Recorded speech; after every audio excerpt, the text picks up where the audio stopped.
the vast expanse of India's mythological and spiritual heritage, Jamadagni emerges as a figure who embodies both wisdom and strength.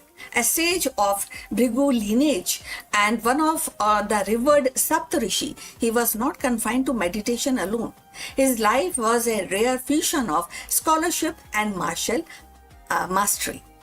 Jamadagni's household was a sanctuary of Vedic learning where the sacred hymns were preserved, transmitted, yet it was also a place where the science of weaponry, the art of warfare were refined into discipline of dharma, that is righteousness.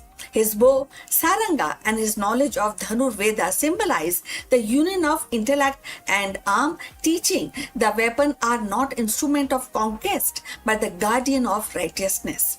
Jamadagni's life was not merely about personal achievement, it was about shaping the legacy that would endure through his son Parshuram, the warrior sage who carried forward his father's vision of dharma defended by strength. Thus, Jamadagni stands at the crossroad of meditation and battlefield, of the scholarship and strategy, reminding us that the true greatness lies in the harmonizing wisdom with power.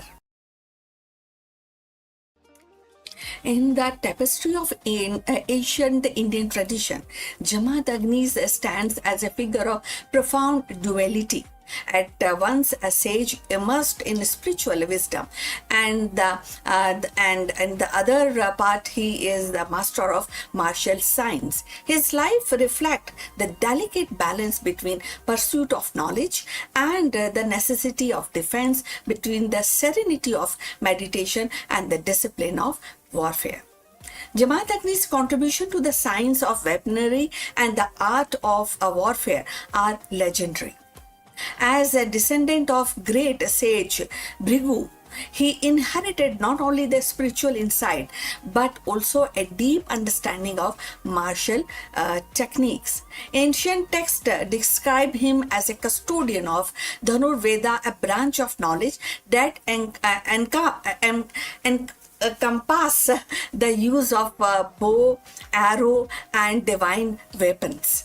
His bow, saranga, became the symbol of his mastery, later passed on to his son Parshuram, who wielded it into a campaign against the Kshatriyas. Jamadagni's teaching emphasized discipline, precision, and the ethical use of force that is also applies on warfare. It was not just for the conquest, but for the protection of dharma, which is righteousness. In this way, he elevated martial science into a sacred art and inseparable from moral responsibility. The bow of dharma can be seen in the modern cybersecurity and AI governance. Our digital weapon, algorithms, data, and code must be aimed at protecting truth, justice, and not the exploitation. The legacy reminds us that the technology is powerful only when aligned with the ethical purpose.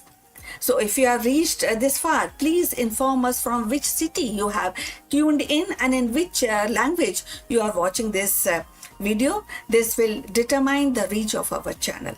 So going forward, yet the Jamadagni was not merely a warrior sage. His spiritual and scholarly contribution are equally profound. As one of the world's revered Saptarishi, he played a vital role in preserving and transmitting the Vedic knowledge. His devotion to meditation, or spirituality made him a beacon of righteousness.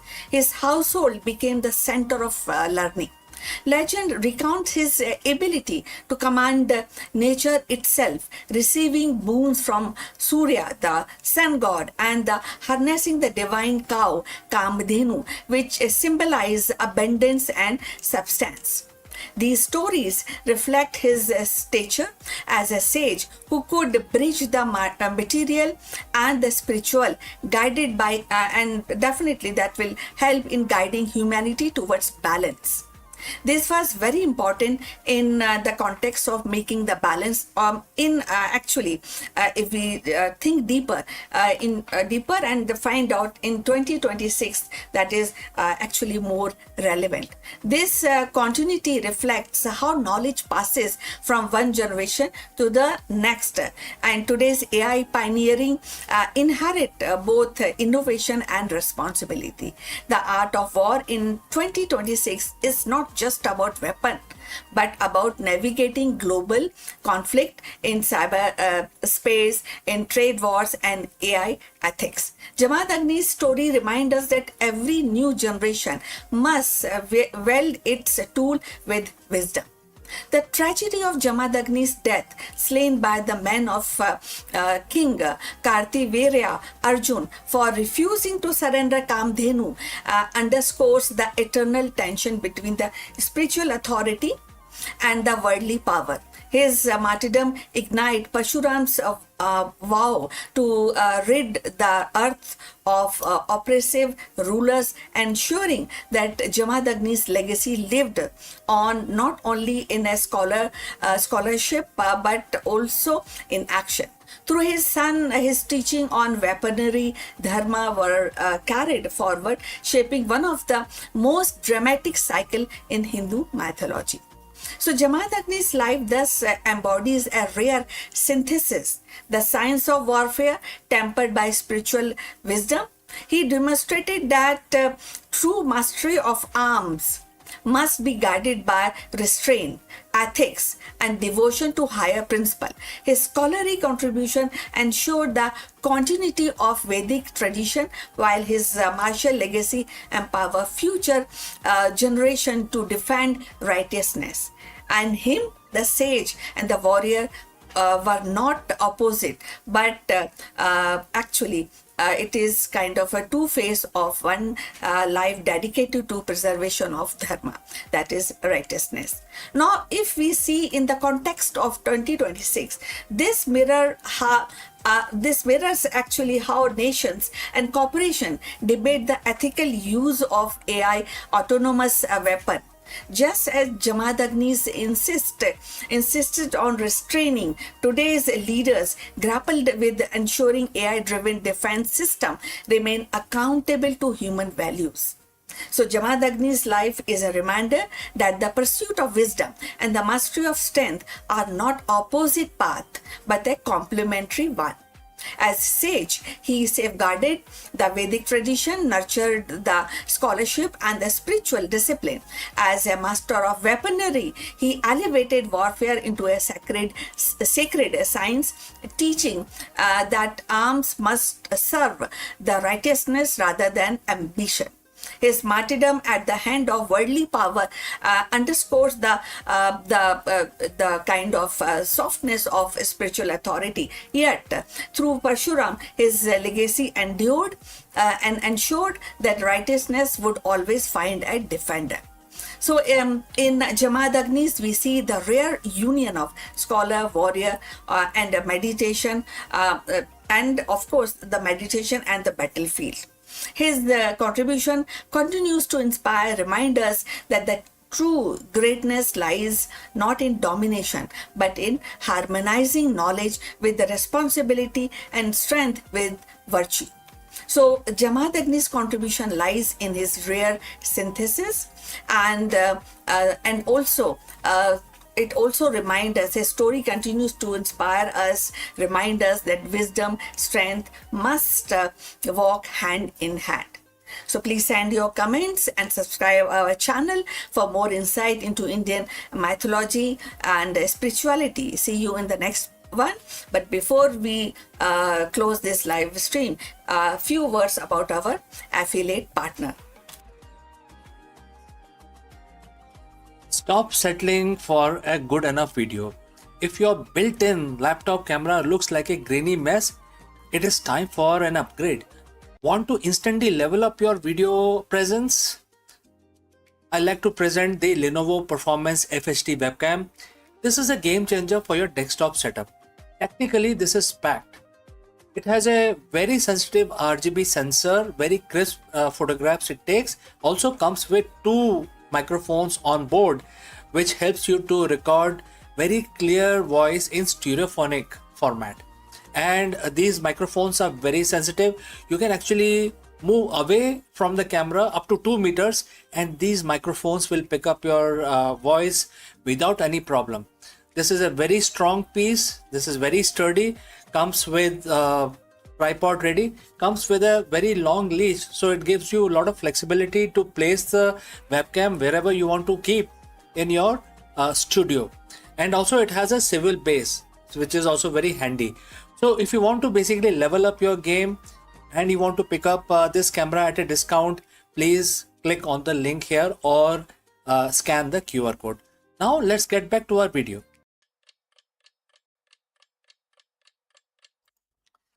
नमस्कार दोस्तों, आप सभी का स्वागत है। आज है बृहस्पतिवार और जैसा कि आप सभी लोगों को पता होगा, ज़्यादातर लोगों को पता रहता है कि बृहस्पतिवार का जो दिन होता है ये भगवान विष्णु के लिए समर्पित होता है। तो आज के दिन हम भगवान विष्णु की पूजा करते हैं, आराधना करते हैं और हर रोज़ की तरह अपना दिन शुरू करने से पहले हम भगवान विष्णु का नमन करेंगे, उनको याद करेंगे।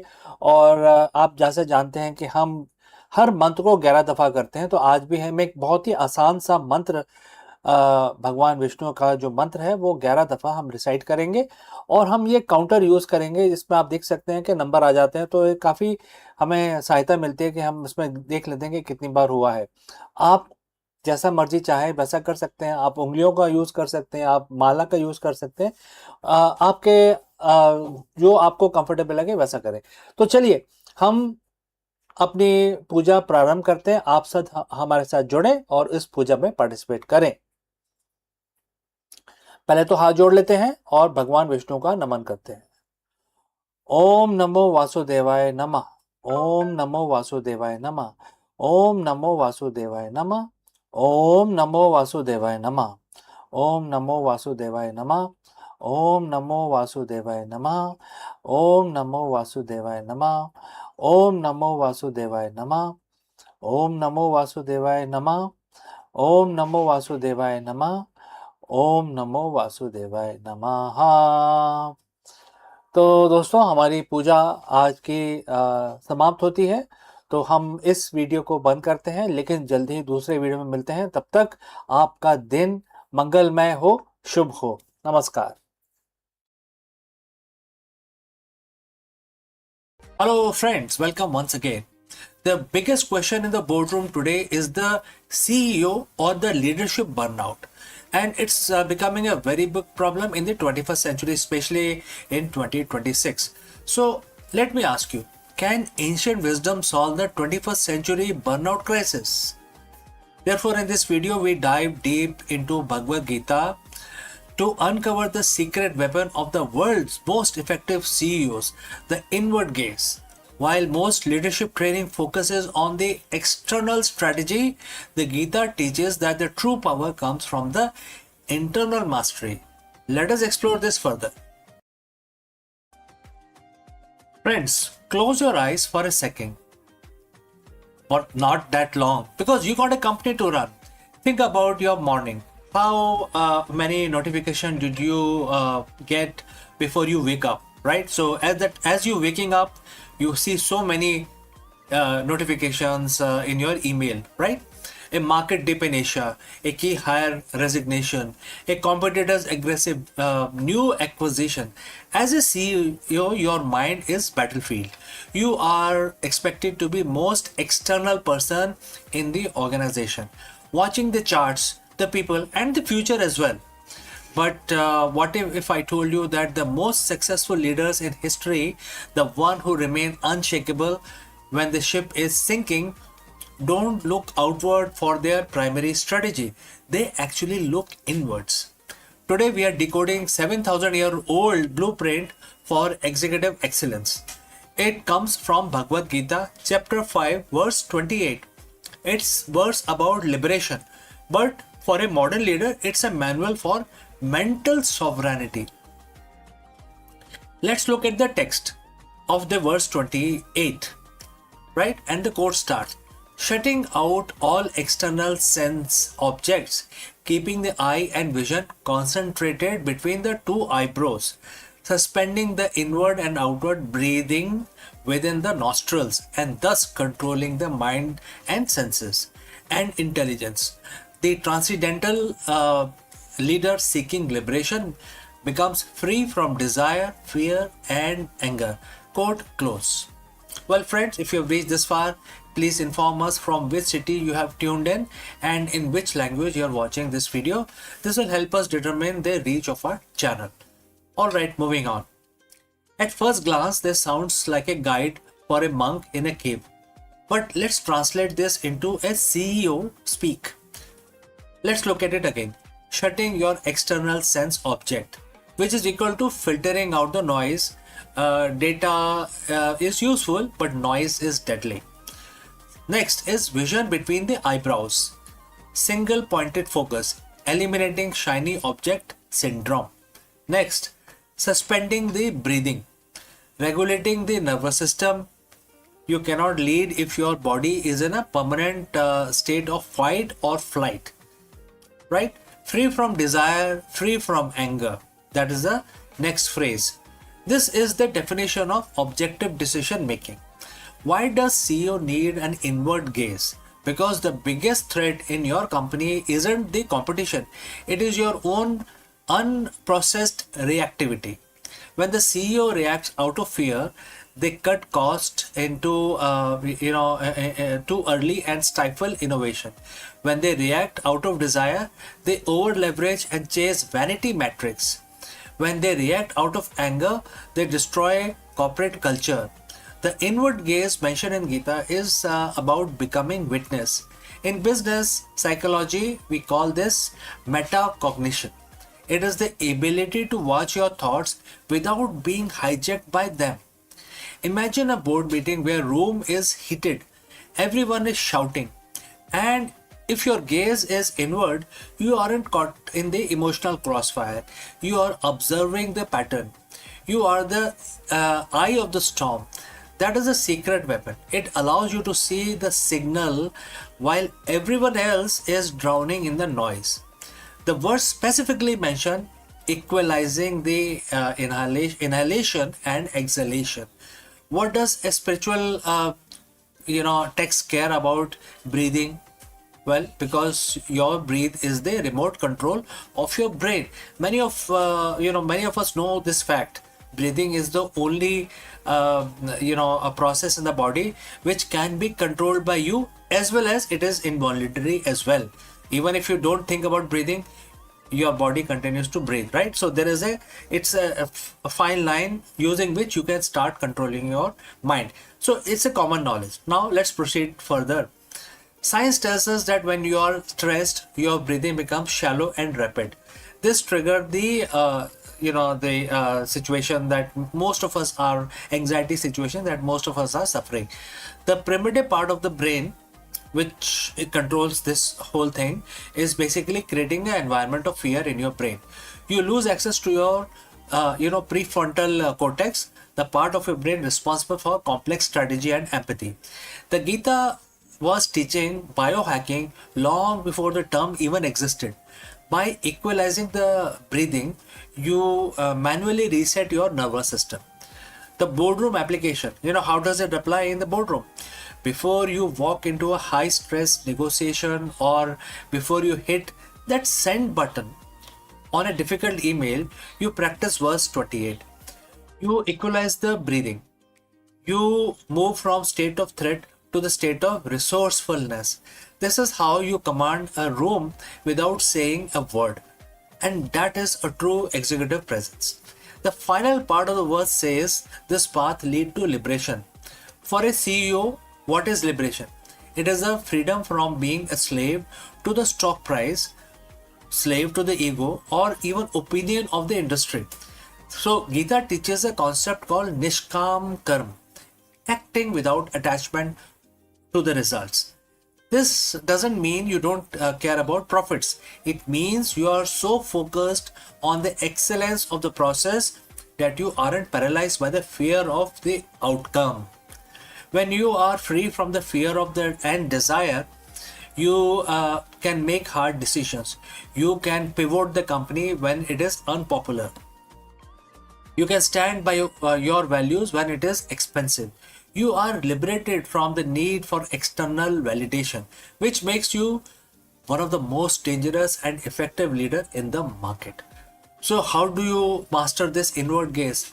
It's not about quitting your job to meditate. It's about integrating Gita into your workflow. And how you can do that? Starting with morning. Morning silence. Spend 5 minutes shutting out sense object. No phones, no email, just your breathing. Start thinking about your breathing process only for 5 minutes. All right. Next, three breathe rule. Before every meeting, equalize your inhalation and exhalation. Equal, right? Slow it down. Next, the mirror check. Ask yourself, am I moving towards the goal out of fear or out of purpose? Right? Mastering the inward gaze doesn't make you a passive leader at all. It makes you an unstoppable one. It transforms you from a CEO who is pushed by the world into a leadership role, or another person is who's actually shaping the world itself. Right? So it transforms that. Gita says that this is a way for the liberation for the leadership role. In the business world, we just call it the greatness. So, friends, what do you think? If you have any questions or any comments, please leave them in the comment section below. Thanks for joining live. Thanks for watching. And if you found this leadership lesson valuable, subscribe for more ancient wisdom for the modern businesses. Now you can go lead from within. All right. So before we end this section, I'd like to speak few words about our affiliate partner. Stop settling for a good enough video.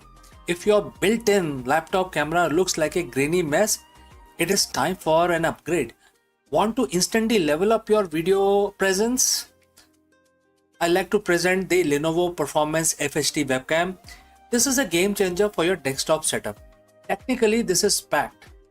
It has a very sensitive RGB sensor, very crisp photographs it takes. Also comes with two microphones on board, which helps you to record very clear voice in stereophonic format. And these microphones are very sensitive. You can actually move away from the camera up to 2 meters and these microphones will pick up your voice without any problem. This is a very strong piece. This is very sturdy. Comes with tripod ready. Comes with a very long leash, so it gives you a lot of flexibility to place the webcam wherever you want to keep in your studio. And also it has a swivel base, which is also very handy. So if you want to basically level up your game and you want to pick up this camera at a discount, please click on the link here or scan the QR code. Now let's get back to our video. Hello friends, welcome and namaskaram. Let me ask you, is the era of the crude oil reaching its sunset? In a provocative new market analysis, Morgan Stanley has declared that the salt is the new oil, signaling a fundamental shift in the global energy landscape. In this episode of Akulmach, we decode the strategic move behind this bold prediction. We were moving beyond the traditional commodity talk to explore why sodium ion technology is poised to disrupt the battery market, why major institutions are pivoting their long term resources and strategy towards the humble salt mine. Let's go. For over a century, the global economy has been fueled by a single substance. It's dictated borders, fueled wars, built empires, and defined the 20th century. We call it black gold. But what if I told you that the most powerful financial minds at Morgan Stanley are looking at the future where that black gold is being challenged by something you probably have in your kitchen right now? Yes, you heard it correctly. It is salt. Morgan Stanley has dropped the bombshell prediction. Salt is the new oil. It sounds hyperbolic, almost ridiculous at first, but when you look at the supply chain, the battery technology, and the massive shift in the global energy strategy, it starts to make sense. So, friends, before we move forward, if you have reached so far, please inform us from which city you have tuned in. This will help us determine the reach of our channel. Now let us continue with our discussion. We aren't just talking about table salt, we are talking about sodium ion revolution. Let's decode this strategy. Segment 1 is the limitation of the lithium age. To understand why Morgan Stanley is making this call, we have to look at our current bottleneck, which is lithium. The transition to electric vehicle and the massive energy storage grid has been built entirely on the lithium ion batteries. But there is a massive problem. Lithium is expensive, it's geopolitically concentrated, and it is notoriously difficult to mine and refine. We are effectively trading one scarce geopolitical sensitive resource, oil, for another, which is lithium. The market knows this. Investors are tired of the volatility. They are looking for an alternative, and that is abundant, cheap, and decentralized. Salt, especially sodium, is everywhere. Unlike lithium, which is concentrated in specific triangle region of the world, salt can be found in almost every country on earth. It's cheap to extract, easy to process, and it does not require the same toxic environment footprint that we see with deep pit lithium mining. Morgan Stanley is essentially betting on the democratization of energy storage. If you can build a battery using sodium, you don't need to rely on supply chain that currently controls the battery market. And now with this, let's move to the next phase, which is the physics and the logic. So how does it actually works? This isn't just theoretical. Sodium ion battery technology has been in development for years, but the economics have been recently shifted to make it much more viable. The beauty of sodium is its stability. It performs better in cold weather than lithium, a huge factor for the automotive market. And it's inherently safer. While energy density is slightly lower than lithium for stationary storage, think powering a data center or a home backup system, sodium is absolutely winner. Think of it this way. Lithium is for high performance smartphones in your pocket. Sodium is for your massive power grids and electric trucks that move the global economy. So, Morgan Stanley analysts are looking at the scale. The future of the global economy isn't just about high speed EVs, it's about energy infrastructure. And when you calculate the cost per kilowatt hour at a global scale, sodium doesn't just compete with lithium, it threatens to dominate it. Next is the strategic shift and the geopolitics. Now, let's look at this through the lens of a business strategy. When a major institution like Morgan Stanley makes a prediction like this, they aren't just talking about batteries, they are talking about reshuffling of the global balance of power. If the energy storage becomes cheap and abundant because of salt, the geopolitical power of countries that currently control the rare earth and lithium supply chains start to diminish. It's a total decentralization of energy empire. So we often discuss the logistics empire on this channel. This is the ultimate logistic disruption. So if you can create energy security using a resource that is abundant within our own borders, why would you ever go to the current fragile global supply chain? It's about resilience. It's about unshakable, leadership. The leaders who recognize this shift now, before it becomes mainstream news, are the ones who will secure the supply chain for the next decade. And the philosophical perspective also is important. There is a lesson here that reminds us about the ancient wisdom we often explore on the channel. We talk about equanimity, staying steady in the face of change. The markets are currently experiencing a frantic gold rush for batteries, but the unshakable market player doesn't chase the noise. They look for the foundation. They look for the substance that is quite abundant and enduring. Perhaps the reason, reason that salt is the new oil isn't just about batteries. It's about the value of simplicity. In a world of complex, volatile, and expensive system, sometimes the most disruptive innovation is the one that was right in front of us the whole time. Is this just a speculative bubble, or are we witnessing the beginning of sodium era? I want to hear from you. Do you think salt will actually replace oil, or is the infrastructure barrier too high? Drop your thoughts in the comments below. Let's debate about this data. If you enjoyed this deep dive, make sure to hit that like button, subscribe our channel. We cover the intersection of business, astronomy, tech, and the future of human progress. So don't want to miss our next broadcast? Definitely you want to hit that bell icon as well. I'm CK and I will see you very soon in the next one, my friends. Hello friends, Namaskaram. In this video, we dive into the bizarre world of super puff planet celestial bodies that are so incredibly low density that they defy our current understanding of the physics and planetary formation. Astronomers have recently identified these strange worlds orbiting distant stars, and the science behind them is turning the world of astronomy upside down. Are these planets made of gas, or is it something else going on here? Join us as we explore the mystery of these impossible. Let's go. For millennia, humanity has looked at the stars and assumed we understood the rules of the game.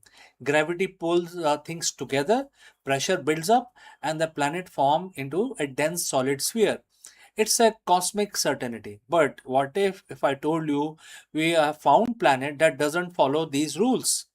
What if we found the worlds that are essentially giants floating balls of fluff? Today we're talking about super puff planets. These are worlds with the density of cotton candy, defying the laws of the physics as we know them today. They shouldn't exist according to our current models of the planetary formation. Yet, there they are, orbiting distant stars. Today, we are going to peel back the curtain on these astrophysical mystery and ask, how can the planet be less dense than the very air we breathe? So, friends, let's dive in.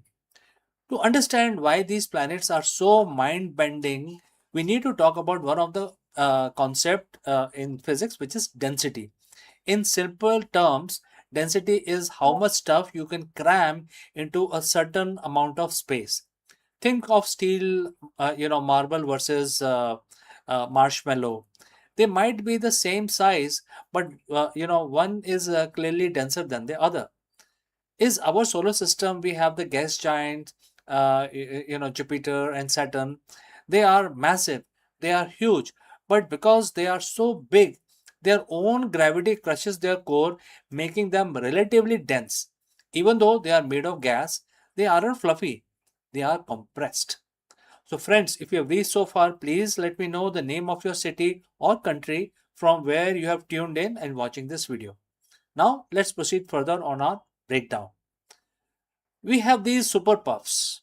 Imagine a planet the size of Jupiter, but with the mass of a small rock or a handful of cotton candy. If you were to, take the average density of these worlds, we are talking about numbers so low they seems like error in the data. We are talking about materials with densities lower than the styrofoam. When astronomers first saw this, they didn't think, oh, look at this new planet. They thought, my telescope must be broken. Here is a problem: the gravity. Gravity is the architect of the universe, it pulls everything towards the center.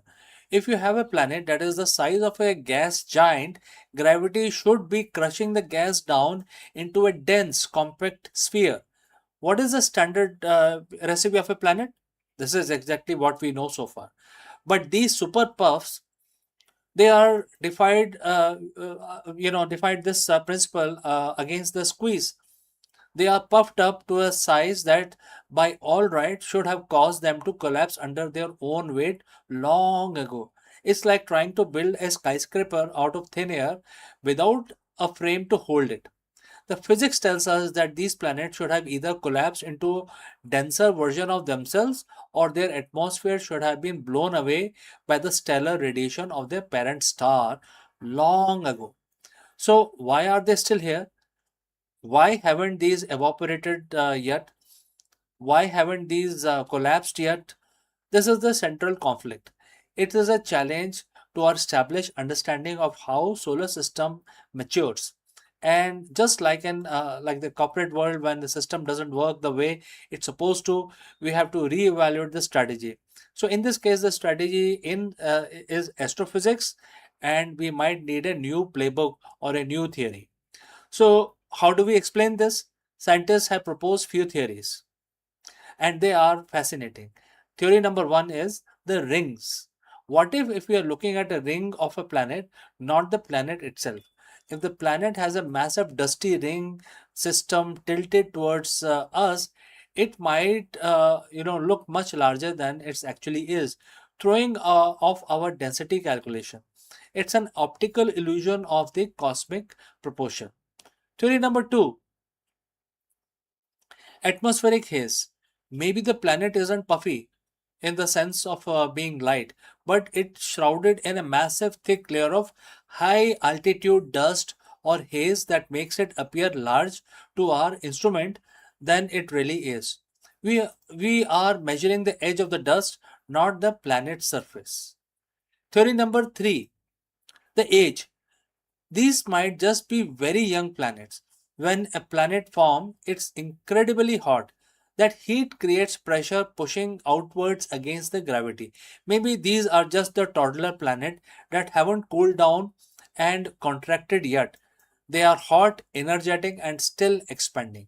The beauty of this mystery is that it proves we don't have all the answers yet. That is an exciting place to be. Every time we find something that shouldn't exist, we are forced to evolve our theories. Whether it is in business, philosophy, or astrophysics, the moment we stop questioning our assumption is the moment we stop growing. These cotton candy planets are a reminder that the universe is far more creative than our models. They challenge us to look at things closer, much closer, to develop better sensors, and to question the data we take for granted. We are currently living in the golden age of exoplanet discovery. With every new impossible world we find, we aren't just finding a new planet, we are expanding the definition of what is possible and what is not. Perhaps the lesson here is one of the equanimity. When the data doesn't match the expectation, don't panic, observe, analyze, and refine your approach. If a planet can be made of cotton candy, surely we can handle the challenge of our own modern lives. So, friends, what do you think? Going on with these super puff planets, are they rings? Are they young, or something else entirely? Let me know your theories in the comments below. And if you enjoyed this journey into the weird corner of the cosmos, don't forget to like, subscribe, and hit that bell to join us on our next deep dive. I'm CK, and I will see you again very soon in the next one. Until then, keep looking up.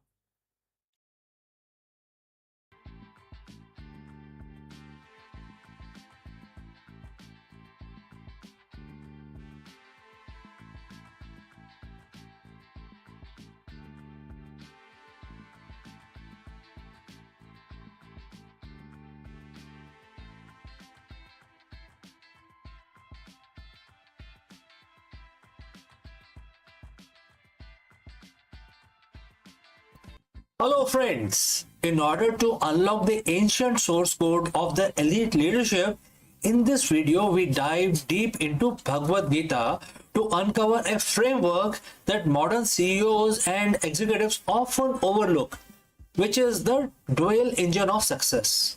While the most business leaders focus solely on the material, which are KPIs, revenue, and infrastructure, the Gita teaches us that the true power lies in the integration of the material world with the spiritual, which is visionary world. Let's go forward and understand this in more detail. In the world of high stake business, we are taught to worship the tangible. We track KPIs, we optimize supply chains, we study market volatility, and we obsess over the quarterly earning reports. We are told that if you can't measure it, that means it doesn't exist. But every seasoned CEO knows that there is a ghost in the machine. Why do two companies with the same capital and the same technology yield vastly different results? Why does one founder build a legacy while other just build a bank account? The answer isn't in a management textbook. It's probably given in 7,000-year-old dialogue on a battlefield. Today we are looking at Bhagavad Gita, chapter 7, verse 6. It is a verse that defines that very architecture of the existence. And if you look closely, the architecture of the elite organization. So friends, if you have reached this far, please inform us from which city you have tuned in and which language you are watching this video. This will help us determine the reach of our channel. Alright, let's move ahead. The verse reads, and the quote starts, "Know that all living beings are manifested from these two energies. I am the source of the entire creation, and into me it again dissolves." Quote close. Bhagwan Krishna is describing a dual engine. He speaks of two energies, which is Apar Shakti, it stands for lower material energy, and the Parashakti, which is higher spiritual energy. For a CEO, these aren't abstract religious concepts. They are the two wings of your aircraft. Let's look at two energies. The material engine. This is your infrastructure, your hardware, your cash flow, your legal framework, and your data. It is the body of your company. Now, what about visionary engines? This is the consciousness, your corporate culture, your why, your innovation, and the collective spirit of your people. It is the soul of your company. The Gita tells us that you cannot have one without the other. To be a master of the universe or master of the market, you must command both. Let's talk about the material engine. First, in the Gita, this is the realm of the elements. In business, this is the operational excellence. If your material engine is sluggish, your vision doesn't matter. You can have the most spiritual or purpose-driven company in the world, but if your logistics fail or your product is buggy, the creation dissolves. A CEO must be a scientist of the materials. You must respect the laws of economy, the reality of physics, and the hard data of the marketplace. This is the foundation, but it is only half the story. The visionary engine is the Parashakti, the higher energy. This is where most modern leaders fail. They treat their employee like machines and their brand like transactions. Gita teaches that the spiritual energy is the animate of the material itself. It's like another form of material. Think about it. Culture is invisible, trust is invisible, purpose is invisible. Yet, these are the forces that make a team stay late on a Friday night to hit a deadline. These are the forces that make your customer choose you over a cheaper competitor. As a CEO, your job is to provide the consciousness for the organization. If you are only managing the material, you are just a caretaker. If you are managing the spirit, you are the leader. The second half of verse 6 is where it gets intense. Krishna says, "I am both the creator and the destroyer of the entire world." This is the ultimate lesson in agility. A CEO must be comfortable with creative destruction, market changes, technology disrupt. To create a new feature of your company, you must be willing to destroy the old version of yourself. So what is a creator? You manifest new products, new markets, and new hope. What is a destroyer? You cut the dead weight. You end projects that no longer serves the vision. You dismantle outdated hierarchies. If you cling too hard to what you created yesterday, you cannot create for tomorrow. You must embody the cycle of the universe: birth, growth, and renewal. So as you go back to your boardroom, your spreadsheet, and your town hall, ask yourself, which engine am I running on? If you are only running on the material, you will eventually burn out or be disrupted. If you are only running on the visionary, you will drift without a direction. The dual engine CEO does both. They keep their feet firmly planted on the material reality of the market, but their eyes fixed on the spiritual, why of their existence. You are the source of your company's origin. You are the catalyst of its growth. You are the hand that must steer it through its inevitable transformation. Master the two energies, and then you will master the world. So, friends, what do you think about this? And if you have any questions, please do not hesitate to send it across. Thank you for joining me on this journey through chapter 7. Lead with purpose, lead with power. Before I end the discussion today, a word about our affiliate partner. Stop settling for a good enough video.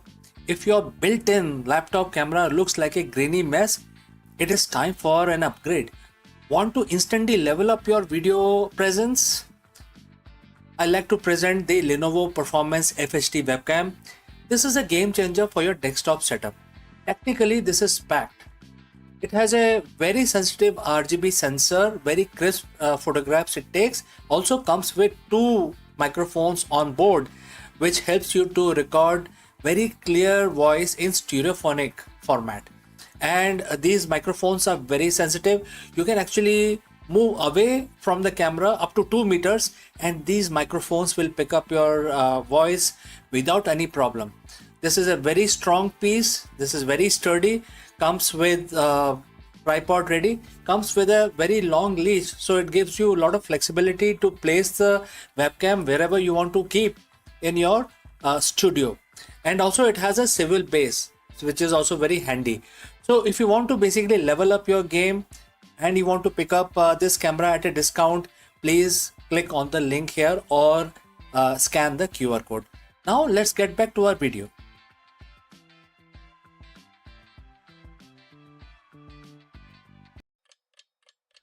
Hello friends, you are most welcome. Namaskaram. In today's volatile market, CEOs are constantly looking for sustainable edge. While we obsess over metrics and ROI, the ancient wisdom offers a different perspective on growth and risk management.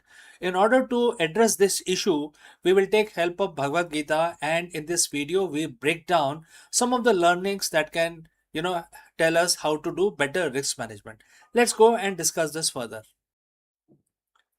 Friends, you are a CEO. You live life by the key performance indicator. You look at the balance sheet, quarterly projections, and market share percentage. You are wired to believe that everything in business must have an immediate, measurable return on investment. If it doesn't scale, if it doesn't hit the bottom line today, you are told that it's a waste of time. But what if I told you that there is one specific investment, that is one strategy that defies the laws of quarterly accounting? What if I told you that in world of high frequency volatility, the most efficient thing you can do for your company is to commit to a path that seemingly doesn't offer a quick payout? So friends, if you have reached so far, please let us know from which city you have tuned in. Now let's move ahead. Today, we are going to look at 5,000-year-old business strategy from Bhagavad Gita. It's a verse that every CEO who is worried about longevity of their brand needs to, internalize. Following the path of dharma will never go waste, and that is where that is the first stanza of the verse. It will never hamper your progress, whereas even a little advancement will save you from many dangers. This is chapter 2, verse 40 of Bhagavad Gita. Now let us break it down. First, the word dharma. In business, especially in the business context, think of dharma not just as religion, but as your purpose or your right action. It is the alignment of your organization with its core values, its truth, and the responsibility to the ecosystem it operates in. The words make two massive claims. First, it will never go waste. Second, it saves you from many dangers. Let's look at why this is the ultimate competitive advantage. In business, we often view purpose or the ethics as a luxury. We think once I hit my revenue target, then I'll focus on the purpose. We treat it as an expense, something that sits in the charity budget, not the growth budget, etc. But the Gita argues the opposite. It says that the action taken in alignment with your true purpose never go waste. Think about compounding interest. When you start a business, your early efforts often yield zero visible results. You are pouring time, money, and soul into a product or a culture that hasn't taken off yet. But the traditional matrix, that is wasted time, but Dharma says no. So, as per the tradition, you will think, oh, it's completely gone case and time wasted and revenue loss. But Dharma says no. Every ethical decision, every moment of the integrity, every time you choose the right thing over the easy thing, you are building a brand equity that is invisible to your competitors. It is not wasted, it is compounding. When a crisis hit, that bank account of trust and purpose is exactly what keeps your company solvent. Now, look at the second part of the verse. Even the little advancement will save you from many dangers. This is essentially the ancient definition of anti fragility. We spend millions on risk management, legal teams, and compliance. We try to build walls around our business to prevent disaster. But the Gita suggests that the most effective mitigation management strategy isn't a firewall, it is your purpose. When your company is grounded in a strong why, a deep sense of dharma, you become immune to the dangers that destroys other companies. What are those dangers? First, danger of being irrelevant. When your purpose is clear, you don't chase fads. You stay focused. That prevents you from burning out your resources on projects that don't matter. Number two is danger of culture decay. If your culture is built on easy money rather than purpose, it crumbles under pressure. But a purpose-driven team, when they stay, they can stay steady through the storm. And lastly, the danger of ethical blindness. We've all seen the headlines. CEOs who lost everything because they ignored the small ethical corner they cut. The verse tells us that even a little advancement, a small daily commitment to doing what is right, act as a radar, alerting you to danger before they become catastrophes. So, how do you actually apply this? You're not a monk, you are a CEO. You have a payroll that you want to basically meet for your employees. Here is your three-step strategy that you can actually use to operationalize this dharma. Number one, integrity audit. Once a week, ask yourself, are you doing this because it's the right thing for your customers and your long term vision, or because it is the path of the least resistance? If it is latter, you are deviating from your path. Number two, protect a small win. Don't dismiss the small ethical wins. Did you treat a junior employee with respect today? That's your dharma. Did you correct a minor error in a report that no one would have noticed? That's your dharma. There are small advancements that build your resilience. And lastly, long term horizon. When making a decision, extend your time horizon. If you make the decision, will it still hold up 10 years down the line? If the answer is no, you are inviting danger. If the answer is yes, you are building a legacy. The market changes, technology become obsolete, your competitors will innovate, pivot, and potentially disrupt you. But one thing that cannot replicate is the weight of the company that is grounded in its purpose. So Bhagavad Gita reminds us that we are not just running companies, we are building legacies. And a legacy is only as strong as the integrity with which it was built. So stop worrying about whether your purpose is efficient enough. Stop measuring your soul by this quarter's ROI. Start doing the work.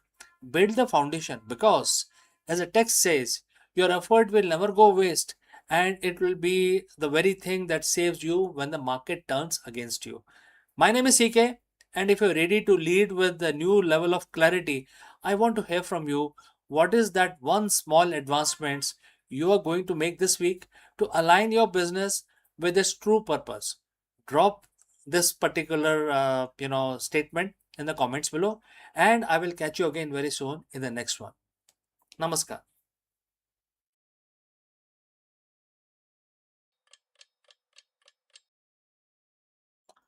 Hello दोस्तों, नमस्कारम। आप सभी का स्वागत है। और आज सोमवार है, 29 जून है। तो आज को सबको पता है कि जो सोमवार का जो दिन होता है वो भगवान शंकर के लिए समर्पित होता है। तो आज के दिन हम उनकी पूजा, उनकी स्तुति कर सकते हैं।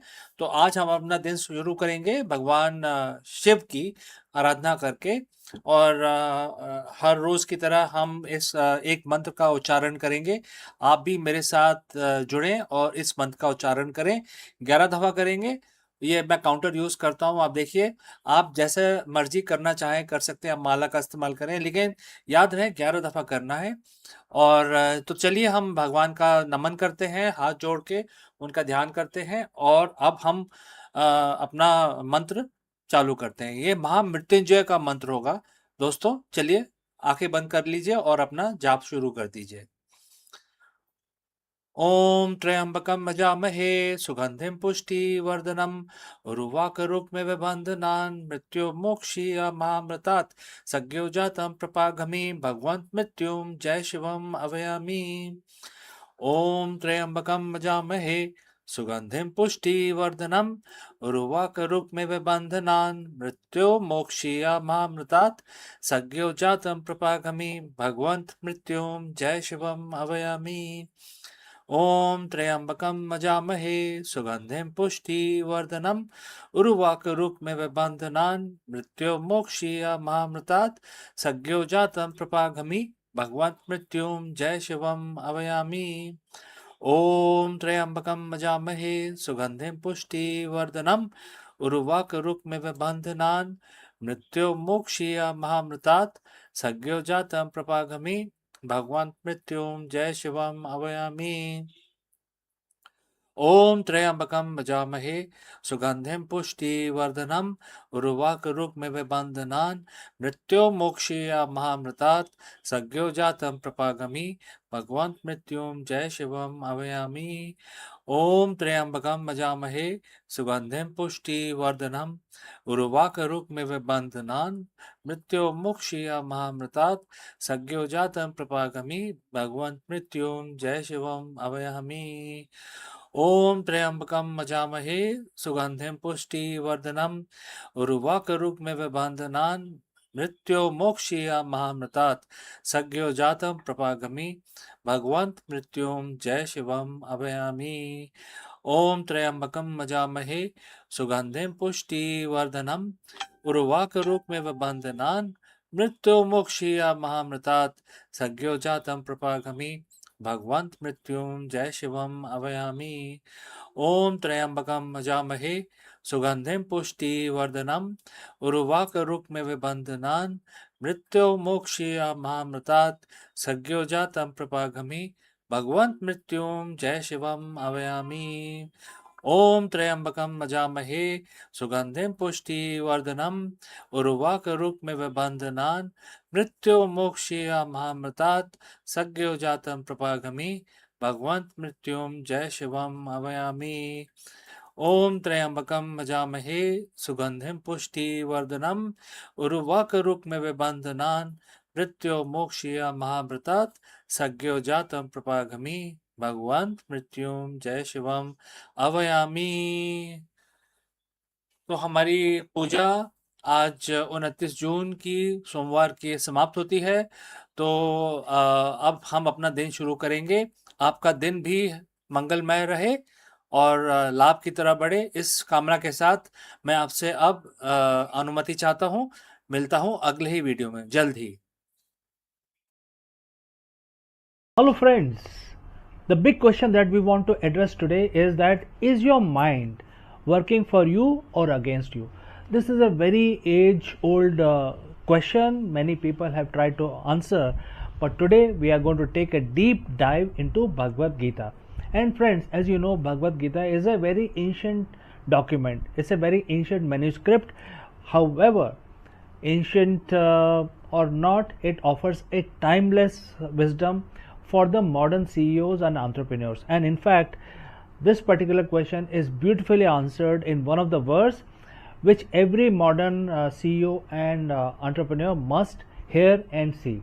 So let us take the deep dive and try to answer this very profound question, which is about your mind. Let's go. In the world of business, we are trained to analyze everything. We analyze market trends, competitor strategies, cash flow, and consumer behavior. We spend millions on business intelligence. But there is one piece of intelligence that most leaders completely ignore. And that is one thing that dictates every decision you make, every reaction you have under pressure, and ultimately legacy you leave behind. I am talking about your mind, which is your mind as well as mine. Think about it. You can have the best strategy in the world, but if your mind is clouded by anxiety, ego, or fatigue, that strategy is worthless. Over 7,000 years ago, on the battlefield of Kurukshetra, a warrior prince named Arjun faced the ultimate leadership crisis. He was paralyzed by doubts. It was then that Bhagwan Krishna delivered a line that remains the most important psychological insight for any executive today. Bhagavad Gita, chapter 6, verse 6. It's the difference between a CEO who thrives and one who burns out. So, friends, if you have reached this far, please inform us from which city you have tuned in and in which language you are watching this video. This will determine the reach of our channel. Alright, let's proceed further. For him who's conquered the mind is the best of the friend. But for one who has failed to do so, his very mind will be the greatest enemy. And this is a quote translated into English. This isn't just a spiritual talk. This is the high level operational reality. When your mind is conquered, it's like having a rogue employee in your C-suite. It creates imaginary problems, fixated on past failures, and reacts with anger when a deadline is missed. It is the voice that tells you to send that angry email at 2 a.m. It's an enemy because it works against your goals. When conquered, the mind becomes your most loyal chief of staff. It stays calm when the market crashes. It sees opportunities when others sees obstacles. It is disciplined, focused, and most importantly, it listens to you. Why is this so hard for leaders? As a CEO, your mind is constantly on. You are bombarded with Prakriti, which is the external material world, data, noise, opinions, and crisis. The Bhagavad Gita teaches that the mind, by its very nature, is flickering and turbulent. If you don't actively conquer it, it defaults to a state of reactive survival. The three traits of enemy mind is in business today can be summarized like this. First is impulsivity, making decision based on temporary emotions rather than long-term data. Next is ego attachment, caring more about being right than getting the right result. Third, mental fatigue, the inability to switch off, leading to decision fatigue, the silent killer of the companies. So when your mind is your enemy, you aren't leading your company, you are being led by your impulses. So how do we conquer it? Bhagwan Krishna doesn't suggest we suppress the mind or kill it. He says to win it over. So in Gita, the mind is often compared to the reins of the chariot. If the driver, which can be equated to your intellect, let go of the rein, the horses, which are your senses, so your senses run wild. So in the end, I will like to offer 3 strategic steps for the modern leaders using which they can actually implement this in their professional life. Step 1, observation. Basically the witness mind. Before you can control your mind, you must observe it. In your next board meeting, notice when your enemy mind start to get defensive. Don't act on it, just label it. That is my ego feeling threatened. This creates a gap between the impulse and the action. Step 2, consistent practice. Krishna tells Arjun that the mind is conquered through abhyas, which is constant practice. For a CEO, this means mental discipline, whether it is meditation, deep work blocks, or structured reflections. You must train your mind like a muscle. Step 3, detachment. This is the most misunderstood word in the business. Detachment doesn't mean you don't care. It means you are detached from the result. You're focused 100% on the process and the action. When you aren't terrified of the outcome, your enemy mind loses its power over you. Imagine two CEOs facing a 20% drop in their revenue. CEO A has unconquered mind. They blame the team, stop sleeping, micromanage everyone, and project fear. The enemy mind is in charge and the company spirals out of control. Now let's go to CEO B. CEO B has conquered mind. They acknowledge the loss, remain calm, gather the team and ask, what is the most important logical next step now? They sleep 7 hours because they know tired mind is a weak mind.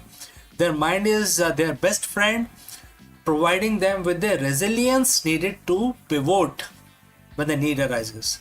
So, which one of these minds or the CEO you are? Do let me know. Bhagavad Gita chapter 6 verse 6 is a call to arms. Not a war against others, but a war against your own lower instincts. As a leader, your greatest asset isn't your bank balance or your intellectual property. It is the quality of your consciousness. Your challenge for the week, therefore, is next time when you feel stressed or angry, stop. Ask yourself, in this moment, is my mind being my friend or my enemy? If you want to lead a great company, you must first lead yourself. If you found this integration of ancient wisdom and modern leadership valuable, hit that like button, subscribe for more insights from Gita for the modern world. Conquer your mind and you will conquer the world. So friends, we have come to the end. Before I end this section, few words about our affiliate partner. Stop settling for a good enough video. If your built-in laptop camera looks like a grainy mess, it is time for an upgrade. Want to instantly level up your video presence? I like to present the Lenovo Performance FHD webcam. This is a game changer for your desktop setup. Technically, this is packed. It has a very sensitive RGB sensor, very crisp photographs it takes. Also comes with 2 microphones on board, which helps you to record very clear voice in stereophonic format. And these microphones are very sensitive. You can actually move away from the camera up to 2 meters and these microphones will pick up your voice without any problem. This is a very strong piece. This is very sturdy. Comes with tripod ready. Comes with a very long leash, so it gives you a lot of flexibility to place the webcam wherever you want to keep in your studio. And also it has a swivel base, which is also very handy. So if you want to basically level up your game and you want to pick up this camera at a discount, please click on the link here or scan the QR code. Now let's get back to our video. नमस्कार दोस्तों, आप सभी का स्वागत है। और आज 2 जून का तारीख है आज, और आज तो मंगलवार है।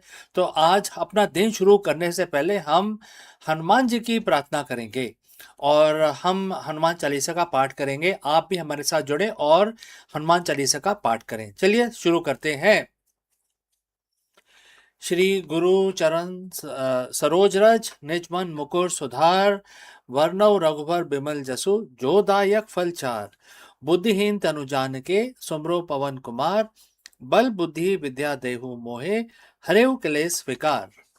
जय हनुमान ज्ञान गुण सागर जय कपीस तिहु लोक उजागर रामदूत अतुलित बल धामा अंजनी पुत्र पवन सुत नामा महावीर विक्रम बजरंगी कुमति निवार सुमत के संगी कंचन वरन विराज सुवेसा कानन कुंडल कुंचित केसा हाथ वज्र ओ ध्वजा बराजे कांधे मूज जनेऊ साजे शंकर सुवन केसरी नंदन तेज प्रताप महाजगबंदन विद्यावान गुणी अति चातुर राम काज करवे को आतुर प्रभु चरित्र सुनवे को रसिया राम लखन सीता मन बसिया सूक्ष्म रूप धरी सिंह दिखावा विकट रूप धरी लंग जरावा भीम रूप धरी असुर सहारे रामचंद्र जी के काज सवारे लाए सजीवन लखन जी आए श्री रघुवीर हर्ष उर लाए रघुपत कीनी बहुत बढ़ाई तुम मम प्रिय भरत संभाई सहस बदन तुमरो यश गावे अस कही श्रीपति कंठ लगावे सनकादि ब्रह्मादि मुनीसा नारद सारद सहित अहिसा जम कुबेर दिक्पाल जहां थे कवि कोविद कह सके कहां थे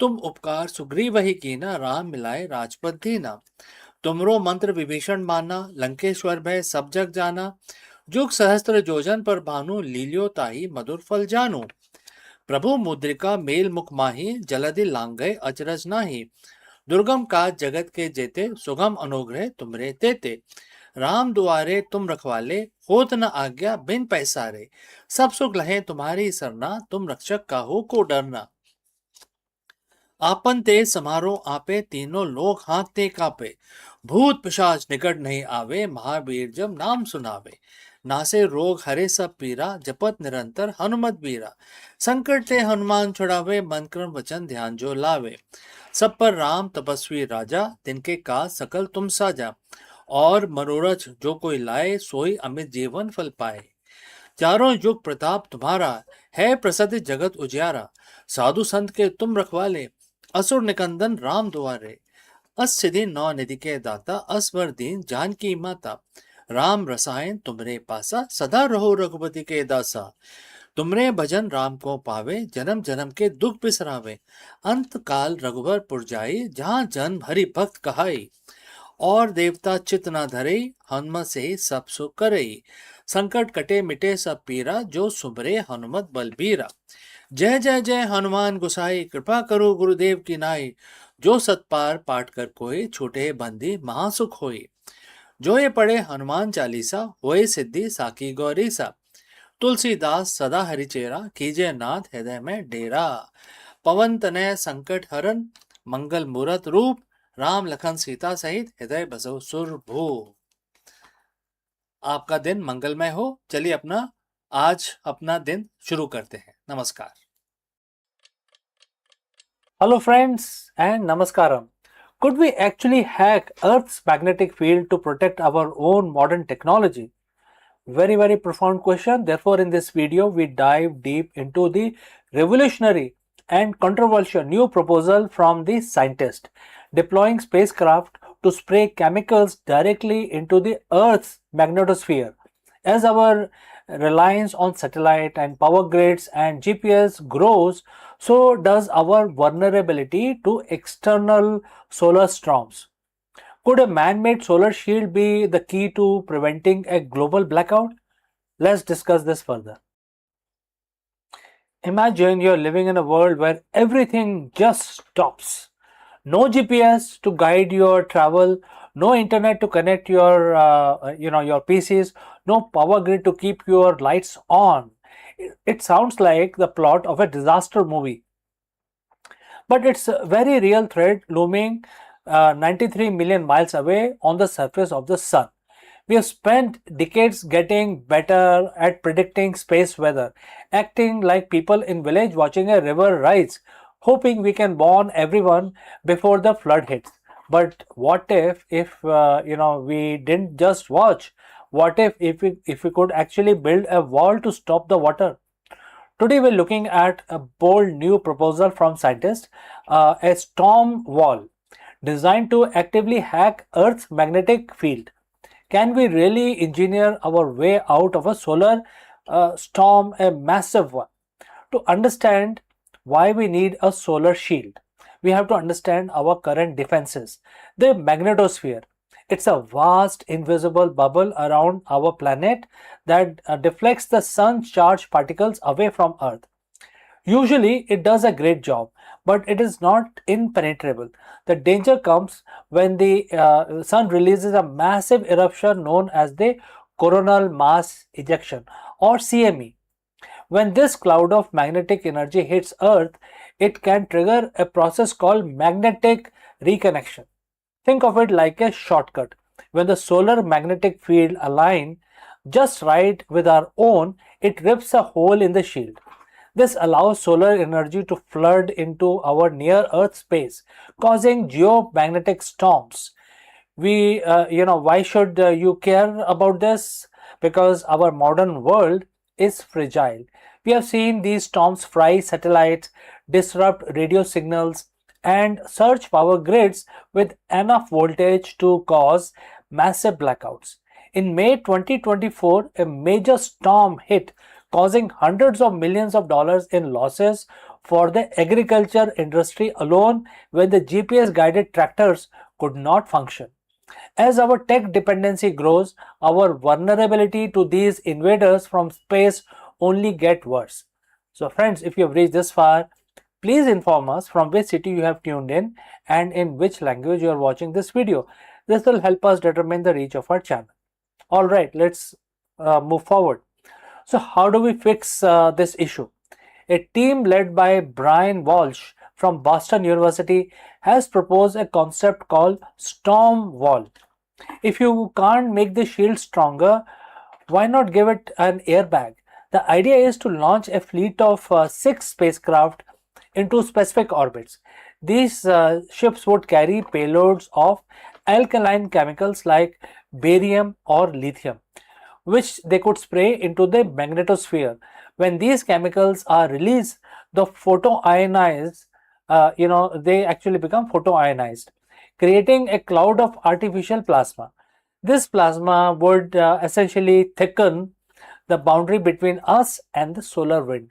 By adding this mass to the critical frontier of magnetosphere, the storm wall would disrupt the energy flow of incoming storms. It forces the space weather bounce back around and past our planet instead of punching through. Computer simulation suggests this could reduce the intensity of the geomagnetic storm by more than 50%. It's not about stopping the sun, it's about turning a catastrophic hit into a glancing blow. Now, before we go spraying chemicals into space, we have to talk about the but part of it. And there are several buts here. First, the cost.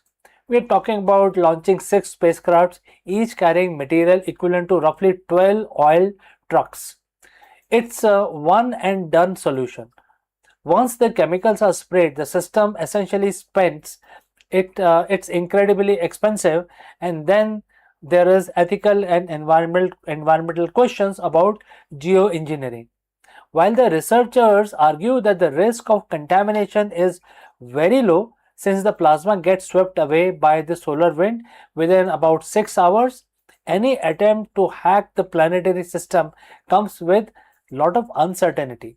We have to ask, what are the unintended consequences of messing with our magnetic field? Any project of this scale would require massive international cooperations, oversight, and transparency. Is the storm wall the future of space defenses? Maybe. As we pour money into orbital infrastructure and space-based data centers, the financial math, as the researchers put it, might start to make sense. The reality is that if we build this, it wouldn't just protect our one country or one group of satellites, it would serve as a collective shield for the entire planet. We are becoming a space-faring civilization, which means we have to start acting like one. Whether or not we use space airbags, we have to find better ways to live within the volatile star we orbit. So friends, what do you think? Should we be experimenting with our planet's magnetic field, or is it the risk too high? Let me know your thoughts in the comments below. Thanks for watching and stay curious. I will catch you again in the next one. Hello friends, did you know that NASA is officially moving beyond the chemical rockets? In this video, we dive deep into the revolutionary nuclear thermal propulsion (NTP) technology that is set to slash travel time to red planet. Imagine a future where Mars isn't a grueling 7 months journey, but a weekend trip in comparison to everything we have known about the space exploration. Let us explore this further.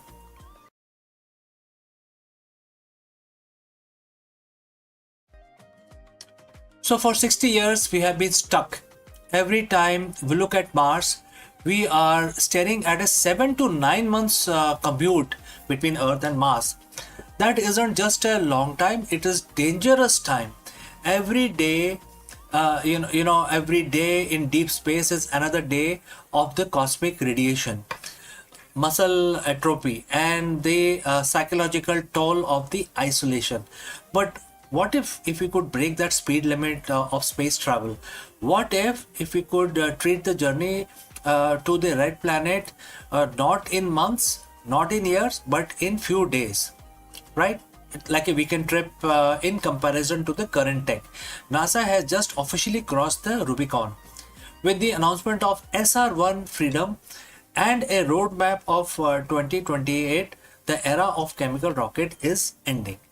Today we are looking at the nuclear engine that are finally turning science fiction into an interplanetary reality. So friends, if you have reached this far, please inform us from which city you have tuned in and in which language you are watching this video. This will help us determine the reach of our channel. Alright, moving on. To understand the future, we have to look at why we cannot reach at this point in time, and currently why it is slow. Our best rockets today are chemical combustion. We all know that liquid hydrogen and liquid oxygen. They are very powerful, but they are incredibly inefficient. Think of it like this. A chemical rocket is like a high performance dragster. It's a massive oomph at the start, but it burns through its fuel in minutes. Once you are in orbit, you are basically a glider. By switching to nuclear, we aren't just adding more fuel, we are doubling the energy we get out of every gram of the propellant. So how does a nuclear engine actually works? Unlike the nuclear power in a plant on Earth basically that makes electricity, a nuclear thermal rocket NTR is much more direct, and it has several components starting with core. We have a compact fission reactor using high assay low enriched uranium, right?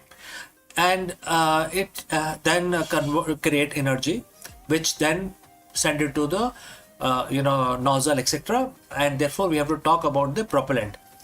We pump the liquid hydrogen through the white hot core reactor, and then it basically comes out of the other side at very high speed. So now we have to talk about expansion. In less than a second, the hydrogen goes from minus 420 degrees Fahrenheit to 5000 degrees Fahrenheit, which then creates a huge thrust. So now let's talk about this thrust. The superheated gas streams out of the nozzle at a speed no chemical fire could ever reach. This is the holy grail of the propulsion. It gives us the high thrust of a rocket with a very long-term efficiency of an electric drive. We are currently in the pivotal year. As of April 2026, the design is right now on the drawing table. However, there is a roadmap, and that is June 2026. The final hardware development begins, and the mission will be SR1. It's a design as a nuclear electric hybrid.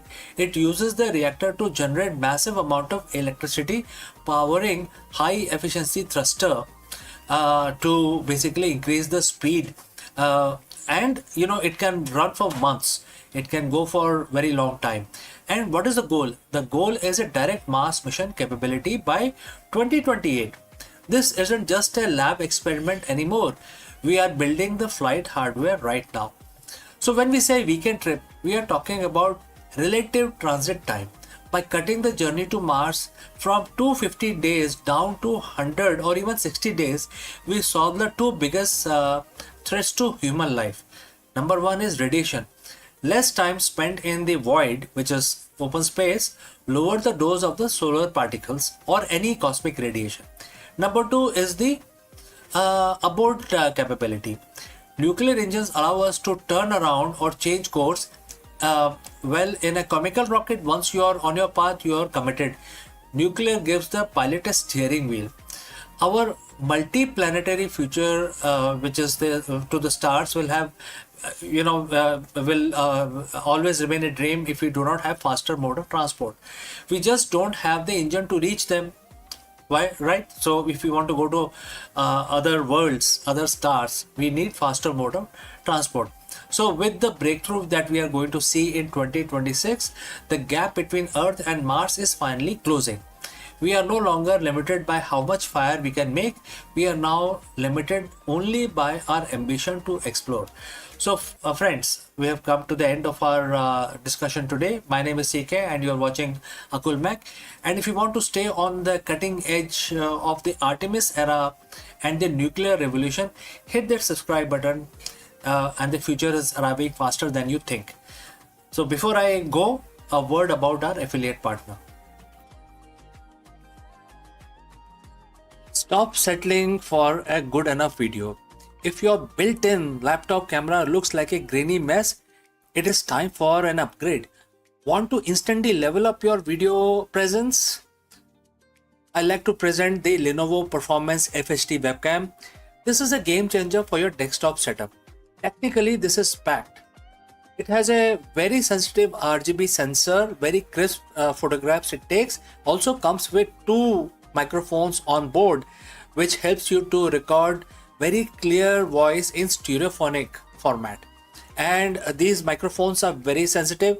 You can actually move away from the camera up to 2 meters and these microphones will pick up your voice without any problem. This is a very strong piece. This is very sturdy. Comes with tripod ready. Comes with a very long leash, so it gives you a lot of flexibility to place the webcam wherever you want to keep in your studio. And also it has a swivel base, which is also very handy.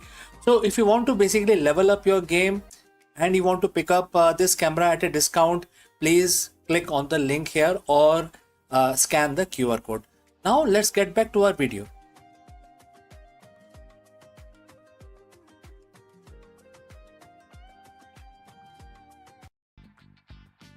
Stop!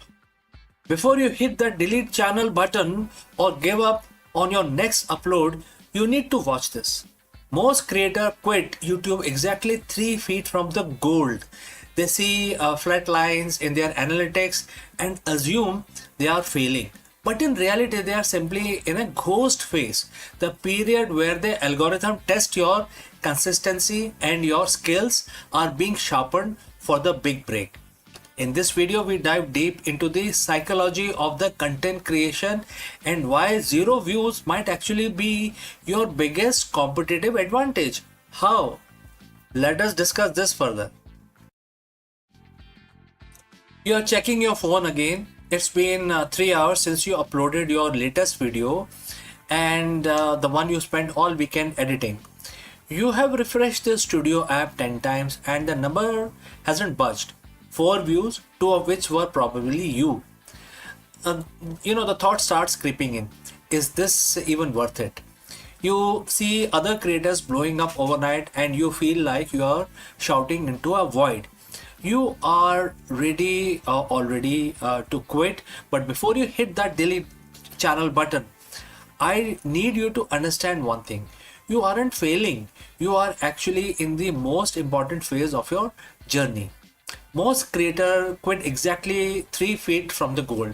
Today I'm going to show you why nobody is watching is actually your secret weapon and why your biggest breakthrough is like hidden right behind the urge to give up. Let's dive in. But before, if you have reached this far, please inform us from which city you have tuned in and in which language you are watching this video. This will help us determine the reach of a channel. I would also know who's watching and who's not. Alright, let's proceed further. Let's address the elephant in the room, which is the algorithm. We talk about it like it's a sentient being that hates us. It doesn't, but it's a system built on trust. When you are a new creator or you're trying to pivot, you enter what I call the ghost phase. Think about it. Why would YouTube push your content to millions of people if you are only person you can stay consistent for only 2 weeks? The algorithm is testing two things: your competence and your consistency. During this ghost phase, you have a massive advantage that no big creator has, which is freedom to fail. When nobody is watching, you can experiment, you can find your voice, you can mess up the lighting, and you can make terrible jokes without hundreds and thousands of people judging you. This is your training ground. You are not being ignored, you are being incubated. This is the concept from the book Atomic Habits, called the plateau of latent potential. We expect progress to be in a straight line up. We think if I put in X amount of work, I should see X amount of views. But the growth on YouTube is exponential, not linear. You spend months, maybe years, working in the valley of disappointment, and this is where you are putting in the work, but the result aren't showing yet. You are building the foundation. It's like bamboo tree. It grows underground for 5 years, developing a massive root system, and then it shoots up 80 feet in 6 weeks. So if you quit during the root building phase, the tree will never grow. Every video you make into a flop is actually a root. It's a data point. It's a lesson. It's one step closer to the 80-foot breakthrough. So why do most creators quit right before they win? It's because of the psychological phenomena called cognitive friction. The effort required to make a video feels much higher than the reward of 10 views. To survive this, you have to shift your win condition. If your win condition is to get 1000 views, you get 50, you feel like as if you have lost it. You feel defeated.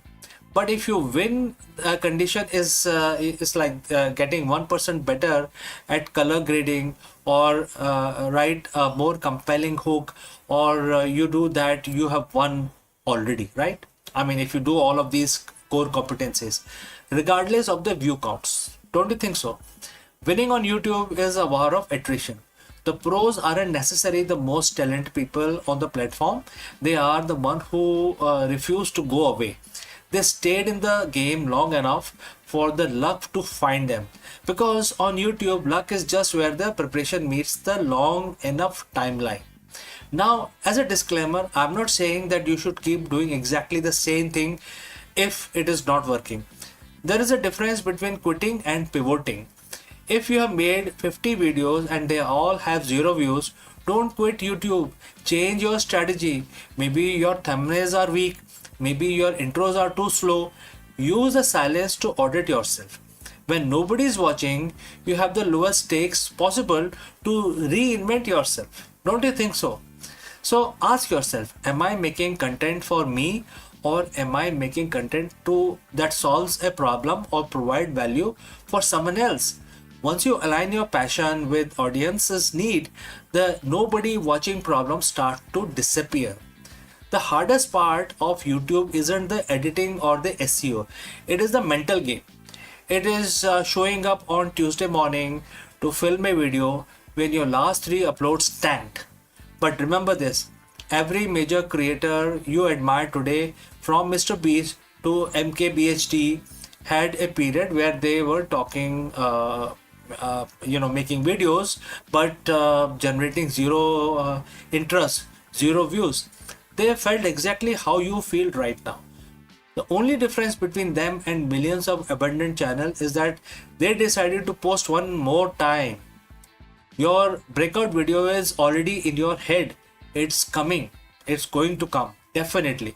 But you can't find your I mean, it cannot find you if you weren't there to upload it, right? So don't quit, just get 1% better today. So friends, what do you think? If you have any question or if you want to know more, please leave a comment below, and I will see you again in the next one. Before I take your leave, a word about our affiliate partner. Stop settling for a good enough video. If your built-in laptop camera looks like a grainy mess, it is time for an upgrade. Want to instantly level up your video presence? I like to present the Lenovo Performance FHD webcam. This is a game changer for your desktop setup. Technically, this is packed. It has a very sensitive RGB sensor, very crisp photographs it takes. Also comes with two microphones on board, which helps you to record very clear voice in stereophonic format. And these microphones are very sensitive. You can actually move away from the camera up to 2 meters, and these microphones will pick up your voice without any problem. This is a very strong piece. This is very sturdy. Comes with tripod ready. Comes with a very long leash, so it gives you a lot of flexibility to place the webcam wherever you want to keep in your studio. And also it has a swivel base, which is also very handy. So if you want to basically level up your game and you want to pick up this camera at a discount, please click on the link here or scan the QR code.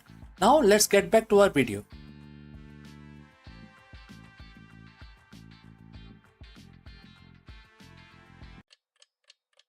Hello friends and namaskaram. The National Stock Exchange, also known as NSE, has officially filed its draft for red herring prospectus for a massive 30 billion IPO. In this video, we break down what this historic move means for the Indian stock market, why industry giants like SBI are offloading their stakes, and what investors need to know before this listing becomes available for general public. Let's go and discuss this further. Imagine a company that sits at the very heart of the Indian economy. It doesn't build cars. It builds, stock markets. It doesn't sell consumer goods.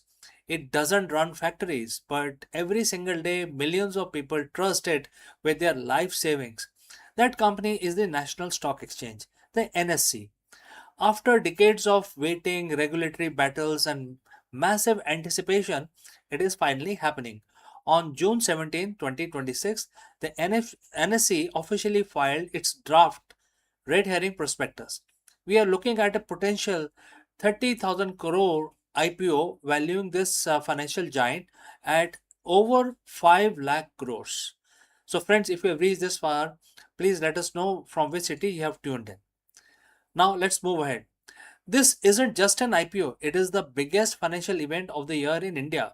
Today, we are going deep into the DRHP to find what is actually happening, why SBI and other giants are cashing out, and what this means for your portfolio. Well, it is the historic first. Let's put the numbers in perspective. This IPO is expected to be the largest in Indian history, surpassing the massive listing of the Hyundai Motor India and even the LIC. But here is the catch. It's a 100% offer for sale, OFS. That means no fresh money is going into the exchange to build new tech or expand offices. Instead, it's all about existing shareholders offloading their stakes. We are talking about 14.89 crore share hitting the market. Investors are effectively buying into the infrastructure of Indian wealth, not a startup chasing growth. Why are the big players like SBI selling off their stakes now? SBI, along with other state-owned giants, is positioning to offload millions of shares. Some of these institutions bought in years ago at incredibly low price. In some cases, for less than a rupee per share. With an expected IPO price potentially be in thousands, we are talking about a massive wealth unlocking for these long-term holders. But it is not just SBI. The list of seller is a who's who of the global and domestic finances, including CPPIB, Tamasak linked entities, and the various insurance companies. It's a strategic reshuffle allowing these institutions to book profits after years of holding on. Now, don't let the $30 billion evaluation blind you. There are two sides of this coin. The NSC is a near monopoly, handling roughly 93% of the cash market turnover and 99.8% of the equity futures. That dominant position generates massive profits, over 10,000 crore in net profit for financial year 2026. However, the regulator, which is SEBI, has been keeping a close watch. Issues like the co-location cases have haunted the exchange for years. Furthermore, SEBI is actively trying to cool down the retail frenzy in the derivative market, which ironically is where the huge chunk of the NSE's revenue comes from. Buying this stock means betting that exchange can continue to thrive even as a regulator tighten the rules on very product that derives its earning. So is this a bargain? Right now, shares are trading in the unlisted market at roughly rupees 2000 to 2050. Analysts are cautious. The actual valuation will depend on the final price, which is a band going to be set after the regulatory review. For long-term investors, the NSE is a proxy for the growth of Indian capital market. But for short-term traders, the priced in hype is something to watch closely. The NSE IPO isn't just a stock listing, it is a milestone in India's financial journey. Whether you plan to subscribe or just watch from the sideline, this is a story that will define the market mood for rest of 2026. So friends, what do you think? Is a 5 lakh crore valuation justified, or is the market getting ahead of itself? Let me know in the comments below, and if you have found this deep dive helpful, hit that subscribe button. We'll be covering the price band and the final allotment dates as soon as they are dropped. Thanks for joining live. Thanks for watching, and I will see you very soon in the next one. Now, in the 7th century CE, amid of intellectual ferment of ancient India, a brilliant mind emerged, and that is also from the city of Ujjain, and his name was Brahmagupta, one of the greatest mathematicians in history. His work did not merely redefine the existing knowledge, it also transformed the very foundation of mathematics. To speak of Brahmagupta is not the kind of we are speaking of birth of algebra as a discipline. We are also actually mentioning the formalization of negative numbers and the revolutionary introduction of zero as both symbol and as a number. So Brahmagupta's magnum opus is very, very profound, and he's also written in his book, which is Brahmagupta Siddhanta, which was early 628 CE, and was a text that combined astronomy with mathematics, but its mathematical section becomes timeless. So, in this treatise, he articulated the rules of arithmetic operations involving zero and negative numbers. The concept that had baffled scholars for centuries, and that is something which still we actually enjoy doing while doing maths. He declared that the subtracting a number from itself yields zero. That zero added to a number leaves it unchanged, and that zero multiplied by any number is zero.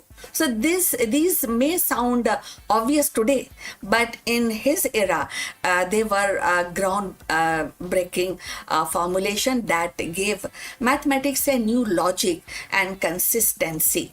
So if you have reached this far, please inform us from which city you have tuned in and which language you are watching, because that will help us to determine the reach of our channel. Now, going forward about this magnificent personality, which is his name is Brahmagupta. So, equally the revolutionary was his treatment of negative numbers. While earlier tradition often dismissed the negative as meaningless, but Brahmagupta recognized them as a debt. In contrast to the positive number as fortunes, he laid down the rule that debt minus zero is a debt. A fortune minus zero is fortune, and the product of two debt is a fortune.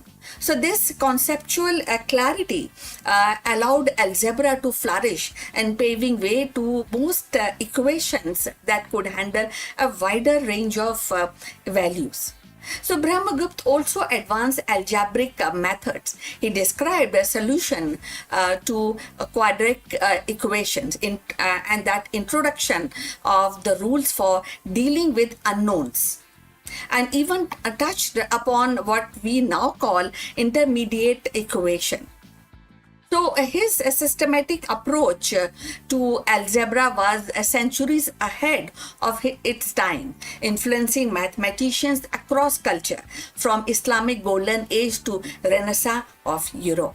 So beyond algebra, Brahmagupta's insight extended to geometry and astronomy. He provided formulas for areas of cyclic quadrilaterals and improved a method for calculating eclipse and refined the planetary models. Yet, his enduring legacy remains the elevation of zero from placeholder to a full-fledged number, a conceptual leap that enables the decimal system and modern mathematics. What makes Brahmagupta's contribution so profound is not just the technical brilliance, but the philosophical depth.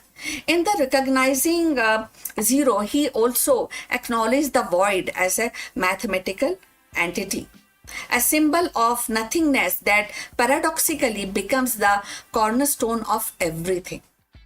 So his vision bridges the abstract and the practical, ensuring that mathematics could describe both the heavens above and the transactions of daily life. Today, every equation that balances, every algorithm that runs, every digital system that encodes information owes a debt to Brahmagupta's genius. He was not merely a mathematician of antiquity, he was a pioneer who gave humanity the tool to think beyond limits, to embrace the infinite, and to calculate the impossible. So as we reflect Brahmagupta's legacy, it becomes clear that his genius was not confined to the 7th century. It contains to shape the very fabric of our modern world. By formalizing the rules of zero, negative numbers, and algebraic operation, he gave humanity a language of balance and precision that underpins everything from the financial system to the artificial intelligence. His vision transformed the abstract ideas into tools of calculations, bridging the philosophy and the practicality in a way that still resonate today.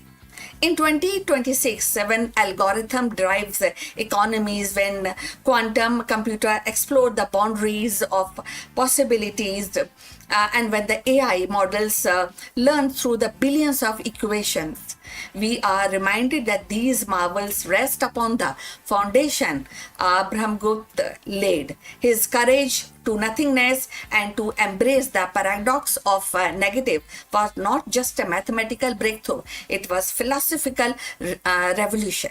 So closing this story on Brahmagupta, but Brahmagupta stands as a timeless pioneer, a thinker who proved that even the emptiness of zero could become the cornerstone of infinite progress. His work is not just a history, it is a pulse of every calculation we make today. So please send us your comments on this subject. Subscribe to our channel for more insight to know about spirituality and mythology in a scientific way. See you in the next one. But before we end, a few words from our affiliate partner. Stop settling for a good enough video. If your built in laptop camera looks like a grainy mess, it is time for an upgrade. Want to instantly level up your video presence? I like to present the Lenovo Performance FHD webcam. This is a game changer for your desktop setup. Technically, this is packed.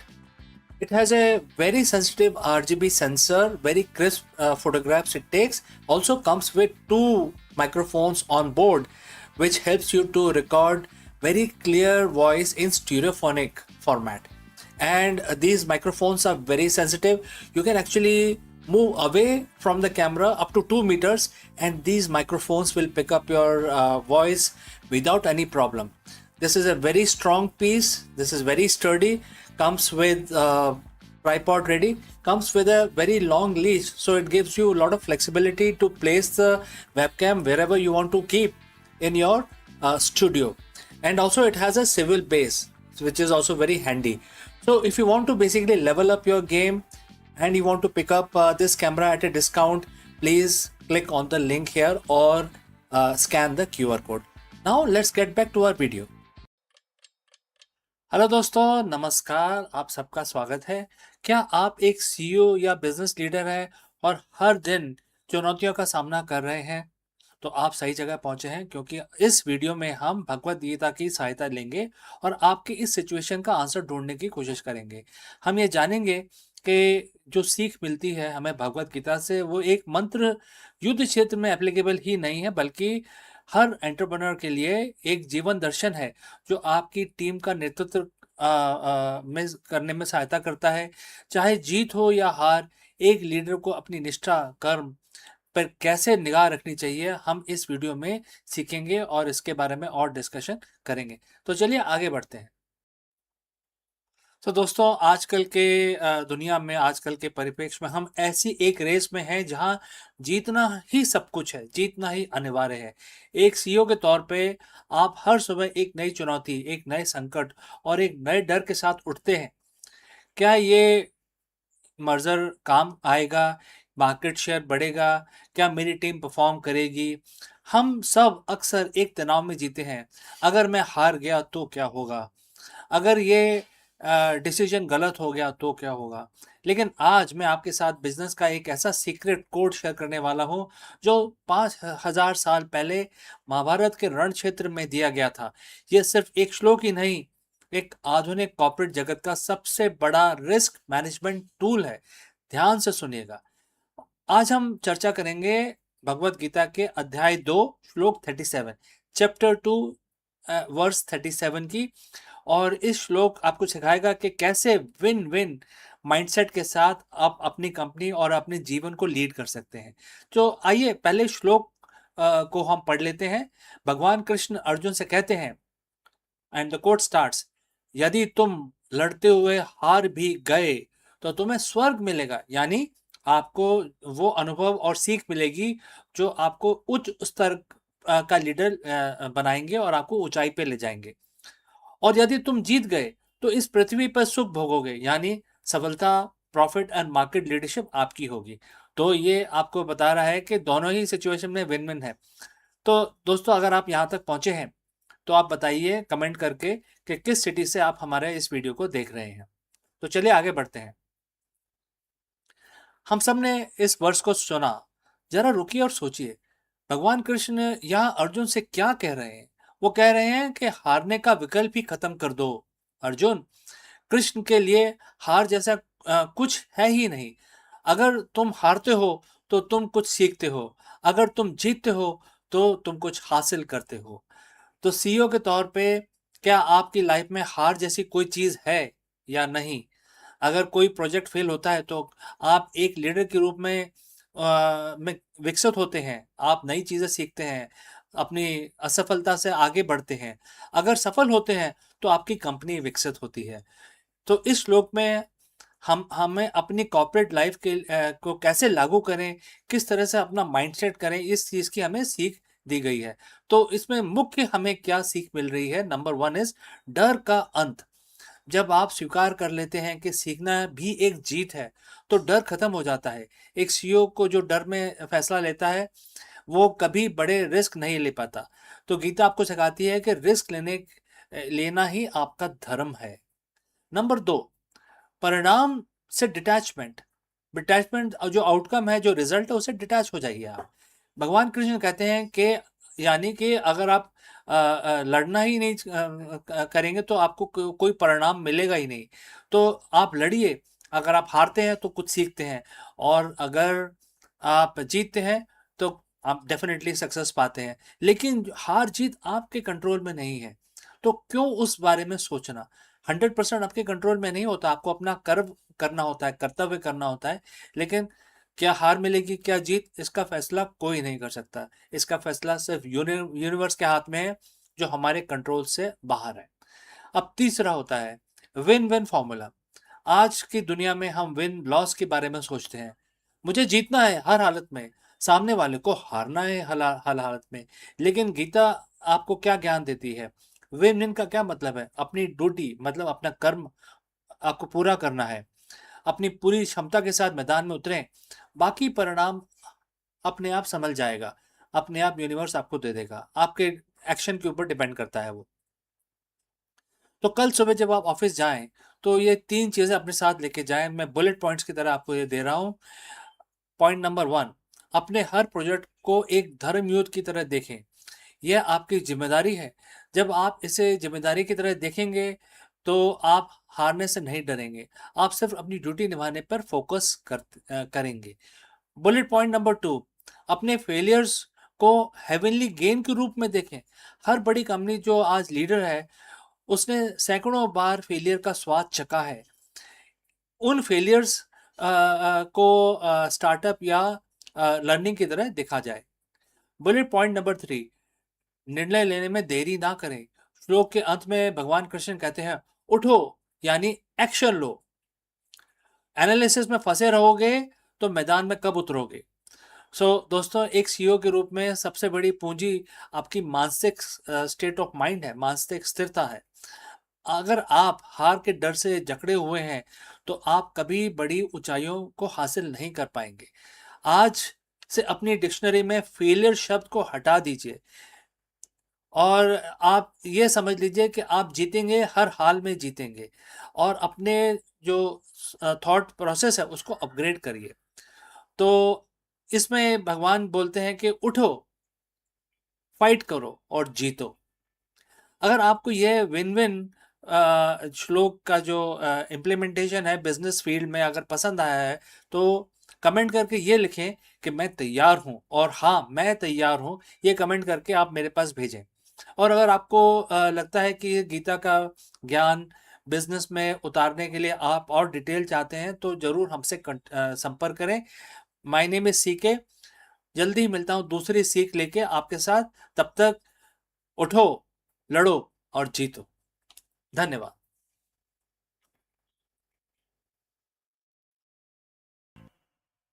Friends, a very big question that we want to address today is, are we alone or are we just being watched?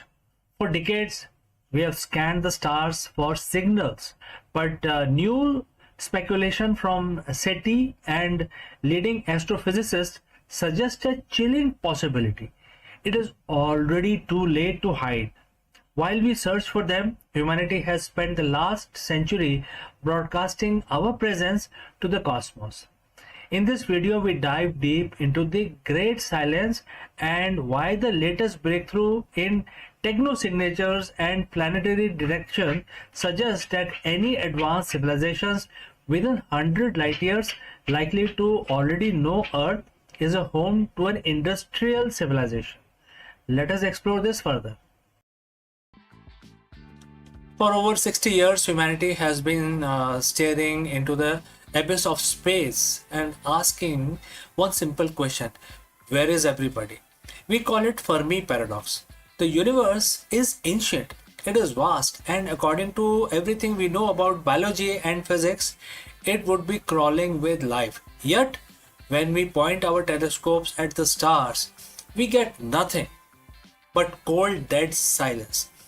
We have assumed that if they were out there, we would have found them by now. We have treated the search for the extraterrestrial intelligence, which is SETI, like a game of cosmic hide and seek, where we are the ones doing the seeking. But in 2026, the conversation has shifted. Leading scientists and researchers are now proposing as much more unsettling reality. The silence isn't because they aren't there, and it isn't because they haven't found us. It's because they likely discovered Earth a long, long time ago. While we have been whispering into the dark, wondering if we are alone, we have actually been shouting our presence to the galaxy for over a century. So, friends, if you have reached this far, please inform us from which city you have tuned in and in which language you are watching this video. This will help us determine the reach of our channel. Alright, let's proceed further. Today we are breaking down the new SETI speculation. We are looking at why it is officially too late to hide, how our own atmosphere is betraying us, and startling new research that suggests alien signals might be hiding in plain sight right in our own data. To understand why we are already visible, we have to look at what we call the techno signature.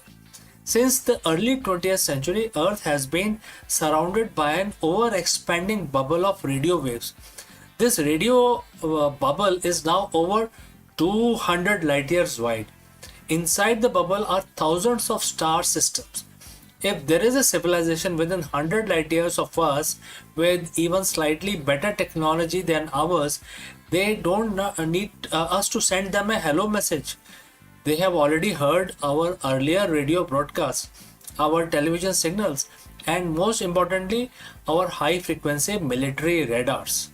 But it is not just radio. In the last year, researchers have found while exploring the exoplanet, because exoplanets search has reached a fevering pitch right now. We have been using the James Webb Space Telescope to look at the atmospheres of distant worlds, searching for methane, oxygen, carbon dioxide, the building block of life. Now the flip side of this perspective is, if an alien astronomer 50 light years away pointed a telescope similar to JWST or something much more advanced at Earth, what would they see? They wouldn't see the Great Wall of China or our cities. They would see our atmospheric fingerprint. They would see a planet with an atmosphere is in chemical disequilibrium. They would see an abundance of oxygen and nitrogen that shouldn't be there unless life was producing it. And since the Industrial Revolution, they would see technological pollutant, things like CFC and nitrogen dioxide, etc. To a distant observer, Earth isn't just a rock.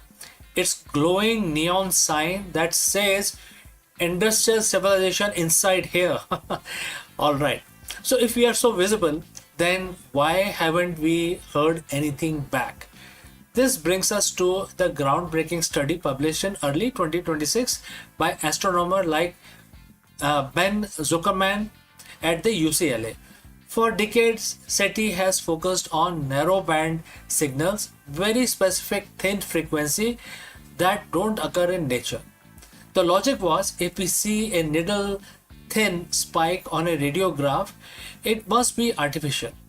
But the new broadband SETI approach suggests that we have been looking for the wrong thing. Zuckerman and others argue that the advanced civilizations wouldn't waste energy sending weak, narrow signals across the void. They would use directed energy beams, powerful broadband bursts that are much easier to detect across the interstellar distances. And here is a kicker. These signals might already be sitting in our archives. We have been scanning the sky for a century for other purpose and other navigation, mapping the stars, studying black holes. This new speculation suggests that the evidence of aliens isn't waiting to be discovered in the future. It is likely hiding in plain sight. Within the petabytes of data we have already collected, we just haven't looked at the data with the right algorithm yet. Think of it like this. We have been looking for specific person's voice in a crowded stadium when we should have been looking for the flashlight, they were waving. There is another reason for this silence, and it was highlighted in March 2026. Report from SETI Institute. Dr. Vishal Gajar and his team recently discovered a major complication in how we hear the cosmos. It turns out that the space isn't an empty vacuum. It is filled with turbulent plasma and stellar winds. When a signal travels from distant star system to Earth, it has to pass through the space weather of that alien sun. This plasma can smear or broaden a signal.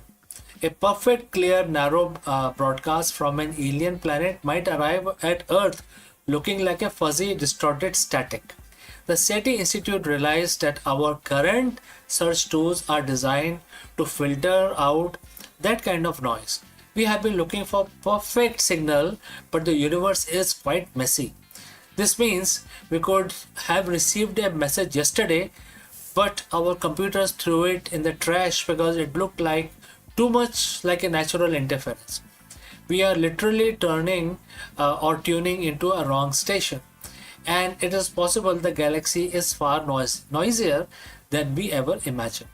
So if they were here and if these signals are likely reaching us, why hasn't there been a first contact event? This leads us to the zoo hypothesis. If a civilization is advanced enough to detect our atmospheric pollution from 40 light years away, they are likely centuries ahead of us, if not millennia. To them, we might be like a new species of ants discovered in a remote jungle. You don't walk up the anthill to introduce yourself, you observe it. You set up cameras, you stay hidden so you don't disrupt their natural development. But as our technology improves, as we launch the Nancy Grace Roman telescope and the Habitable World Observatory, we are becoming harder to ignore. We are starting to build our own cameras to look back at them. In April 2026, SETI Institute launched a Discover Future Lab. Their mission was to prepare humanity for the human dimensions of discovery. They aren't just asking how to find life anymore, they're asking what happens next. Because the consensus is changing, first contact might not be a signal we receive, but a realization we find in our own backyard. We used to think universe was a vast empty desert and we are lone campfire in the middle of the night, but the science of 2026 tells a different story. The desert is full of life and our campfire has been blazing single fire over 100 years.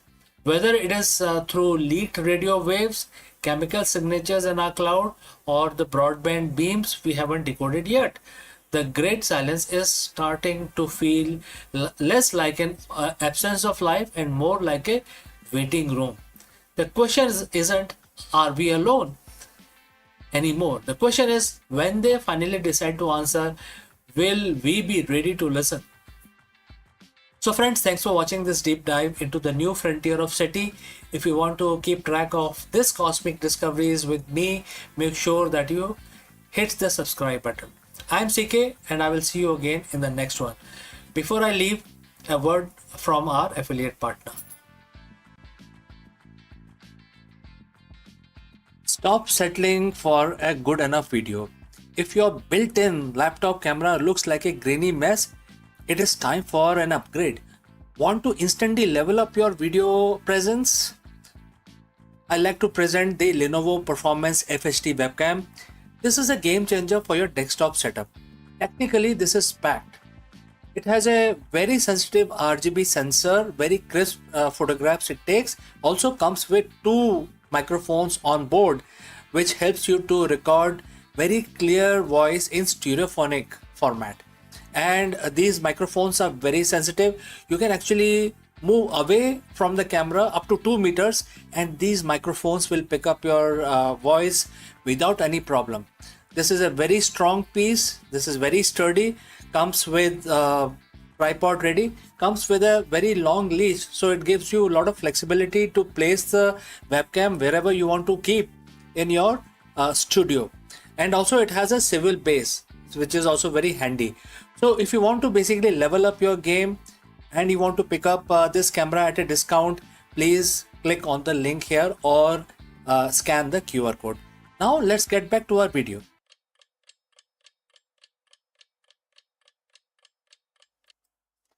नमस्कार दोस्तों, आप सभी का स्वागत है। और हर रोज की तरह हम अपना जो दिन है उसकी शुरुआत करते हैं भगवान की पूजा करके। तो आज है बुधवार और आज तो गणेश जी की स्तुति बनता है, क्योंकि हम अपना दिन शुरू करेंगे गणेश जी की पूजा करके, क्योंकि आज का दिन उनको समर्पित है। तो बहुत ही सिंपल सा एक मंत्र हम 11 दफ़ा पढ़ेंगे। और आप तो जानते हैं कि हर रोज़ की तरह हम अपनी पूजा शुरू करते हैं, और जो मंत्र है 11 दफ़ा अपने हमें थोड़ा सा सहायता मिले तो हम इस काउंटर को यूज़ करते हैं।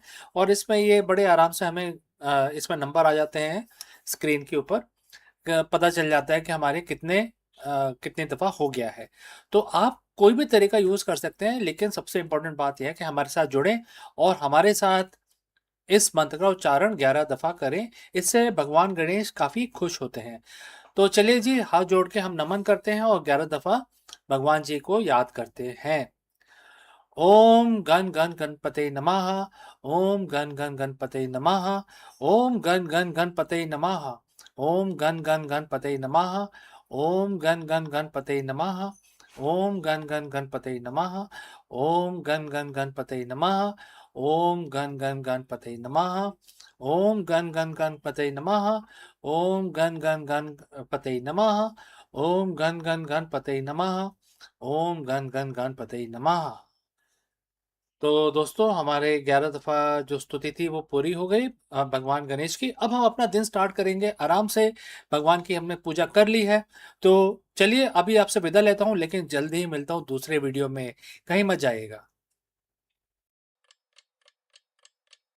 हेलो दोस्तों, नमस्कारम, आप सबका स्वागत है। हाल ही में अमेरिका और ईरान के बीच में एक डील हुई है, जिसमें उन्होंने कहा है कि अब जो स्टेट ऑफ हॉर्मुज़ है पूरी तरह खुल गया है, हमारा एग्रीमेंट हो गया है।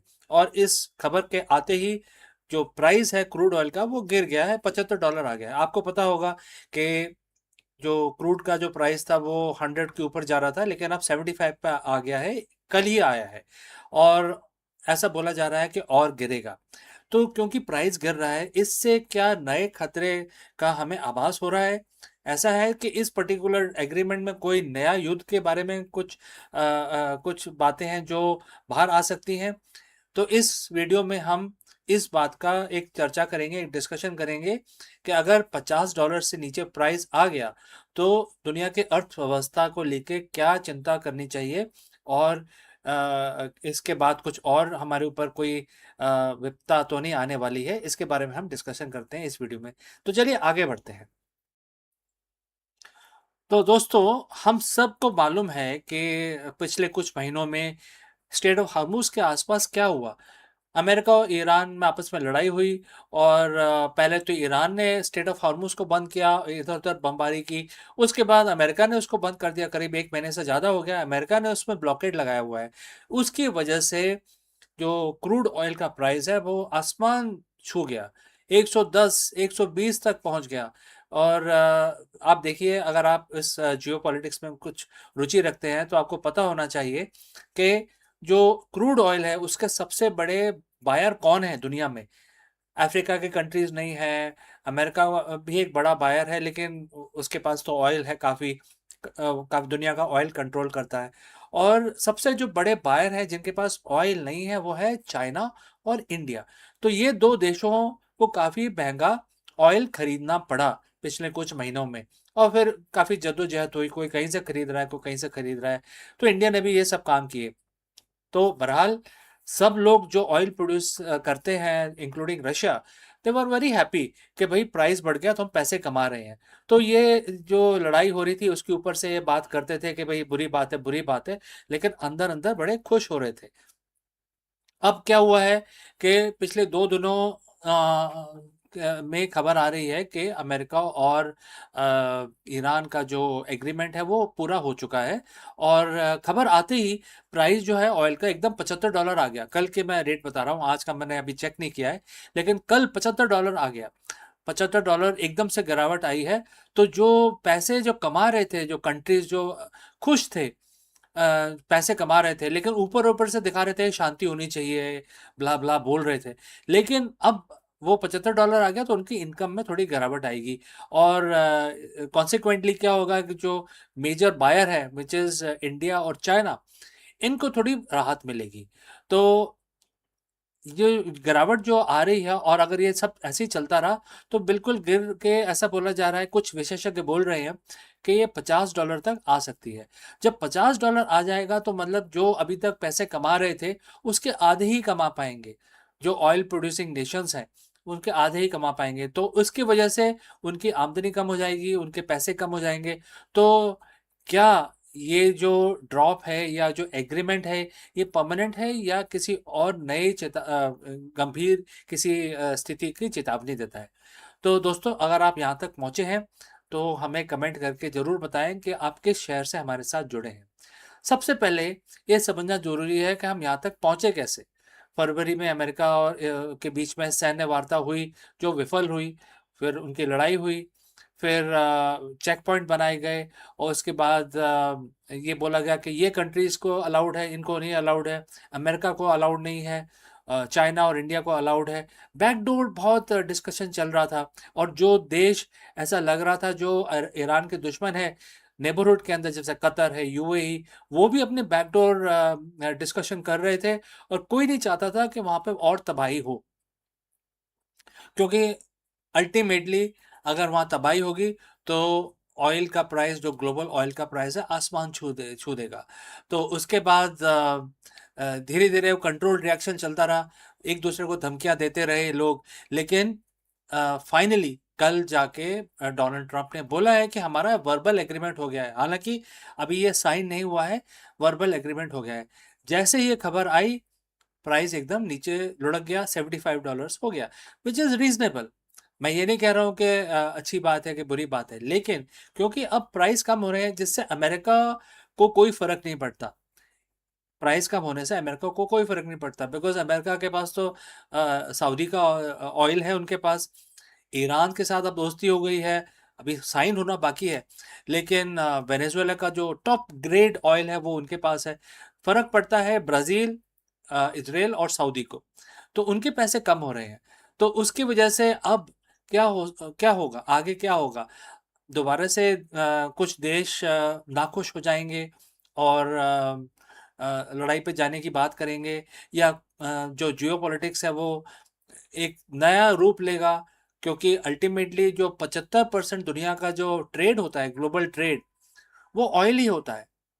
हम जो रोजेस और टी और जो भी और चीज़ें हैं जो हम बिजनेस करते हैं कंट्रीज आपस में, वो कुछ भी नहीं है compare to the oil trade. So जितना भी हमारा मैरीटाइम जो हमारा ट्रैफिक चलता है अटलांटिक में और इंडियन ओशन में, उसमें 75% आर दी ऑयल टैंकर्स। तो जो रिस्क प्रीमियम है वो भी अब ख़त्म हो गया, अब शांति हो गई है, और दोनों देशों ने अनाउंस कर दिया है कि अब हम 1 महीने के अंदर, 30 दिनों के अंदर स्ट्रेट ऑफ हार्मोज बिल्कुल पूरी तरह हर एक के लिए खुल जाएगा, कोई टोल टैक्स नहीं दिया जाएगा, और सब कुछ ख़त्म, मतलब जो लड़ाई थी वो सब ख़त्म हो गई है। अब आप इमेजिन करें, जो चीज़ें मैंने आपको बताई हैं कि अगर प्राइस कम होता रहा तो $50 आ जाएगा, इसका मतलब कि जो उन्नति कर रहे देश हैं चाइना और इंडिया, उनको काफ़ी फ़ायदा होगा, और जो देश जो ऑयल प्रोड्यूस कर रहे हैं उनको काफ़ी नुकसान हो जाएगा, और उनके अंदर 1-1.5 साल के अंदर ऐसे ही चलता रहा तो उनका जो पोजीशन है, ग्लोबल पोजीशन थोड़ा कम हो जाएगा। तो अभी देखना हमें ये है कि अगर ये डील फेल हो गई किसी वजह से सबसे बड़ा क्रॉनिक जो पॉइंट है इसमें वो ये है कि अमेरिका नहीं चाहता कि ईरान के पास एटॉमिक पावर बने। तो क्या वो अपना एम्बिशन छोड़ देंगे, क्या वो कुछ और बैकग्राउंड एक्टिविटी करेंगे, क्योंकि इस चीज़ के अंदर दुनिया के देशों में काफ़ी बैकग्राउंड डिस्कशन और बैकडोर डिस्कशंस काफ़ी चल रहे हैं, और ये जो शांति है अभी हुई नहीं है, वर्बल एग्रीमेंट हुआ है जिसको ईरान ने भी कहा है कि हमारा एग्रीमेंट हो गया है, और यूएस ने इनके जो पूरे ब्लॉक्ड जो एसेट्स थे पिछले 40 साल से ब्लॉक किए हुए थे वो सारे आज खोल दिए हैं। आज की खबर ये है कि वो अनब्लॉक कर दिए हैं। तो 1989 से जो ब्लॉक किए हुए थे सारे आज खोल दिए गए हैं। तो ईरान के पास काफ़ी पैसे आ जाएंगे और उसके अगेंस्ट ईरान बोल रहा है कि मुझे एटॉमिक पावर नहीं बनना है, और वो एटॉमिक पावर जो भी है वो अब अमेरिका के हाथ में रहेगा। तो ईरान ने अपने ड्रीम्स को गिव अप कर दिया है।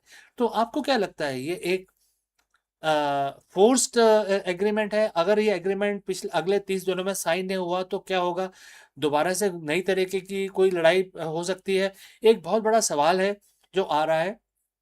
मेरे ख्याल से we have to wait for next 30 days, तब इसमें कुछ क्लैरिटी आएगी। तो दोस्तों, आप इसके बारे में क्या सोचते हैं ज़रूर कमेंट करके बताएं। आपको लगता है कि ये जो पीस है ये लास्टिंग पीस है या एक कंट्रोल्ड, एक तरीके का कंट्रोल किया गया है, जिससे कि आप कुछ दें कुछ मैं लूँ, कुछ आप गिव एंड टेक हुआ है इसके अंदर, जिसकी वजह से पीस लाई गई है? कमेंट करके बताएं, ज़रूर बताएं, जिससे पता चलेगा कि आप लोग क्या सोचते हैं। तो दोस्तों, हमारे साथ जुड़ने के लिए बहुत बहुत धन्यवाद। इस वीडियो को लाइक करें, शेयर करें। मिलता हूं जल्दी दूसरे वीडियो में दूसरे एनालिसिस के साथ। धन्यवाद।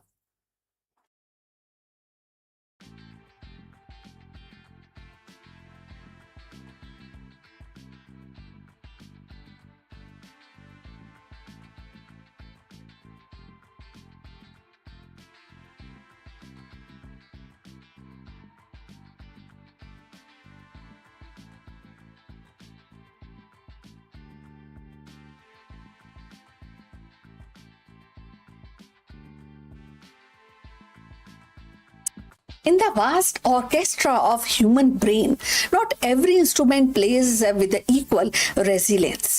Some neuron hum steadily through life's symphony, while other trembles at the faintest discord.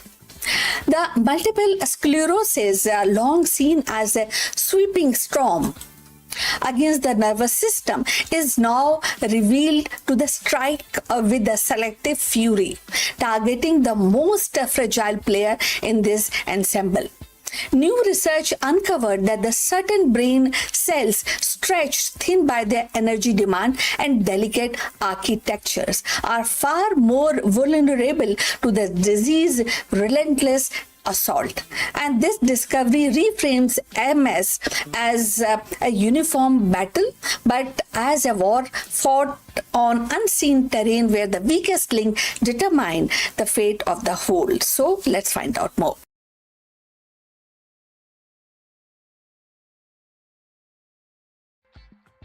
Multiple sclerosis, MS, has been understood as a disease of the immune system gone awry, stripping away the protective myelin sheath that insulate the nerve fiber.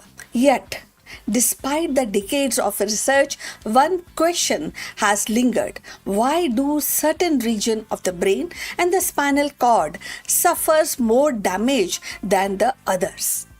Recent findings have begun to illuminate this mystery, revealing that not all brain cells are equal in their vulnerability. Some neurons, by virtue of their structure, function, or metabolic demands, appear to be more immune to kind of destructive cascade of MS than others. The study in question used advanced imaging and molecular profiling to map the landscape of neuronal damage in MS patients. Researchers discovered that the specific populations of neurons, particularly those involved in long range communication across the brain, showed heightened sensitivity to the inflammatory attacks. And these cells, often with the extended axon stretching across multiple brain regions, requires enormous amount of energy to maintain the signaling. When the inflammation disrupts their metabolic balance, they flatter more quickly than the shorter, more localized neuron. And this vulnerability may explain why MS patient often experience symptoms tied to coordination, vision, or cognitions, and the very function that rely on these long, energy, hungry, neutral pathways. So, if you have reached this far, please inform us from which city you have tuned in and in which language you are watching this video. This will help us to determine the reach of our channel. So, moving forward, another striking revelation was the role of oligodendrocytes, the cells responsible for producing myelin. Not all oligodendrocytes are created equal. Some subtypes appear more resilient, capable of remyelinating damaged axon, while the other succumb rapidly to the immune assault. The uneven distribution of these cell types across the brain may carry hotspot of vulnerability, regions where the damage accumulate faster and recover lag behind. So these cellular patchwork could amount for the unpredictable progression of MS. Where one patient experienced sudden vision loss while the other struggles with the motor control. The finding also highlight the importance of mitochondrial health. Neurons with weaker mitochondrial reserve and tiny powerhouses that fuel cellular activities were disproportionately affected. And in MS, inflammatory molecules can impair the mitochondrial functions, leading to energy shortage. For neurons already operating at the edge of their metabolic capacity, this shortage is catastrophic. And they lose the ability to transmit signals effectively or contributing to the neurological deficient that define the disease. So from the therapeutic perspective, these insights are profound. If certain neurons and oligodendrocytes are more vulnerable, treatment could be tailored to protect or bolster them specifically. For instance, the drug that enhance mitochondrial resilience or promote the survival of the remyelinating oligodendrocytes might slow disease progression. Similarly, the therapies that reduce the inflammatory burden on the long-range neuron could preserve the critical functions like memory and the motor coordinations. The research suggests a shift from the broad immunosuppression towards the precision strategies that safeguard the brain's most fragile components. So beyond the lab, these implications ripple into the living or lived experience of MS patients. Understanding why certain patients or why certain symptoms emerge and persist offers validation for those whose struggles have seen more profound, more implicable diseases and the way they actually respond to the drugs. So it also opens opens the door to more personalized prognosis.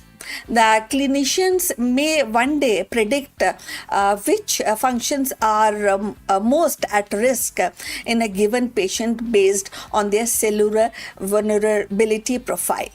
So such a foresight could guide rehabilitation, lifestyle adjustments, and psychological support, making the journey with the MS less uncertain.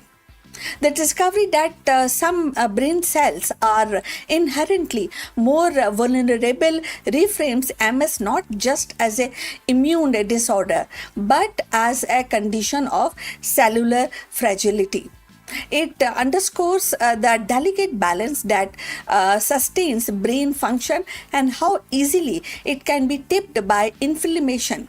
And in doing so, it brings hope that by identifying and protecting the brain's weak link, science may one day transform MS from a relentless disease into a manageable condition.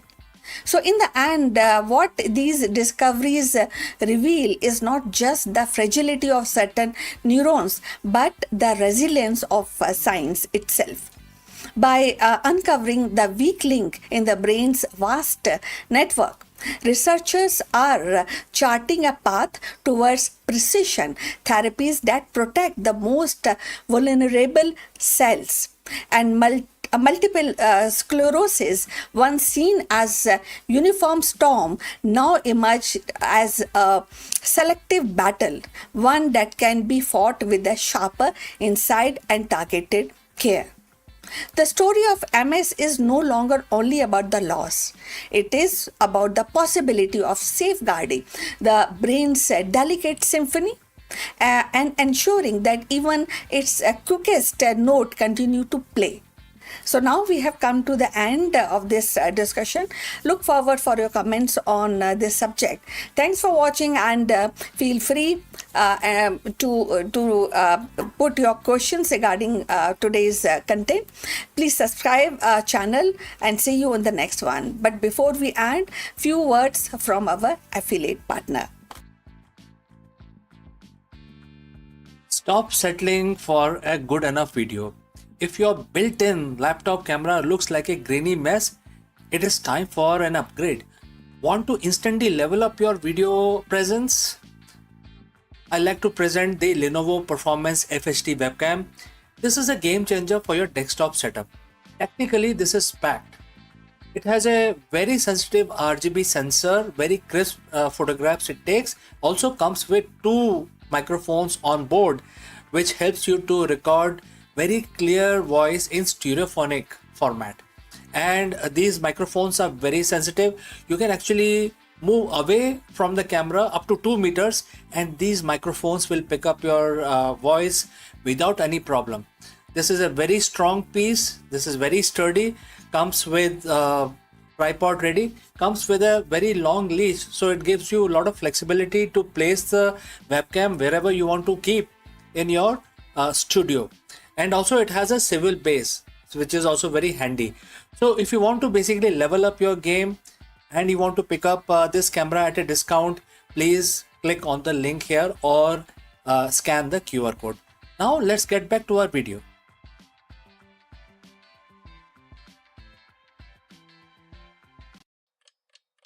Hello दोस्तों, नमस्कारम। आप सबका स्वागत है। आज हम SpaceX के IPO के बारे में बात करेंगे।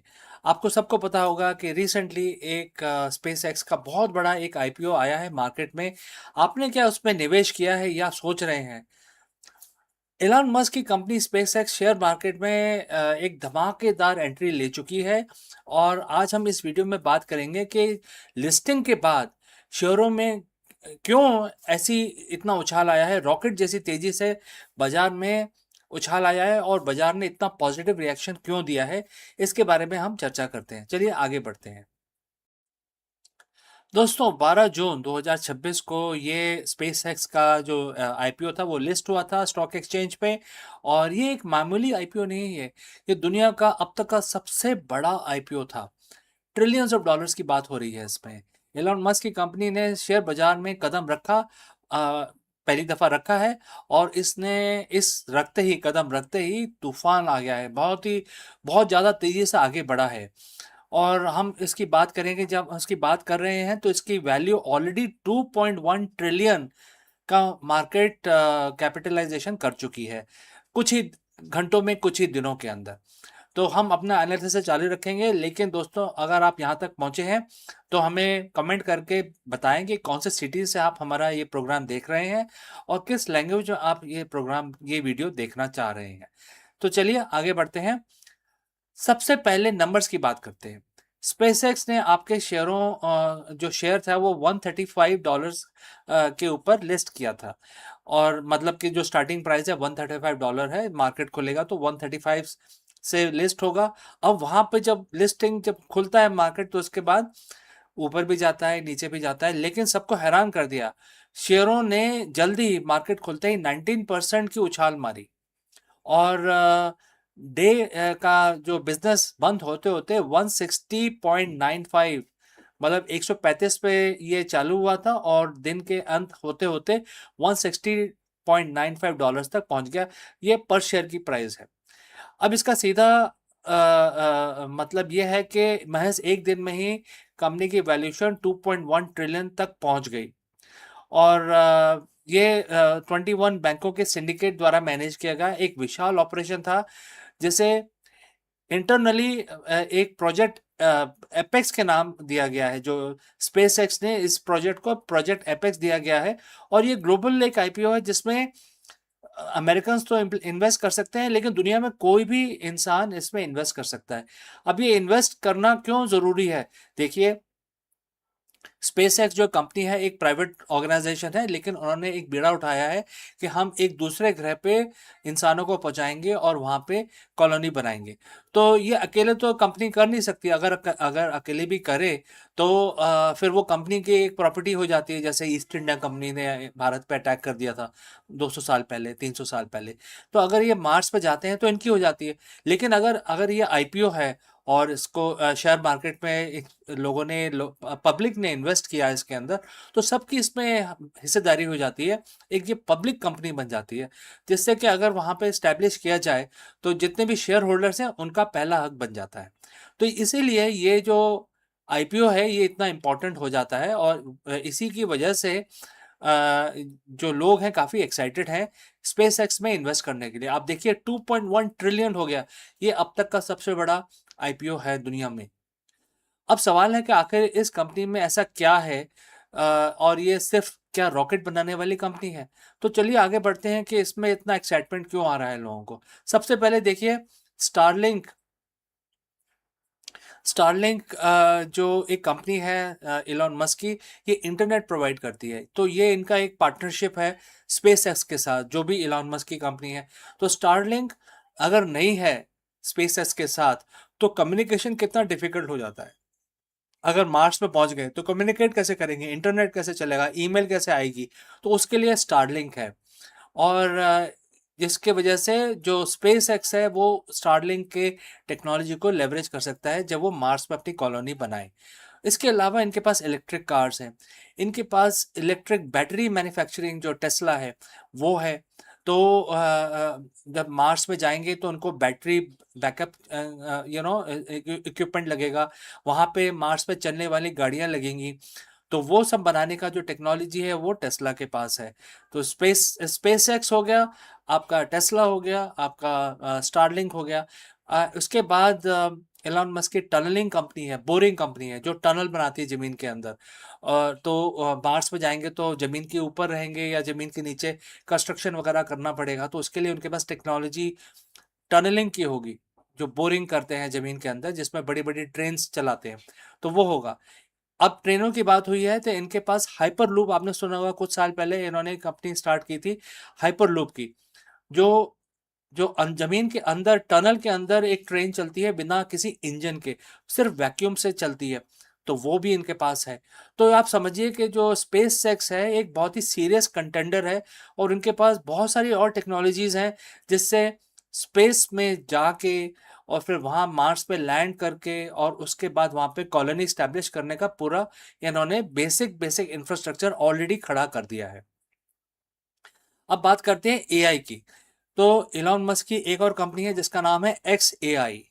ये जो कंपनी है ये उसको उन्होंने स्टारलिंक के साथ मर्ज कर दिया है। और आप देखिए ग्रॉक उनका जो एआई है जो ट्विटर पे चलता है, जिसको हम एक्स प्लेटफॉर्म बोलते हैं आज की डेट में। तो ये एक पावर हाउस है जो AI enabled machinery, AI enabled systems जो मार्स पे इस्टेब्लिश करने में सहायता करेगा। और ये इन्हीं के खुद का ओनरशिप है एलॉन मस्क का। तो इसकी वजह से लोग इसको देखते हैं कंपनी को, स्पेस एक्स को, कि ये अकेली एक रॉकेट बनाने वाली कंपनी नहीं है, इसके पीछे काफ़ी स्ट्रैटेजिक सॉल्यूशंस खड़े हैं जो इसी इकोसिस्टम से आते हैं। तो चलिए, मैंने काफ़ी एक्सप्लेन किया इसके बारे में। अब आगे बढ़ते हैं कि देखिए, ये आईपीओ है तो मार्केट रिस्क रिस्क तो होगा ही इसके अंदर। तो अपने होशो हवास ना खोएं। सोच समझ के अगर आप इन्वेस्ट करना चाह रहे हैं तो पूरा एनालिसिस करें, अपना एनालिसिस करके और आपका लॉस एंड प्रॉफिट का एनालिसिस करके तभी इन्वेस्ट करें, क्योंकि मार्केट तो इस कंपनी पे भी वैसे ही लगेगा जैसे हर कंपनी पे लगता है। तो मार्केट वॉलेटिलिटी का ध्यान रखें, अपने होशो हवास खो के और इमोशंस में आके इन्वेस्ट ना करें, क्योंकि हर कोई ऐसा नहीं करता है, पूरा फ्यूचर और बैकग्राउंड फोरग्राउंड देख के करता है। अगर आप भारतीय निवेशक हैं और इसमें इन्वेस्ट करना चाहते हैं तो ये सेंसेक्स ऑफ निफ्टी के थ्रू भी ये इन्वेस्ट किया जा सकता है। एक प्रोसेस है जो हमारे जो स्टॉक एक्सचेंजेस हैं वो प्रोवाइड करते हैं कि कैसे फॉरेन ट्रेड के अंदर आप इन्वेस्ट कर सकते हैं। उसके लिए कुछ कागजी कार्रवाई करनी पड़ती है, तो वो एक स्टैंडर्ड कागजी कार्रवाई है। तो आप इंडिया में होते हुए भी स्पेस एक्स में इन्वेस्ट कर सकते हैं। तो इलॉन मस्क ने मतलब जैसे ही ये स्टॉक मार्केट में आया, आईपीओ आया, वो एक ट्रिलियनियर बन गए हैं, दुनिया के पहले ट्रिलियनियर कहलाएंगे वो, क्योंकि आजकल तो बिलियनियर्स का ज़माना है, लेकिन वो ही अकेले ऐसे हैं जो ट्रिलियनियर बन गए हैं इस आईपीओ के आने के बाद। तो दोस्तों, ऑल इन ऑल ये जो आईपीओ है काफ़ी पॉजिटिव लग रहा है, लेकिन जैसे मैंने कहा पहले कि आप एनालिसिस पूरा करें, उसके बाद ही इसमें आगे बढ़े अगर आप इन्वेस्ट करना चाहते हैं। लेकिन ओवरऑल काफ़ी पॉजिटिव न्यूज़ लग रही है इस आईपीओ के वजह से, तो इसके बारे में आपसे मैं चर्चा करना चाहता था। और मैं ये भी चाहता था कि आप सारी चीज़ों को समझें, और इसलिए मैंने एक चीज़ को आपको समझाने की कोशिश भी की इस वीडियो के अंदर। तो दोस्तों, अगर आपके कोई और सवाल हैं तो ज़रूर हमें कमेंट करके बताएं। मिलता हूँ अगले वीडियो में। जय Hind.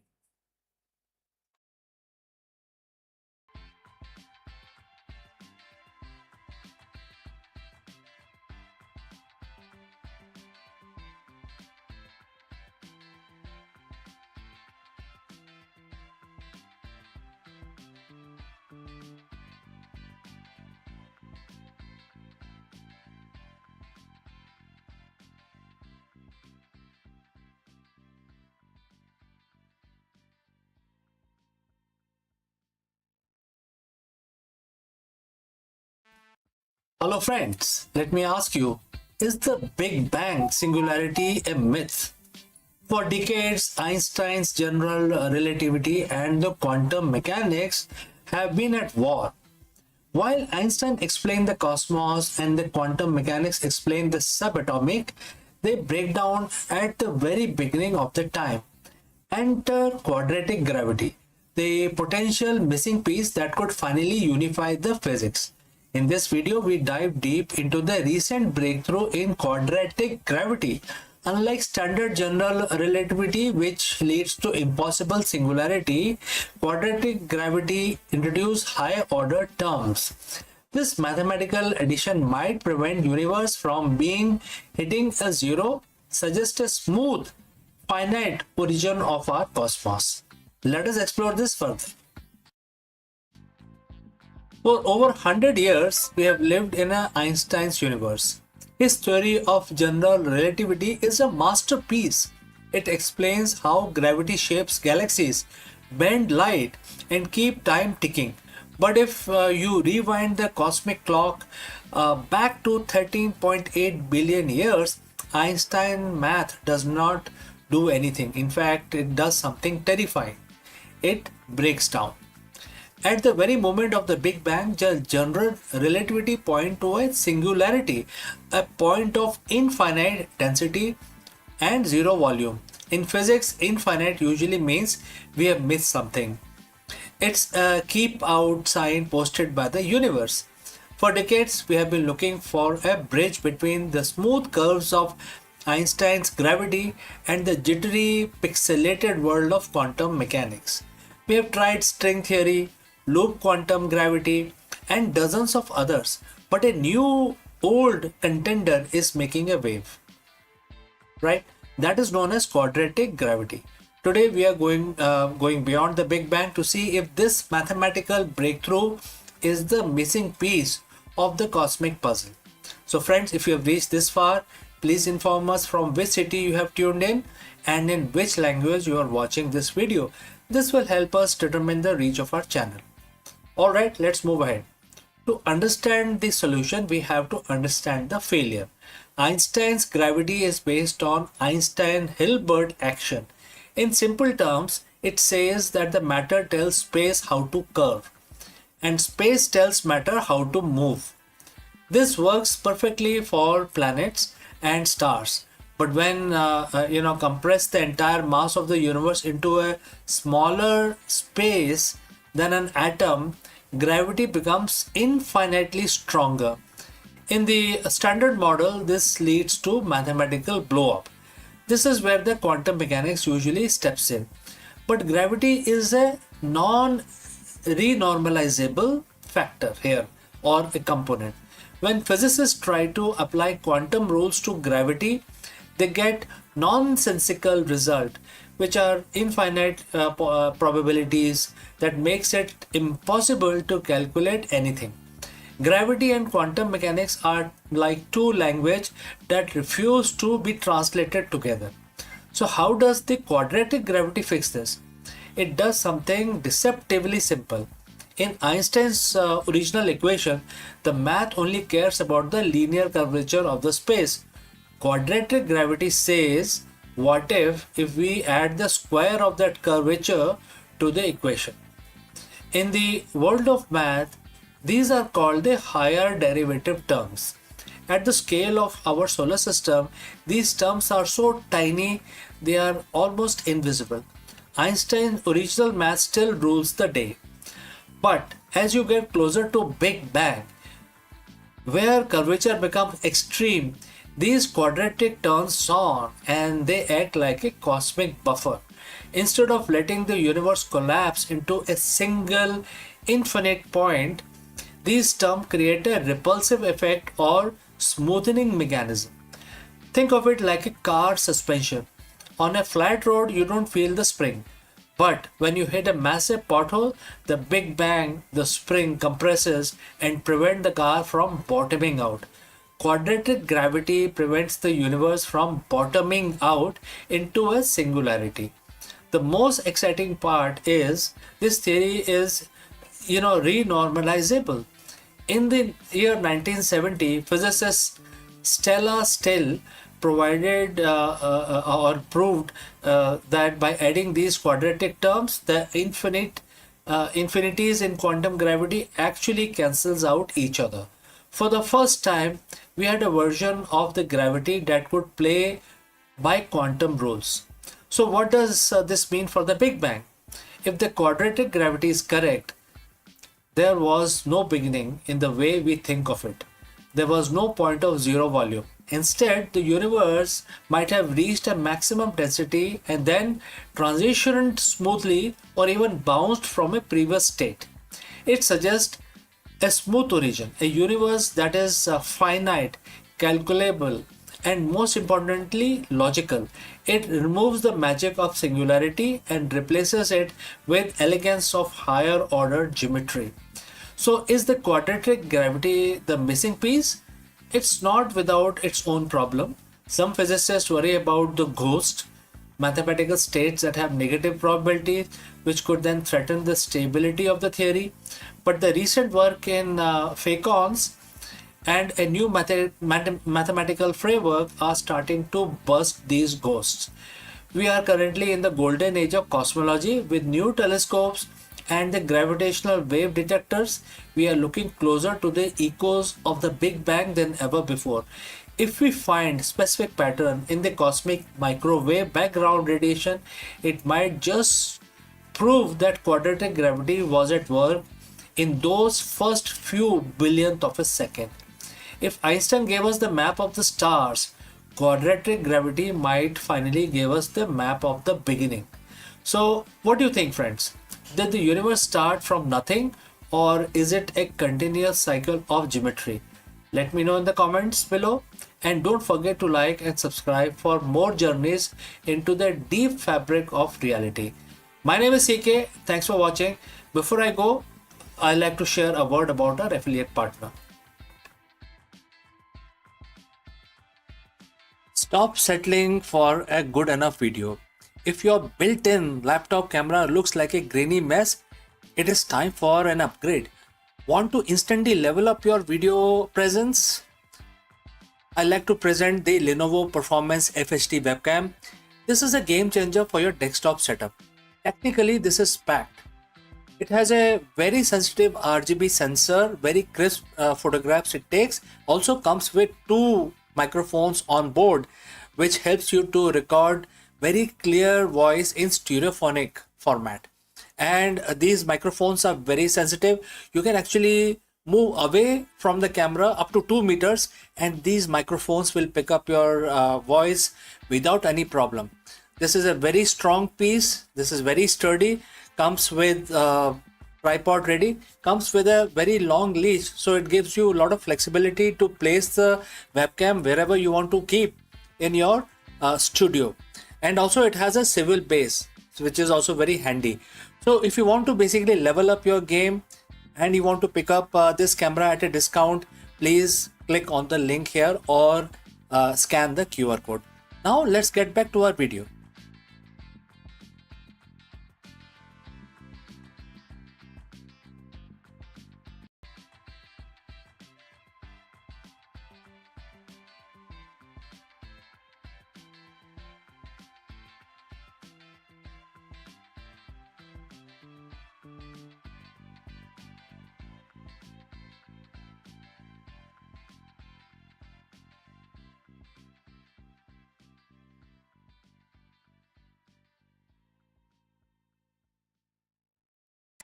The universe has always carried secrets in silence, but sometimes silence trembles. When black hole collides, they send ripples across space-time. Gravitational wave that race through the cosmos like a faint echo of creation itself. For decades, these waves were thought to be mere messenger of cosmic violence. Yet now, the hidden within their rhythm, scientists believe that they may have uncovered something far more profound and the elusive fingerprint of dark matter. Dark matter, the invisible weight that binds galaxies together, has long been the phantom of physics, felt but never seen, and in theory never touched. And now that through the subtle distortion in space-time music, it may finally be whispering its presence. Imagine the cosmos itself humming within the hidden chorus, a song carried not by the light but by gravity's most delicate thread. And that is the story unfolding today, the possibility that the gravitational waves are not just echoes of collisions, but for the first time, the audible clues to the shadowing substance that shape our universe. So let's find out more.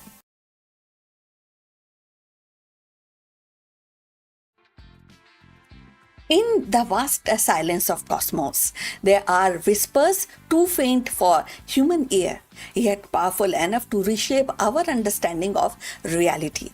Among these whispers are gravitational waves, ripple in space-time born from the violent collisions of black holes and neutron stars. For years, the scientists have listened to these waves as a messenger of cataclysm of event, but now they may be carrying a deeper secret and evidence of dark matter itself. So, going forward, the dark matter has long been the phantom of physics. It does not shine, it does not absorb, it does not scatter light. It is invisible, detectable only through its gravitational pull on galaxies and clusters. We know its existence because the cosmos behave as if the weight down by an unseen mass. Yet, despite decades of searching, no particle detectors has captured it. No telescope has revealed itself its glow, and it has remained in a shadow, elusive and untouchable. So, if you have reached this far, please inform us from which city you have tuned in and in which language you are watching this video. This will help us to determine the reach of our channel. So, going forward about these waves, but gravitational waves offer a new lens. When two black hole spiral together and merge, the wave that they emit carry the imprint of everything in their environment. If the dark matter surrounds them, if it pools in the halos or the clumps near their event horizons, its presence subtly alter the rhythm of the collision. The wave stretch differently and the frequency shift. The echoes linger longer than expected.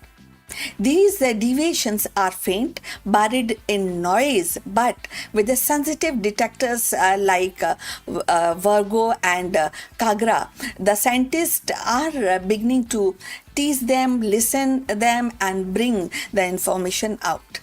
Recent analysis suggests that some recorded signals cannot be explained by ordinary physics alone.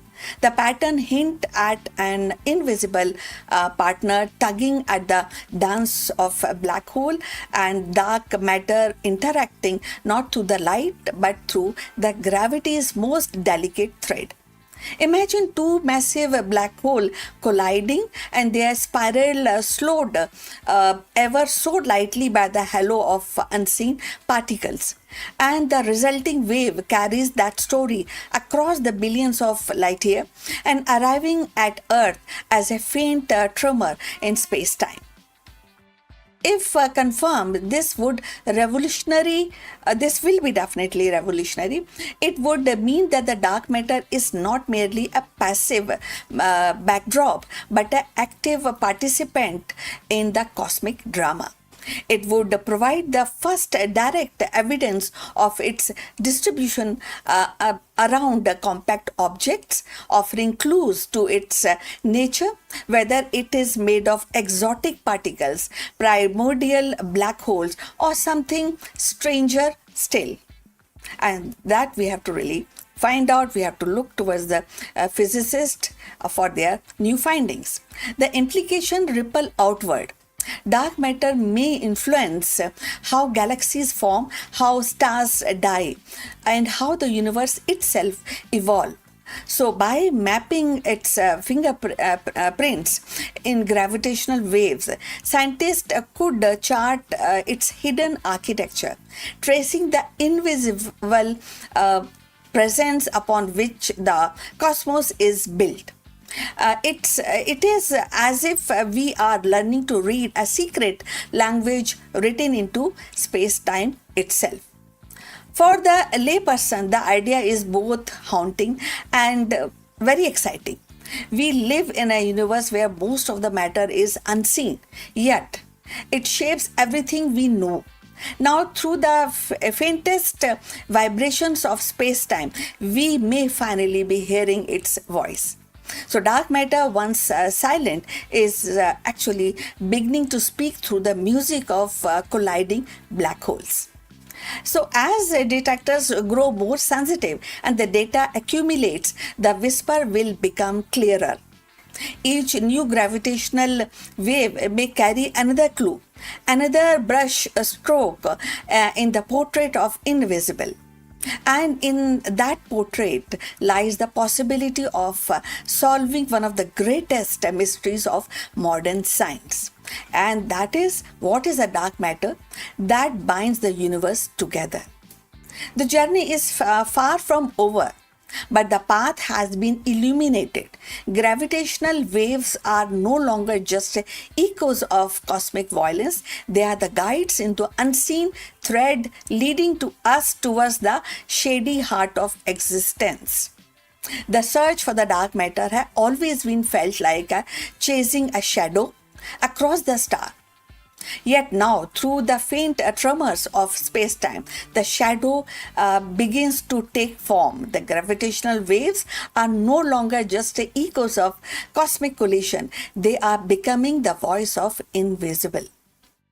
the rhythm of unseen, and each ripple carries us closer to unveiling the hidden universe, and where the dark matter silently shapes galaxies, stars, and destiny of creation itself. Perhaps the greatest revelation is not that we are finally hearing the dark matter, but that the universe has been singing all along. We simply need to learn how to listen.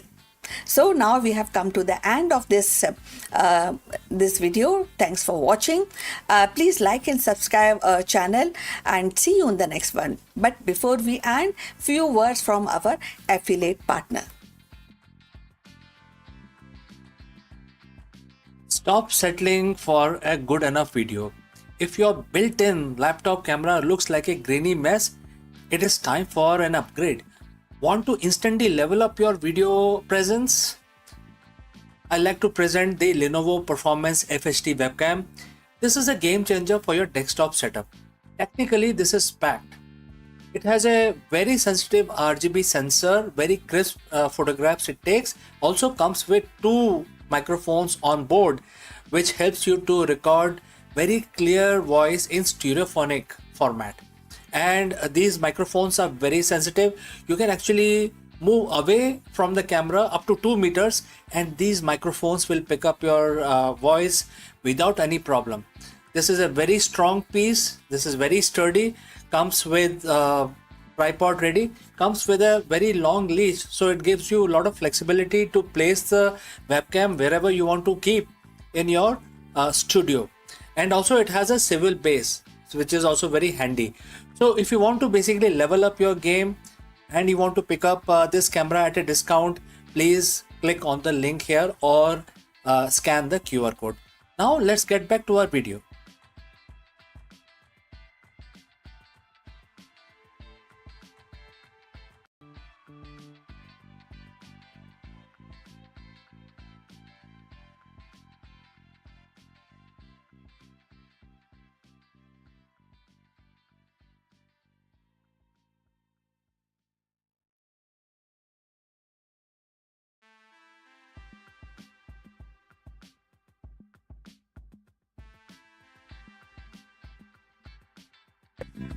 Hello friends, welcome.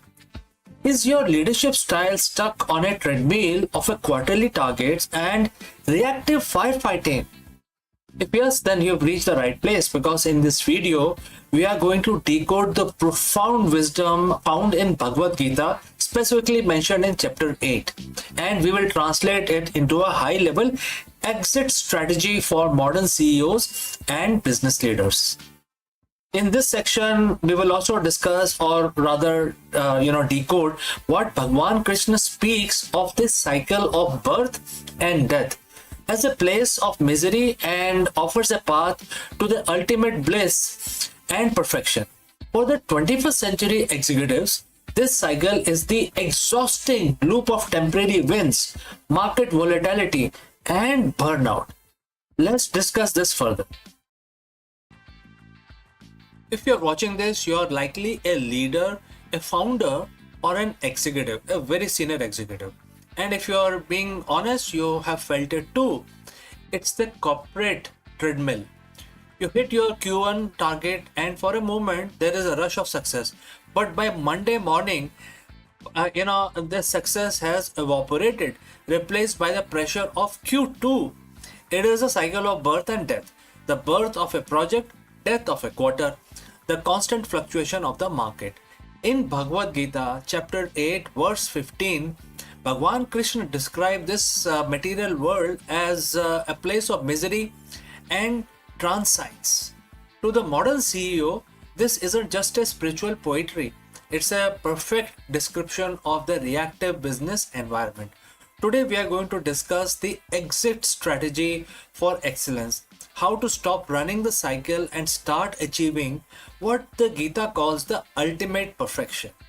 So friends, before we move forward, if you have reached this far, please inform us from which city you have tuned in and in which language you are watching this video. This will help us determine the reach of our channel. Let's proceed further. Let us look at the verse itself, and the verse starts, having attained me, these great souls do not again suffer rebirth in this transient world full of misery because they have attained their highest perfection. Quote close. In Sanskrit, the word means temporary, and therefore think about your last three wins. How long did the satisfaction last? A week? An hour? Think about it. Most CEOs spend their lives building a sandcastle while the tide is coming in. Krishna isn't saying the world is bad. He's saying it is the inconsistent. If your happiness or your sense of excellence is tied to things that shift like market cap, public opinion, or interest rates, you are being defined by some sort of market definition, and therefore in state of misery because you are in a state of constant anxiety. The exit strategy isn't about quitting your job. It's about exiting this mental framework of dependency. The verse refers to the great souls. In business context, what separates a manager from a Mahatma? Very big question, right? So let me try and explain this. Detach from the result, attached to the purpose. That is the definition of Mahatma. A great soul, like when Krishna says, like me, when a CEO attach their identity to a higher mission, something beyond just the bottom line, they become immune to the misery of daily fluctuations. Next is the strategic stillness. When you aren't afraid of the death of a project or dip in the stock, you make better decisions. You aren't operating from a place of survival. You are operating from a place of vision. Imagine a CEO who doesn't panic when the cycle turns downwards. Why? Because they have already achieved a perfection within their own leadership philosophy that the market cannot touch them. And that is the ultimate competitive advantage. So how do we reach this ultimate bliss? It starts with perfection around pivot. Perfection in Gita isn't about the bug-free code or a flawless balance sheet. It's about dharma, which is the right action. For a CEO, ultimate bliss is the clarity that comes when your internal values, perfectly align with your external actions. When you stop chasing the temporary and start building the eternal, which is your legacy, your people, your impact, etc., the misery of the corporate cycle begins to fade away. You stop asking, how do I survive this quarter? And start asking, how do I serve the highest good through this enterprise? Ironically, when you stop obsessing over the material, which is rebirth of your profit, you often find that the profit follows you because you are now leading with clarity and that there is no lack of information within you. So, what is your exit strategy? Most CEO plan for a financial exit, a buyout, or a retirement. But the Gita suggests a spiritual exit, exiting the state of being a slave of your circumstances. By applying the wisdom of chapter 8, verse 15, you transition from a leader who is cycling to a leader who has attained perfection. You move from misery of the transient to the bliss of transcendent. Next time you feel the wall closing in or the pressure of cycle mounting, remember, you are a great soul. Your excellence doesn't depend on the world staying still. It depends on you finding the stillness within the moment. Thank you for joining me on this journey into Gita. Lead with purpose, lead with bliss, and achieve your own version of ultimate perfection. If you have any questions, please do not hesitate to send it across, and I will see you again in the next one. Before I part ways today, let me say a few words about our affiliate partner. Stop settling for a good enough video. If your built-in laptop camera looks like a grainy mess, it is time for an upgrade. Want to instantly level up your video presence? I like to present the Lenovo Performance FHD webcam. This is a game changer for your desktop setup. Technically, this is packed. It has a very sensitive RGB sensor, very crisp photographs it takes. Also comes with two microphones on board, which helps you to record very clear voice in stereophonic format. And these microphones are very sensitive. You can actually move away from the camera up to 2 meters, and these microphones will pick up your voice without any problem. This is a very strong piece. This is very sturdy. Comes with tripod ready. Comes with a very long leash, so it gives you a lot of flexibility to place the webcam wherever you want to keep in your studio. And also it has a swivel base, which is also very handy. So if you want to basically level up your game and you want to pick up this camera at a discount, please click on the link here or scan the QR code.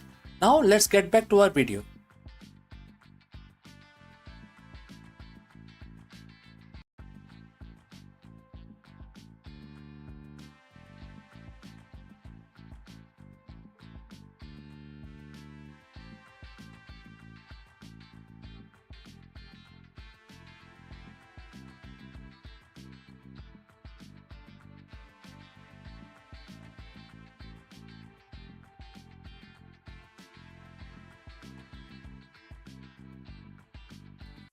Hello friends and namaskaram.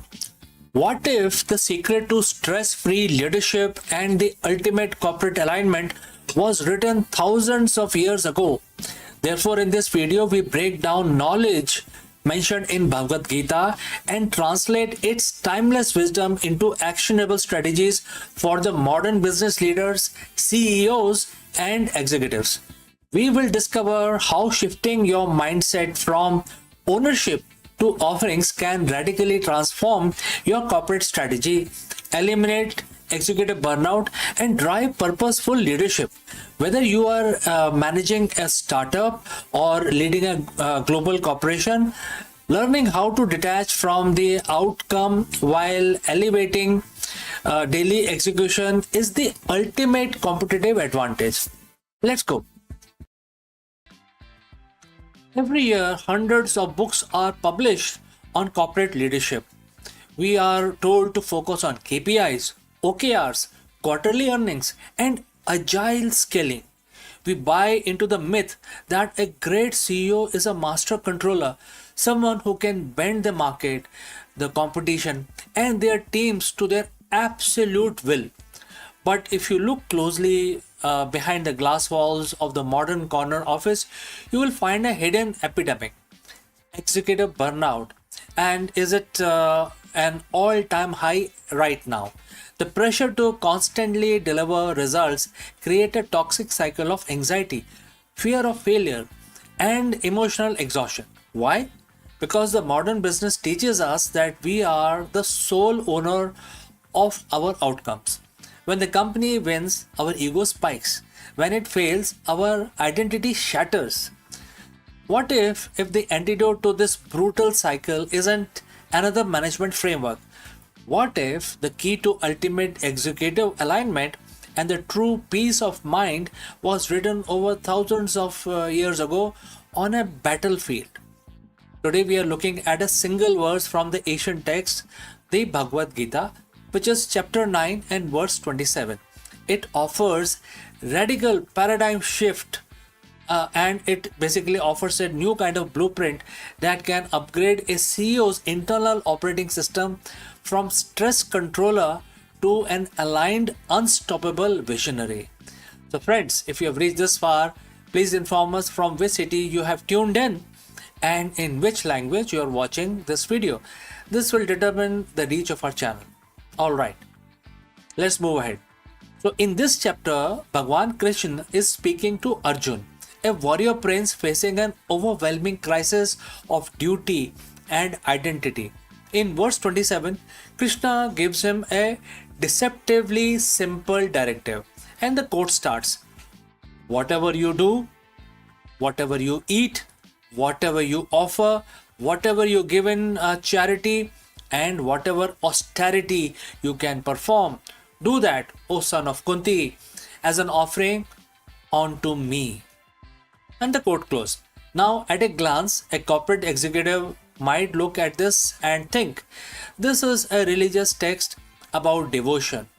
What does this have to do with my Q3 strategy or managing a multi-million dollar budget? The answer is everything. Let's break down the language of this verse through the lens of the modern leadership. Bhagwan Krishna outlines 5 years of life, and when you map them into life of a CEO, a spectacular framework emerges. So, whatever you do, the first phrase, this is your core execution. The emails you send, the board meetings you chair, the strategic pivots you execute, etc. Next, whatever you eat, this represents what you consume, not just food, but data, media, energy that you absorb and sustain yourself. Next, whatever you offer, this is your sacrifices, the late night, the hard work, the creative energy you pour into your enterprise, etc. Next, whatever you give in charity, this is your philanthropy, your corporate social responsibility, and how you take care of your stakeholders and employees. Next, whatever austerity you perform, these are your challenges and disciplines. Firing a toxic executive, managing a market downturn, or making a difficult ethical decision. The verse ends with a golden rule: do it as an offering to me. The traditional CEO operates from an ownership mindset. They believe this is my company, these are my matrices, this is my legacy, and I am responsible for this final result. While this sounds accountable, it is psychologically fragile. When you believe your own outcome, you tie yourself and your worth to the variables you cannot fully control, like inflation, geopolitical shifts, or sudden market disruptions. The Gita introduces the offering mindset. It asks the leader to shift from being owner to being the custodian or the steward. So, when you treat your daily corporate duties as an offering to a higher power, whether you define that as a divine, the universe, or transcendent higher purpose, the entire nature of your work changes. Think about how you behave when you prepare a gift or an offering for someone you deeply respect. You don't cut corners, you don't do a sloppy work, you bring your absolute best. You bring perfection. Therefore, the offering mindset does not make a CEO lazy or passive. In fact, it drives a higher standard of excellence. You build the best product not out of greed or for profit, but because your work is highly devoted. You treat your employees with profound respect because managing them is a sacred duty entrusted to you. So, practically speaking, what happens when a CEO achieves this ultimate alignment? These are 3 immediate breakthroughs that you can experience. First, immunity to fear and anxiety. When a product launch fails or a funding round fails through an owner spiral into a panic. But an aligned leader says, I put my best intelligence, ethics, and effort into this as an offering. The outcome is not in my hand. This detachment gives you a quite unshakable calm that allows you to pivot rationally while your competitors are panicking. Second, radical ethical clarity. So, if your work is an offering to the divine, you cannot offer something tainted by corruption, deceit, or exploitation. It forces a CEO to naturally align with conscious capitalism. Success is no longer measured solely by the balance sheet, but by the integrity of the process. Third, magnetic leadership. Employees can sense when a CEO is driven purely by ego and personal net worth versus when they are driven by a higher calling. When you lead from a place of offerings, your leadership becomes selfless. That selflessness builds deep, unbreakable trust across your entire organization. So, as we close today, I want to leave you with practical challenges. You don't have to change your corporate structure to implement chapter 9, verse 27. You only have to change your internal intent. Tomorrow morning, before you open your laptop, before you look at your phone, sit at your desk for just 60 seconds. Take a deep breath. Look at your schedule for the day and mentally say this. Every decision I make, every email I write, every conflict I resolve today, I will do it to the absolute best of my ability and I offer it up to the higher good. Take off the heavy, suffocating crown of being the sole controller of your business. Step into your true role as an aligned leader, because when your daily execution meets a timeless vision, you don't just build a successful company, you build a lasting legacy, and you will find peace in the process. So friends, thanks for watching. If this perspective resonated with you, please hit that like button, share this with your fellow leaders who need to hear it, and subscribe for more deep dive into timeless wisdom for the modern life. Lead with purpose, excel with detachment, and friends, I will see you in the next one. Before I leave you in this video, a word about our affiliate partner. Stop settling for a good enough video. If your built-in laptop camera looks like a grainy mess, it is time for an upgrade. Want to instantly level up your video presence? I like to present the Lenovo Performance FHD webcam. This is a game changer for your desktop setup. Technically, this is packed. It has a very sensitive RGB sensor, very crisp photographs it takes. Also comes with 2 microphones on board, which helps you to record very clear voice in stereophonic format. And these microphones are very sensitive. You can actually move away from the camera up to 2 meters and these microphones will pick up your voice without any problem. This is a very strong piece. This is very sturdy. Comes with tripod ready. Comes with a very long leash, so it gives you a lot of flexibility to place the webcam wherever you want to keep in your studio. And also it has a swivel base, which is also very handy. So if you want to basically level up your game and you want to pick up this camera at a discount, please click on the link here or scan the QR code. Now let's get back to our video.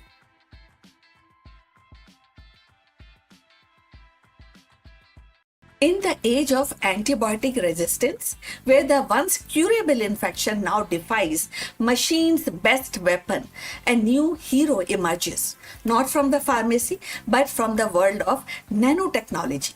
Imagine a sheet so thin it's only 1 atom thick, yet sharper than any blade nature has ever forged. This is a graphene oxide, a carbon lattice that slices through the deadly bacteria while leaving human cells untouched. It does not just fight superbug, it rewrites the rule of survival, turning physics into medicine and proving that sometimes the smallest structure can wage the bigger wars. भारतीय इतिहास की धारा में कई योद्धा आए और गए, पर कुछ नाम ऐसे हैं जो सदियों तक गूंजते रहते हैं। फरीद खान, एक साधारण अफगान सरदार का बेटा, जिसने अपनी योग्यता और साहस से दिल्ली की गद्दी हासिल की और शेर शाह सूरी कहलाया। उनकी कहानी केवल सत्ता की नहीं है, बल्कि दूरदर्शिता की, प्रशासनिक सुधार की और अदम्य संकल्प की है। चलिए और जानते हैं इनके बारे में। और भारतीय इतिहास में कई ऐसे शासक हुए जिन्होंने अपनी योग्यता और दूरदर्शिता से समय समय पर इतिहास की और समय की धारा बदली। उनमें से एक नाम है फरीद खान, जो आगे चलकर शेर शाह सूरी के नाम से प्रसिद्ध हुए। उनकी कहानी केवल सत्ता प्राप्ति की नहीं है, बल्कि प्रशासनिक कौशल और न्याय प्रियता की है। फरीद खान का जन्म अफगान सरदार हसन खान सूर के घर बिहार के सासाराम में हुआ। बचपन से ही उनमें नेतृत्व की क्षमता और शिक्षा की प्रति लगाव था।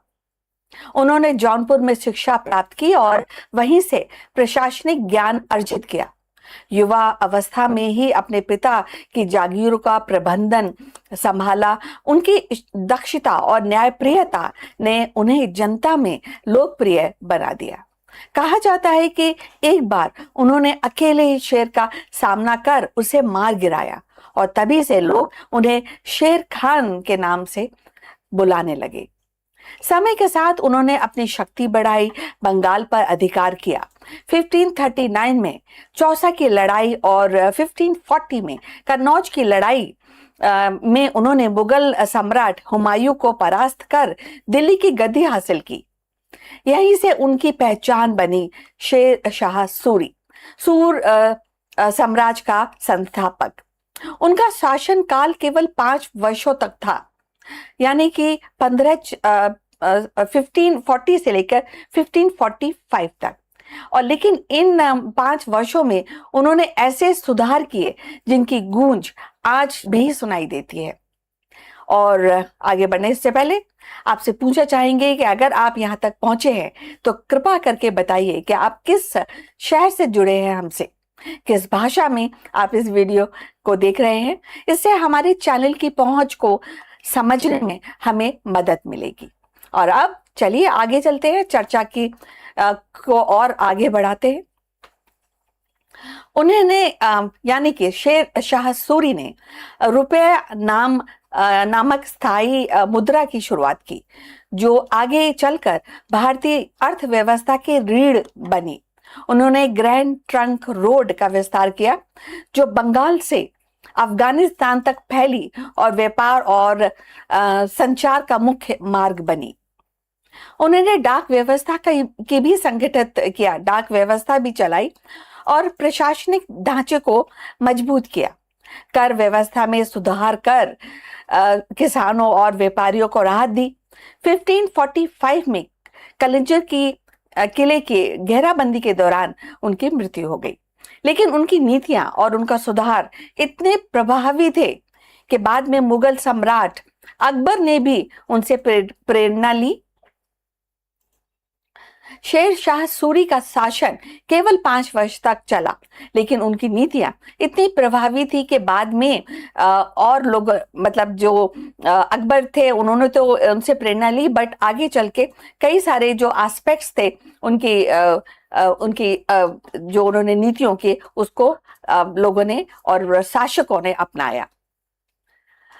अगर कहा जाए कि हालांकि 5 वर्ष का उनका शासन था, बट उनकी विरासत आज भी जीवित है। फरीद खान ने शेर शाह सूरी बनने की ये जो यात्रा है, जो हमें सिखाती है कि साहस, दूरदर्शिता और न्यायप्रियता से कोई भी व्यक्ति इतिहास की धारा बदल सकता है। वे केवल एक विजेता नहीं थे, बल्कि एक महान प्रशासक और दूरदर्शी शासक थे, जिनकी नीतियां भारतीय उपमहाद्वीप की नींव में आज भी गूंजती हैं।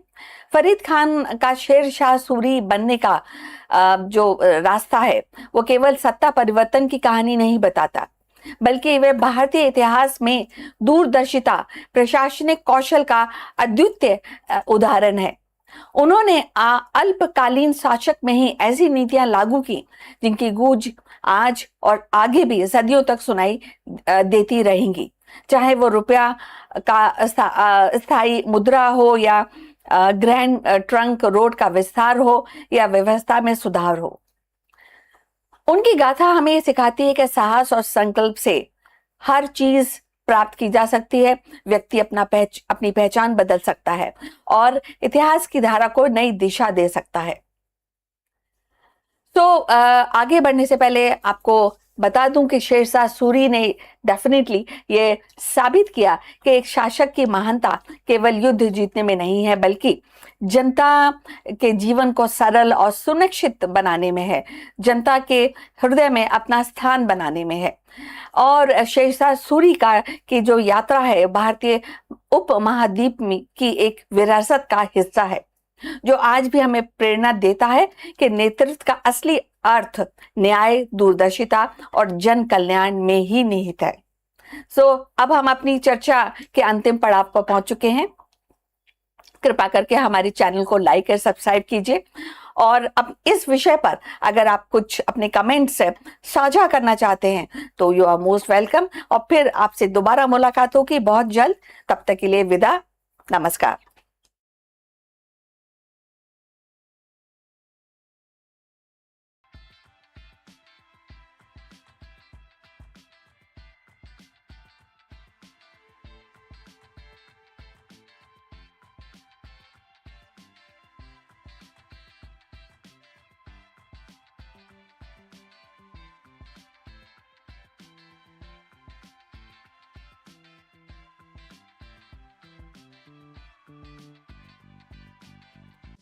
Hello friends, what does a 7,000-year-old text have to teach today's high-performing executives? In this video, we break down knowledge obtained from Bhagavad Gita and reveal why modern CEOs are using its timeless wisdom to build inclusive, high-trust corporate culture. Whether you are a startup founder, a corporate executive, or an inspiring manager, this video will change how you look at the modern leadership, employee retention, and organizational growth. Let's go. Think about the last time you heard the phrase psychological safety or radical inclusivity. If you track modern corporate trends, you probably read these terms weekly in Harvard Business Review or hear them being discussed by Silicon Valley founders. We treat these concepts as the cutting edge of the 21st century organizational psychology. But what if I told you that the ultimate blueprint for inclusive leadership wasn't written by a modern HR consultant, but was laid down over 7,000 years ago on a battlefield? Today, an increasing number of global CEOs and top executives are looking past standard management textbook. Instead, they are tuning into ancient wisdom, specifically Bhagavad Gita. They aren't looking at it solely as a religious text, but as a master class in human psychology, crisis management, and leadership. Therefore, in this video, friends, we are diving deep into one specific revolutionary verse which is mentioned in chapter 9, and the verse is verse 32. We are going to unpack how this ancient verse holds the exact key to solving the modern corporate world's biggest challenges, which are employee retention, diversity, equity, building high performance, high trust culture. So friends, before we move forward, and if you have reached this far, please inform us from which city you have tuned in and in which language you are watching this video. This will help us determine the reach of our channel.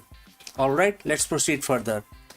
Let's look directly at the verse in chapter 9, verse 32. Bhagwan Krishna says to Arjun, and the quote starts, "All those who seeks my protection attain the supreme goal, O Parth, irrespective of their gender, caste, or qualities." And quote close. Now, at first glance, a traditional reading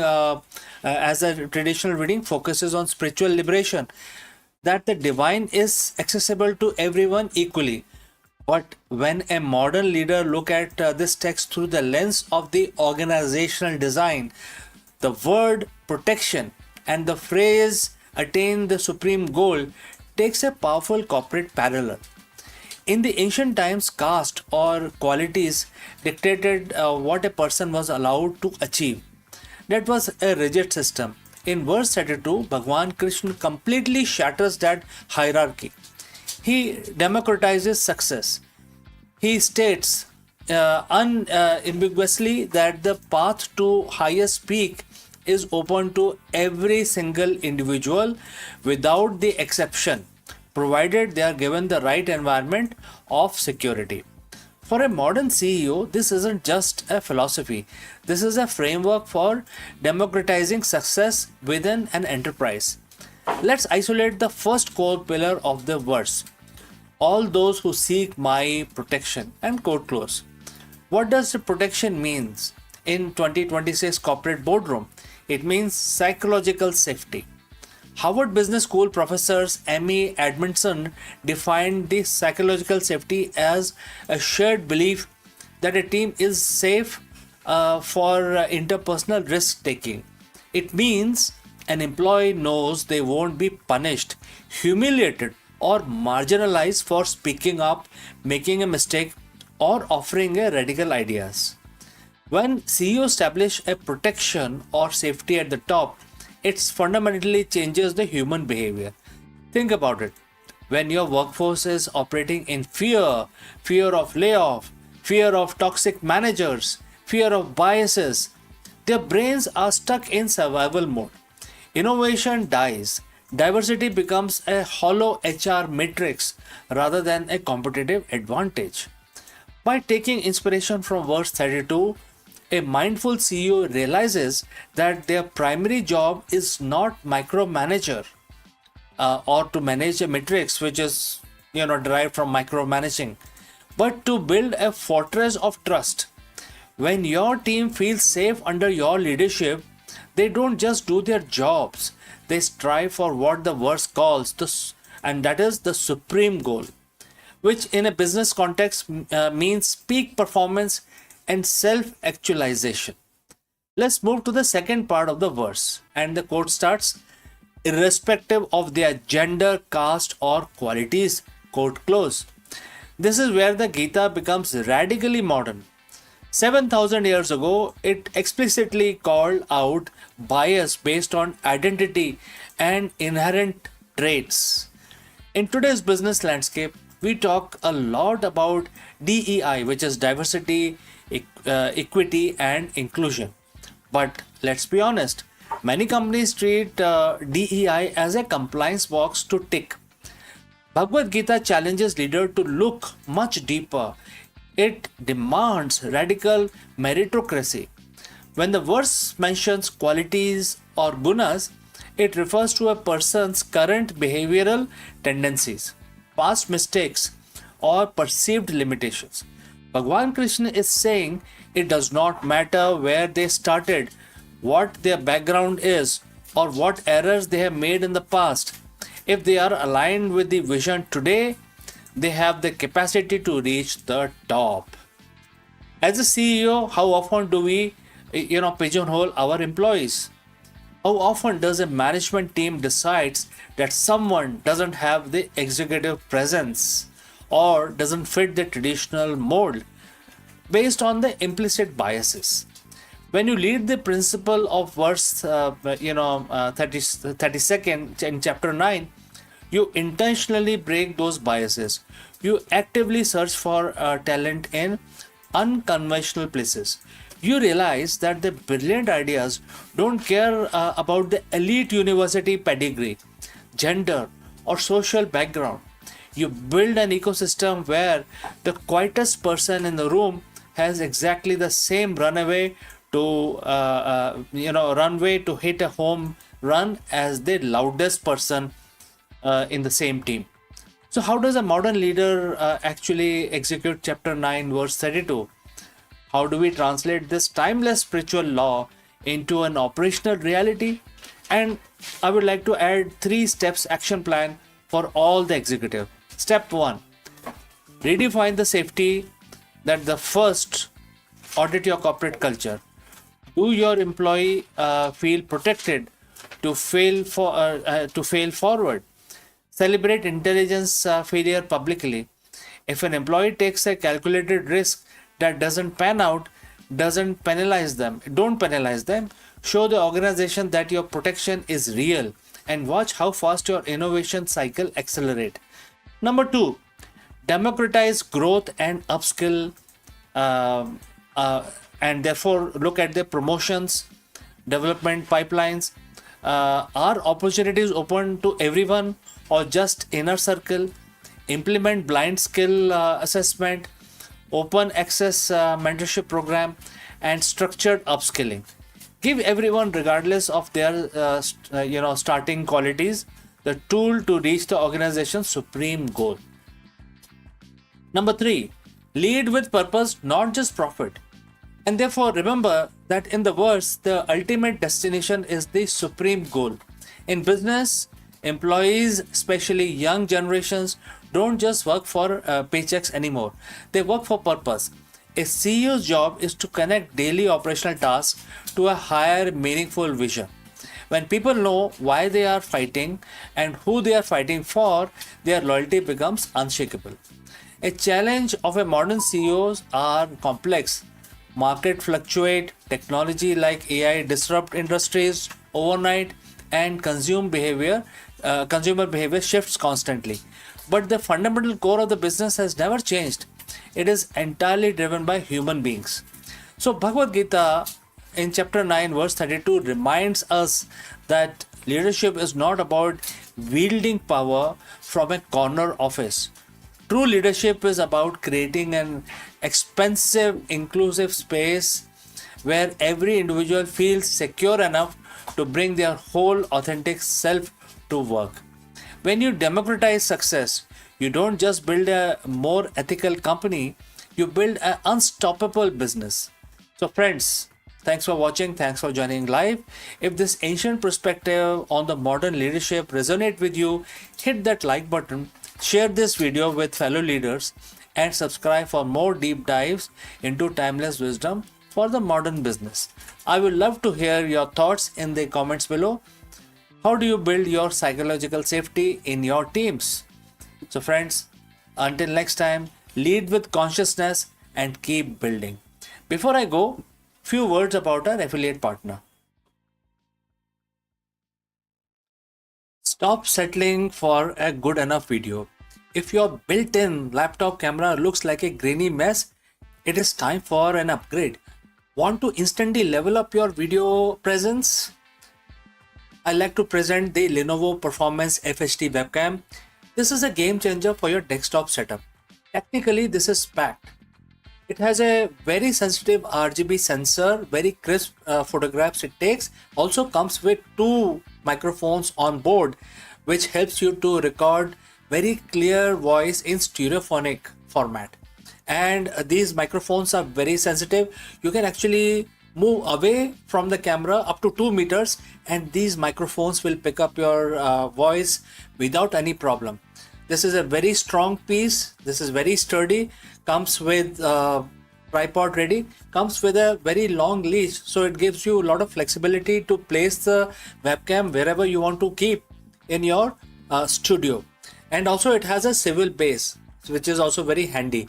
So if you want to basically level up your game and you want to pick up this camera at a discount, please click on the link here or scan the QR code.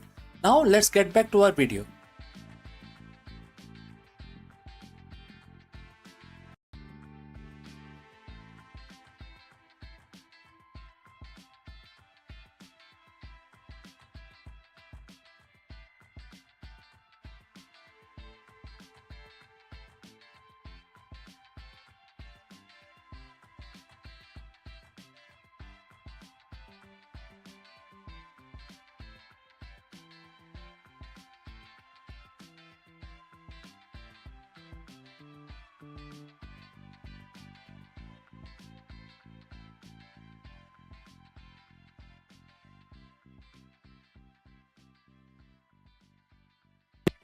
Hello friends and namaskaram. It is officially happening now. After months of intense speculation, Space has filed its S1 prospectus with the SEC, setting the stage for what is projected to be the largest initial public offering, which is also known as IPO, in the history of mankind. With a target valuation of up to 1.75 trillion, Elon Musk's space giant is ready to hit the Nasdaq under the ticker symbol SPCX. In this video, therefore, we break down everything you need to know about the upcoming SpaceX IPO, including the critical dates you need to mark on your calendar and how retail investors can potentially participate. Let's go. For years, it was just a rumor, a what-if conversation on the message boards. But today, the conversation is over. SpaceX has finally filed its S1 prospectus with the SEC, and we are witnessing what is arguably the most significant capital market event of the decade. We're talking about a company that has already changed the physics of rockets and space travel, now aiming for a 1.75 trillion valuation on the Nasdaq. I'm talking about the SpaceX IPO, and the ticker symbol is SPCX. And this is expected to hit the market as early as June 12th, 2026. So friends, if you have reached this far, please inform us from which city you have tuned in and in which language you are watching this video. This will help us determine the reach of our channel. Alright, let's proceed further. For a long time, Elon Musk was adamant SpaceX would stay private until we had a stable, functioning Mars colony. So what changed? The scale of ambition. Basically, SpaceX isn't just launching rockets anymore. It's an integrated powerhouse. Following the merger with XAI, the company is positioning itself as the backbone of space-based AI infrastructure. With a planned roadshow kicking off around June 4th, the company is looking to raise up to 75 billion to fuel its next phase of growth. So when you buy SPCX on the Nasdaq market, you aren't just buying rockets, you're buying a massive interconnected portfolio. What this portfolio contains? First, the Starlink, which is the crown jewel. It's profitable and currently drive massive chunk of company's revenue. Next, launch services, dominating the global market with securing crucial government and defense contract. Basically, if anybody has to send their spacecraft or satellite to space, SpaceX is one of the best viable option. Third is the Starship itself, the key to lowering cost and enabling future Moon and Mars mission. Therefore, Starship is a major product line from SpaceX. And lastly, the XAI integration, adding a layer of artificial intelligence that aims to build data centers in space. It isn't all smooth sailing. There is significant controversy regarding the governance structure. Reports indicate a dual class share structure where Class B shares, mostly held by Musk and the insiders, carry 10 votes per share, while the public Class A shares carry only 1 vote. The institutional investors have already voiced concerns about this level of concentration, noting that Musk will retain roughly 79% of the voting power. Add in the challenge of Musk juggling Tesla, X, Neuralink, and XAI, and you have some serious questions about where his focus truly lies. If you are a retail investor, this is what you have been waiting for. With the Nasdaq listing, direct exposure to the space economy is finally within reach. However, proceed with caution. IPOs, especially one with much hype, are notoriously volatile. Analysts are warning that you should look past the Musk factor and dive deep into their financials. Are you paying for the current reality, or are you paying for the next 20 years of projected growth?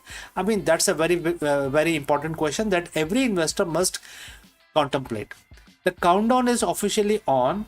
Whether this becomes the IPO of the century or the cautionary tale, one thing is certain: the way we view the space, data, and the stock market is about to change forever. Keep an eye on the June 12th date. And as always, do your own due diligence before jumping into the stratosphere. My name is CK, and I will see you very soon in the next deep dive. Before I go today, however, a word about our affiliate partner. Stop settling for a good enough video. If your built-in laptop camera looks like a grainy mess, it is time for an upgrade. Want to instantly level up your video presence? I like to present the Lenovo Performance FHD webcam. This is a game changer for your desktop setup. Technically, this is packed. It has a very sensitive RGB sensor, very crisp photographs it takes. Also comes with 2 microphones on board, which helps you to record very clear voice in stereophonic format. And these microphones are very sensitive. You can actually move away from the camera up to 2 meters and these microphones will pick up your voice without any problem. This is a very strong piece. This is very sturdy. Comes with tripod ready. Comes with a very long leash, so it gives you a lot of flexibility to place the webcam wherever you want to keep in your studio. And also it has a swivel base, which is also very handy. So if you want to basically level up your game and you want to pick up this camera at a discount, please click on the link here or scan the QR code. Now let's get back to our video.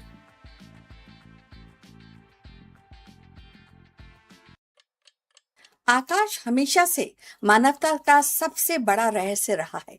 जब ग्रह एक साथ आकाश में पंक्तिबद्ध होते हैं तो ये दृश्य केवल खगोल विज्ञान का गणित नहीं बल्कि संस्कृति और कल्पना का उत्सव बन जाता है। मायन सभ्यता ने इन्हें समय का चक्र का संकेत माना है। यूनानी और रोमन ने इन्हें देवताओं की इच्छा समझते थे वे लोग, और भारतीय ऋषि ने इन्हें जीवन के शुभ अशुभ का फलादेश से जोड़ा। आज भी जब बुध, शुक्र और बृहस्पति जैसे ग्रह एक साथ चमकते हैं तो हमें याद आता है कि ब्रह्मांड की भाषा केवल दूरबीनों और समीकरणों से नहीं बल्कि मिथकों, कविताओं और कहानियों से भी समझी जाती है। यही निरंतरता प्राचीन आकाश दर्शन से आधुनिक विज्ञान तक मानवता का साझा यात्रा ये रही है। और जहां ज्योतिष, प्रतीकवाद और विज्ञान खोजे एक ही आकाश के दो पहलू बन जाते हैं। तो चलिए जानते हैं इसके बारे में और कुछ ज्यादा। रात का आकाश सदियों से मानवता के लिए रहस्य और आकर्षण का स्रोत रहा है। जब तीन ग्रह बुध, शुक्र और बृहस्पति एक साथ आकाश में सीधे से दिखाई देते हैं तो ये केवल खगोल विज्ञान का अद्भुत दृश्य नहीं होता बल्कि संस्कृति, इतिहास और मानव कल्पना का भी उत्सव बन जाता है।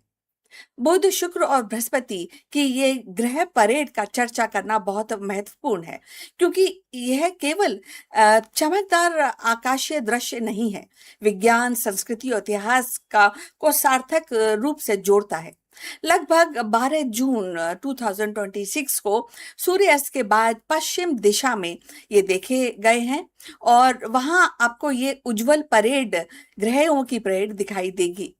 और बुध, शुक्र और बृहस्पति शाम के आकाश में एक साथ इकट्ठे हुए थे और ये एक छोटी सी जो परेड है, क्योंकि इसमें केवल 3 ग्रह शामिल हैं, लेकिन 2026 की सबसे आसान ग्रह परेड में से एक है क्योंकि सभी 3 ग्रह हम बिना दूरबीनों के अपनी आंखों से हमने देखे। एक स्थान से अपने स्थान से हम आकाश के इन 3 ग्रहों को जल्दी और आसानी से खोजने के लिए स्टार वॉक 2 जैसे ऐप का भी उपयोग कर सके थे। और बुध और सूर्य के सबसे निकट अपनी तेज गति से आकाश में चमकता है ये। और शुक्र, जिसे प्राचीन सभ्यताओं ने सुबह का तारा और शाम का तारा कहा है, अपनी उज्जवल आभा से रात को रोशन उसने किया था। और बृहस्पति, देवताओं के राजा, आप अपनी विशालता और चमक से आकाश के प्रभुत्व में जमाता है और उस दिन भी जमाया था। जब ये तीनों एक साथ आकाशीय रेखा में खड़े हुए थे तो ऐसा लगा जैसे कि मानो ब्रह्मांड स्वयं कोई कथा सुना रहा हो। इतिहास में ऐसे ग्रह संयोग को शुभ या अशुभ संकेत माना गया है। भारतीय ज्योतिष में ग्रहों की स्थिति को मानव जीवन से जोड़ा गया है, तो यूनानी और रोमन सभ्यताओं ने इन्हें देवताओं के संदेश के रूप में देखा। आज विज्ञान हमें बताता है कि केवल ग्रहों की कक्षा का गणितीय परिणाम है, लेकिन परंतु इसका जो सांस्कृतिक महत्व है अब भी उतना ही गहरा है और उतना ही डीप है। इस परेड को देखना केवल वैज्ञानिक जिज्ञासा नहीं बल्कि एक साझा अनुभव है। दुनिया भर के लोग एक ही समय पर आकाश की ओर देखते हैं और बहुत ही अचंभा से भर जाते हैं।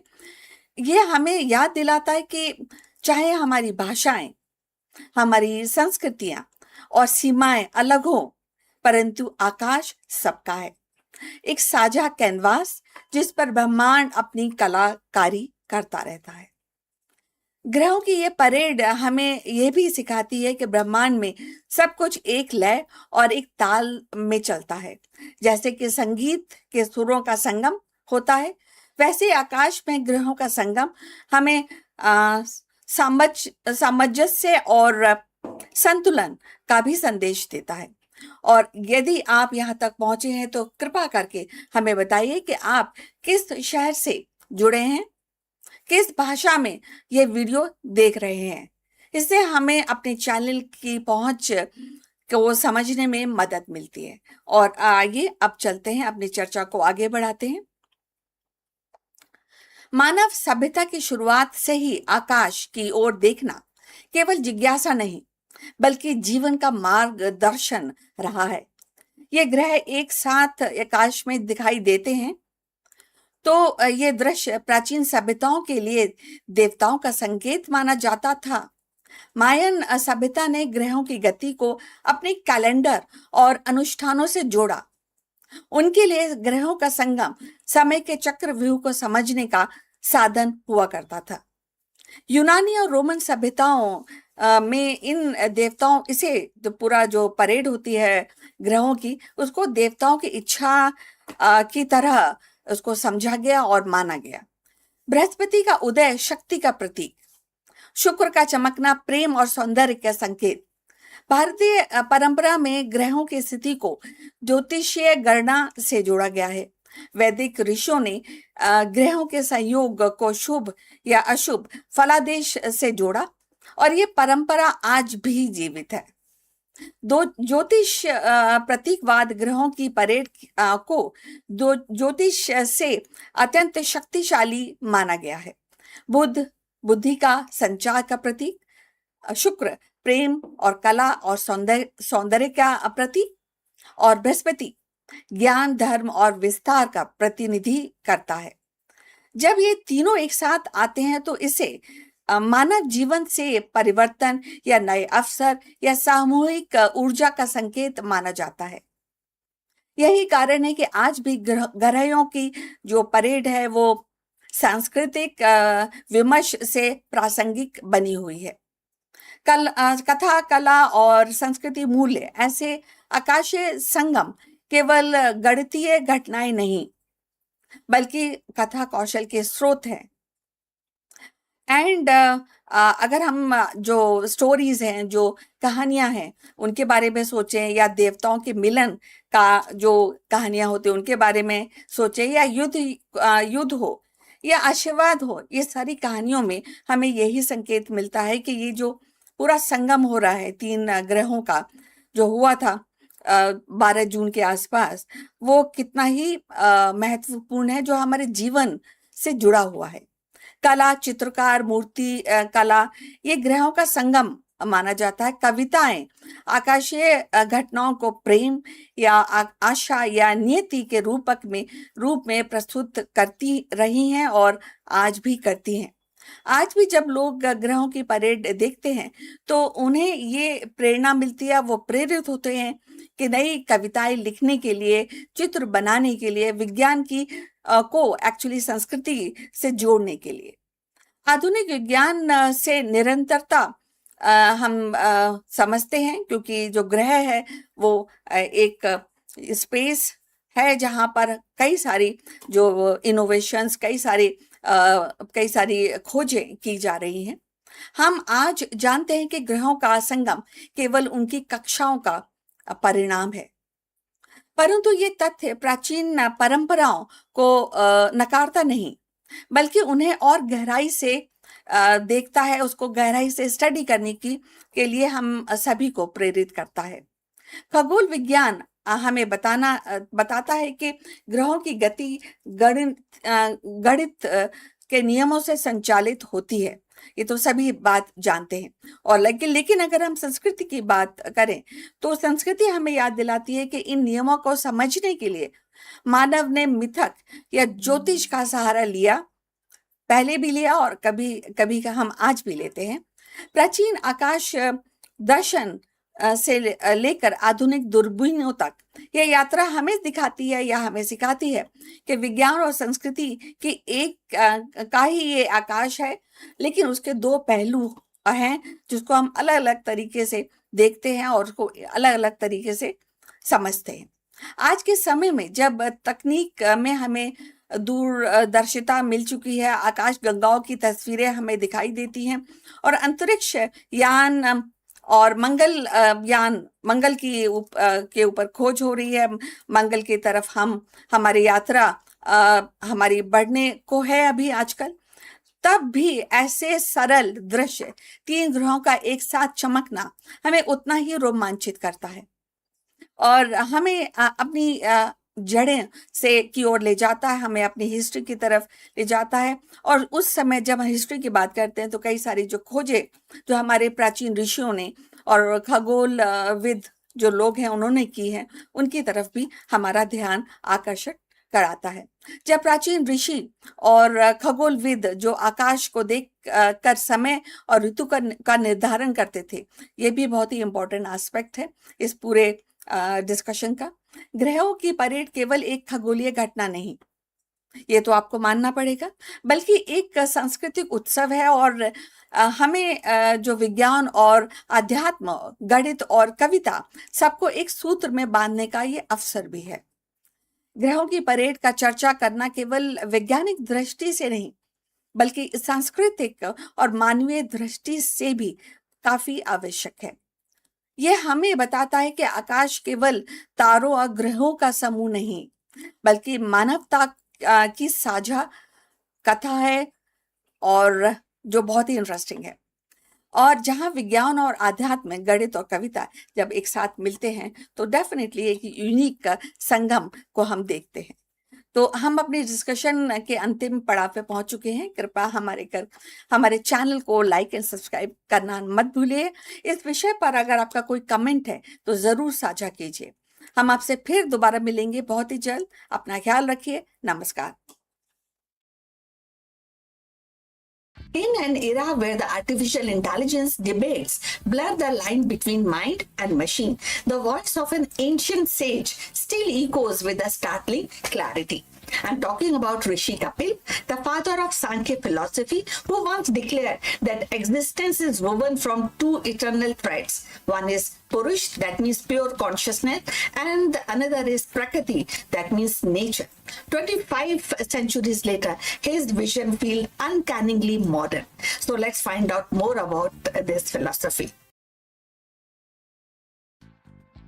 In the long arc of Indian philosophy, few figures shines with the clarity and a rational brilliance, and we are talking about Rishi Kapil, the sage credited with founding of the Sankhya Darshan, and his vision was not of a ritual or myth, but an analysis, definitely also an attempt to map the very structure of existence.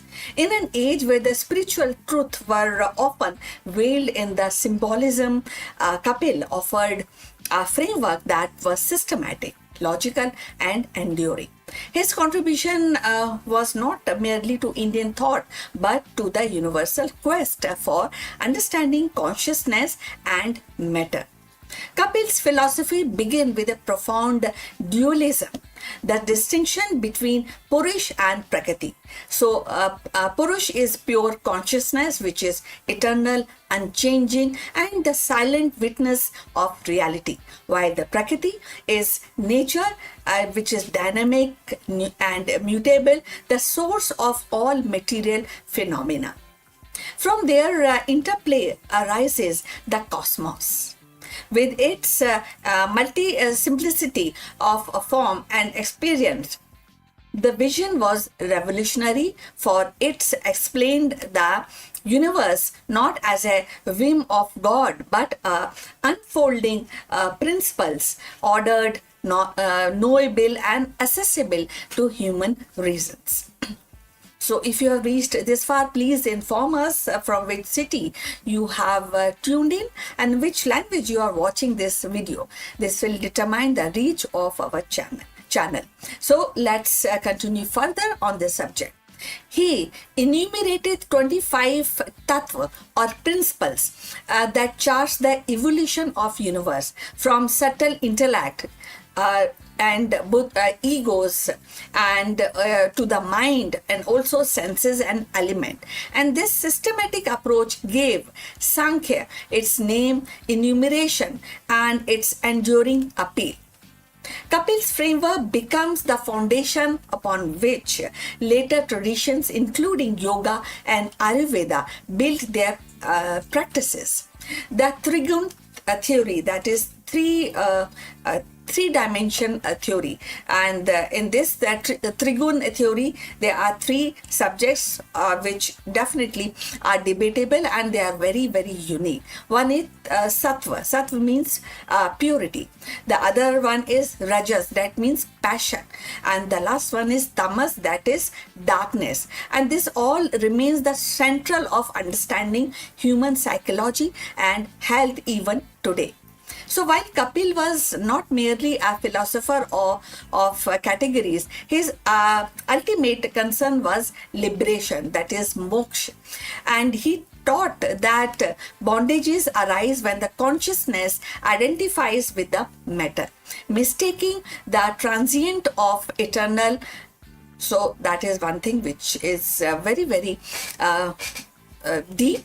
And when we talk about liberation, liberation comes through a discrimination and recognizing the difference between Purush and Prakriti. In this clarity lies freedom, the soul no longer entangled in the cycles of birth and death,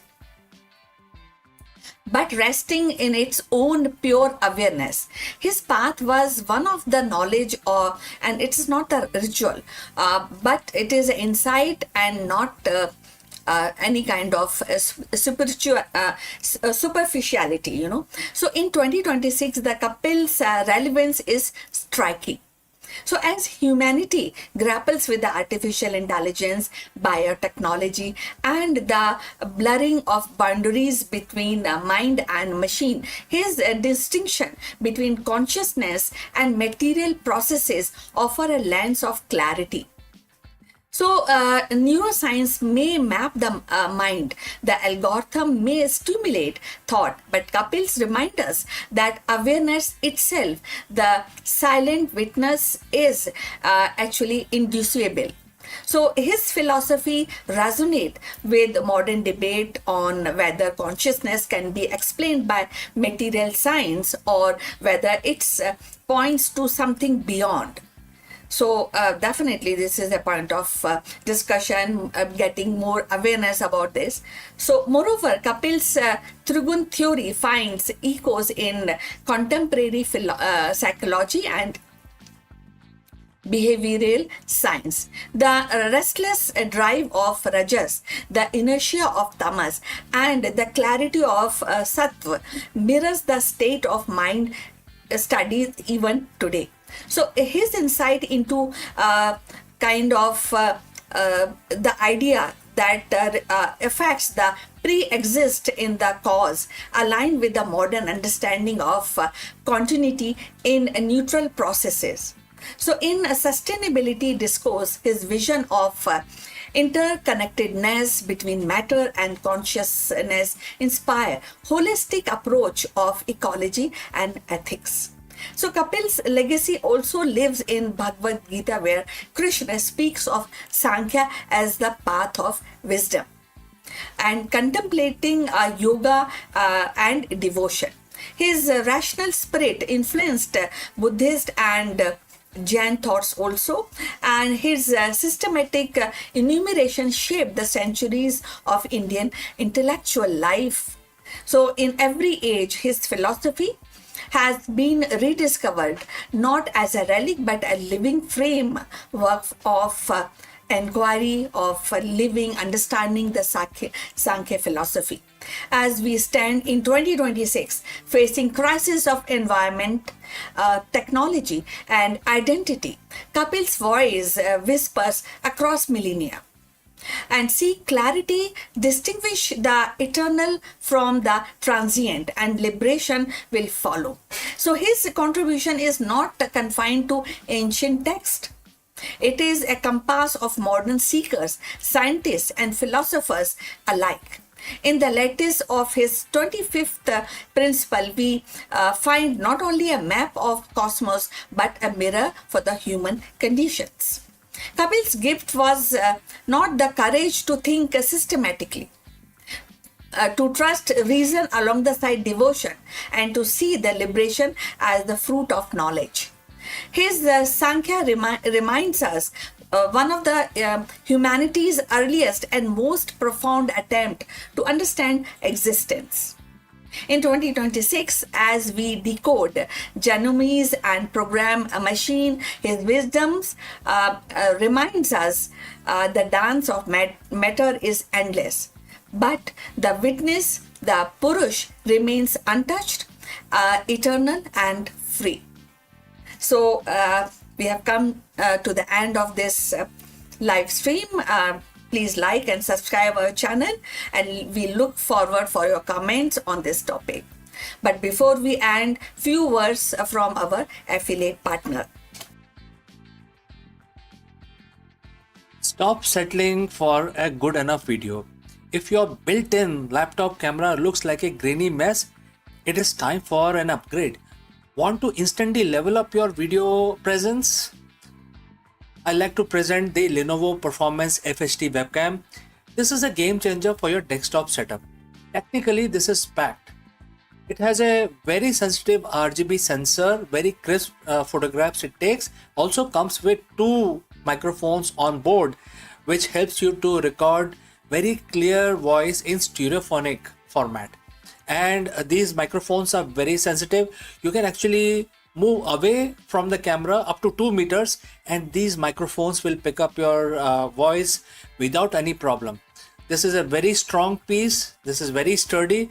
Comes with tripod ready. Comes with a very long leash, so it gives you a lot of flexibility to place the webcam wherever you want to keep in your studio. And also it has a swivel base, which is also very handy. So if you want to basically level up your game and you want to pick up this camera at a discount, please click on the link here or scan the QR code. Now let's get back to our video.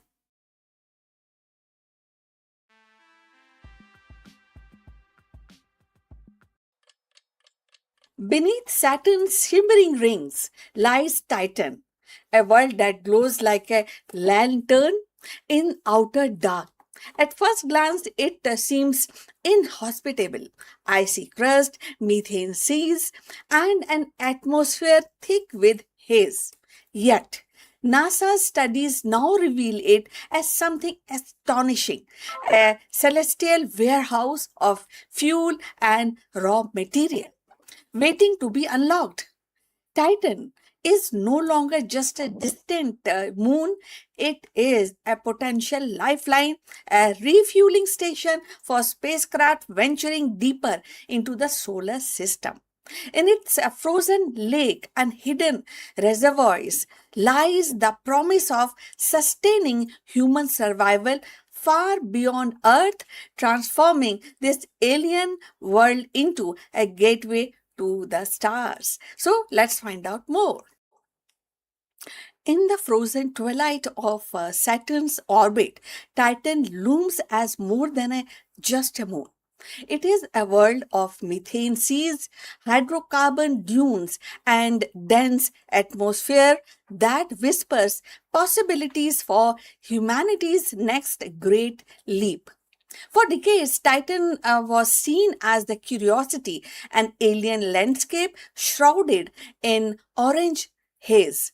Now, NASA studies suggest that it could become as something far more profound, a resource, a hub for deep space mission, a cosmic refueling station that might one day sustain human survival beyond Earth. Titan's atmosphere is thick with nitrogen and methane, a cocktail that could harness for fuel. Its lakes, and seas filled with liquid hydrocarbon and are a reservoir of energy waiting to be trapped. Imagine a spacecraft arriving from interplanetary journeys dipped into Titan's resources to refuel before pressing onward to the outer solar system. The very chemistry that makes Titan strange could actually make it indispensable. Methane, easily converted into rocket fuel, could transform Titan into a pit stop for explorer and bound for Neptune, Pluto, or even interstellar space flights. But Titans offer more than a fuel. Its icy crust hide water, potentially accessible for life support system. Oxygen extracted from water ice could sustain human colonies, while hydrogen could power engines or habitats. The moon's organic chemistry, complex molecule formed in its atmosphere, may provide raw material for plastic, for medicines, or even for food supplements. In Titan's alien chemistry, humanity might find the building block of survival. So, if you have reached this far, please inform us from which city you are watching us, and that will definitely help us to determine the reach of our channel. So, let's continue with our discussion. The impact on human life is staggering to imagine. A future settlement on Titan would not only be fragile outpost clinging to survival, but a thriving hub of resources, extraction, and innovation. So, colonists could live beneath protective dome, shielded from cold, while the robotic harvesters skim methane from the seas. So Titan's gravity, weaker than Earth, would ease construction and transport. Its atmosphere, though unbreathable, would protect against radiation, making it safer than the barren surface of Mars or Moon. So, in Titan's embrace, the humanity could endure, adapt, and extend. So here, the vision extend beyond Titan itself. So, by serving as a resource hub, Titan become a stepping stone for species. The missions to the outer planet, once impossible due to fuel constraints, could launch from Titan's reserves. Long durations voyages and perhaps even the first interstellar probes might rely on Titan's hydrocarbons to push beyond the heliospheres. In this way, the Titan is more just a moon. It is a gateway, a bridge between the solar system and the stars. Philosophically, the Titan challenges our sense of home. Survival on Earth has always depend on the planet's natural abundance. But Titan teaches us that survival can be engineered, that life can persist in places utterly alien. It is a reminder that humanity's resilience lie not only in biology but in ingenuity. To thrive on Titan would be proof that the survival is not bound to Earth's cradle; it is a universal possibilities. So, of course, the challenges remains. So, the Titan's cold is lethal and its distance immense. Its environment is hostile, but extracting resources will depend technologies we have yet to master. But every frontier has been daunting before it is conquered. So just as the steam ships once crossed ocean and rockets once pierced the sky, so too will humanity find ways to harvest Titan's bounty. The moon's strangeness is not a barrier, it is an invitation. So, in the end, Titan's promise is not merely about fuel or material. It is about survival, expansion, and audacity to imagine. So, going forward, the future where the humanity now this kind of audacity where humanity think and the future is not only confined to one world. We have an option. So Titan could be the lifeline that sustain us when earth flatters, or the boat may enable journeys to stars, providing a ground where we learn and to endure in the hardest of the environment. In its methane seas and the icy crust lies the possibility of new chapter in human history. So once where the survival is not a question of chance, but of choice, ingenuity, and courage. So we have come to the end of this discussion. Please like and subscribe our channel. We look forward for your comments on this topic and see you in the next one.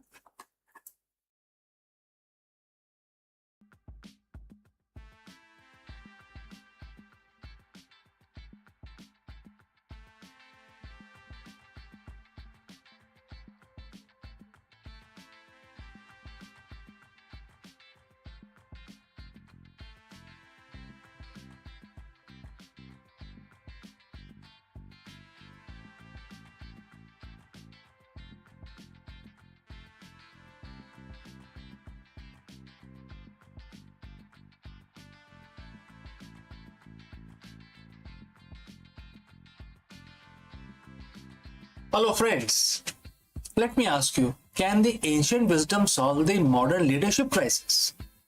In this video, we dive deep into Bhagavad Gita. And friends, as you know, Bhagavad Gita is 7,000-year-old manuscript, and some of the teachings in Bhagavad Gita can be directly related to the modern day CEOs and entrepreneurs.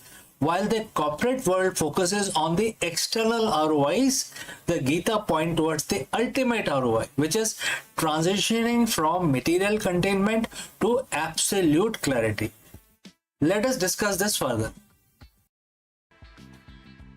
In the corner office of any major corporation, the metrics are always the same, which is EBITDA, market share, quarterly growth, and the shareholder value. We call this the return on investment. But there is a hidden tax being paid every single day that doesn't show up on a balance sheet. It is a tax of the cluttered mind. Think about your last major decision.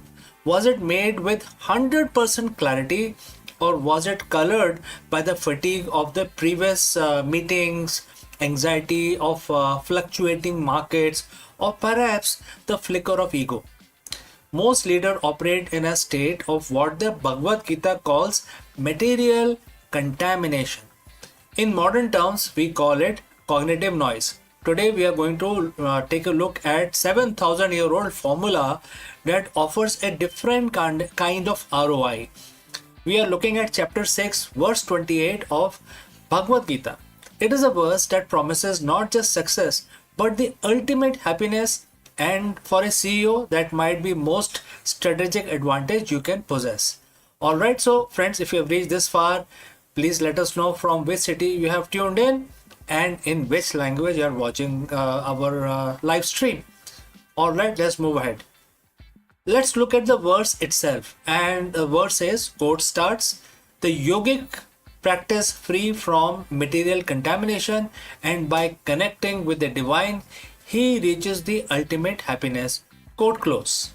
All right. So this, this sounds like something like a yogic practice for a busy executive, and divine might sound like they are being asked to go to a mountain retreat and not to a boardroom. But let's translate this into the language of leadership.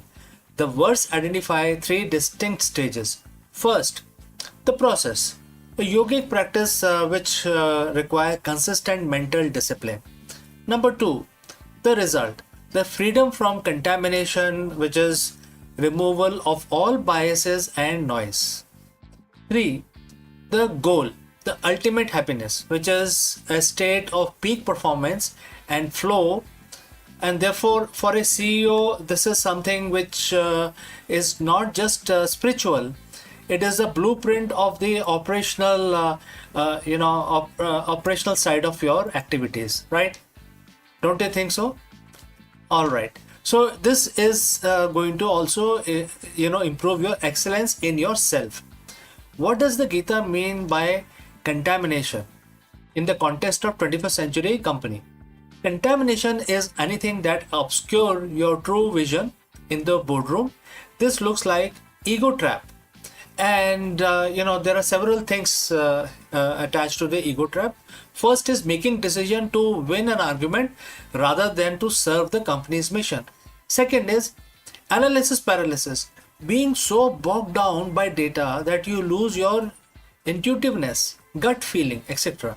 Third is the emotional residue, carrying the frustration of a failed merger into your dinner with your family, or worse, into your next strategic session. When a CEO is contaminated, they are reactive. When you are reactive, you are predictable. And in business, being predictable is a liability. The Gita suggests that through yogic practice, which can be defined as structured meditation, mindfulness, and radical self-awareness, we begin to filter this contamination. Imagine your mind as a lens.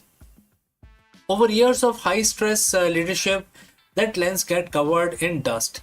This verse is about daily habit of wiping the lens clean. The verse mentioned, contact with divine, etc. The word of high performance, we have a different word for this, which is flow. And it is that state where the self vanishes, the time slows down, and you execute with effortless precision. But there is a deeper layer here. For a CEO, connecting with the divine can be interpreted as connecting with the highest purpose. When a leader is connected to a purpose greater than their own paycheck or their own reputation, something shifts. This connection provides a steady anchor. And if the market crashes, the anchor holds. If the media attacks, the anchor holds. Why? Because your sense of ultimate happiness is no longer tied to the external material world. It is, it is sourced from an internal connection to the truth. This is the ultimate ROI. And if you cannot be shaken by external volatility, you become most stable point in your organization. Everyone else will look towards you to see how you react. If you are connected to that inner clarity, your organization stays calm. So how does a CEO actually do this? We don't expect you to move the Himalayas. The Gita was spoken on a battlefield, not a yoga studio. It is a manual for the people in the thick of fight. Certain things you can do, something like you can actually plan your stillness. Treat your meditation or reflection time like a board meeting. You wouldn't skip a meeting with your top investor. Don't skip the meeting with your inner self. This is where the cleaning happens. The contamination check is the second step. Before every major meeting, ask yourself, is there a contamination within you? Am I angry? Am I seeking validation? Identify the noise and it loses its power over you.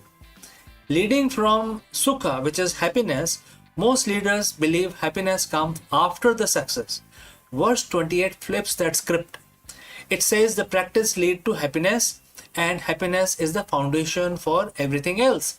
Lead from a place of fulfillment, and your decisions will be more sustainable and ethical.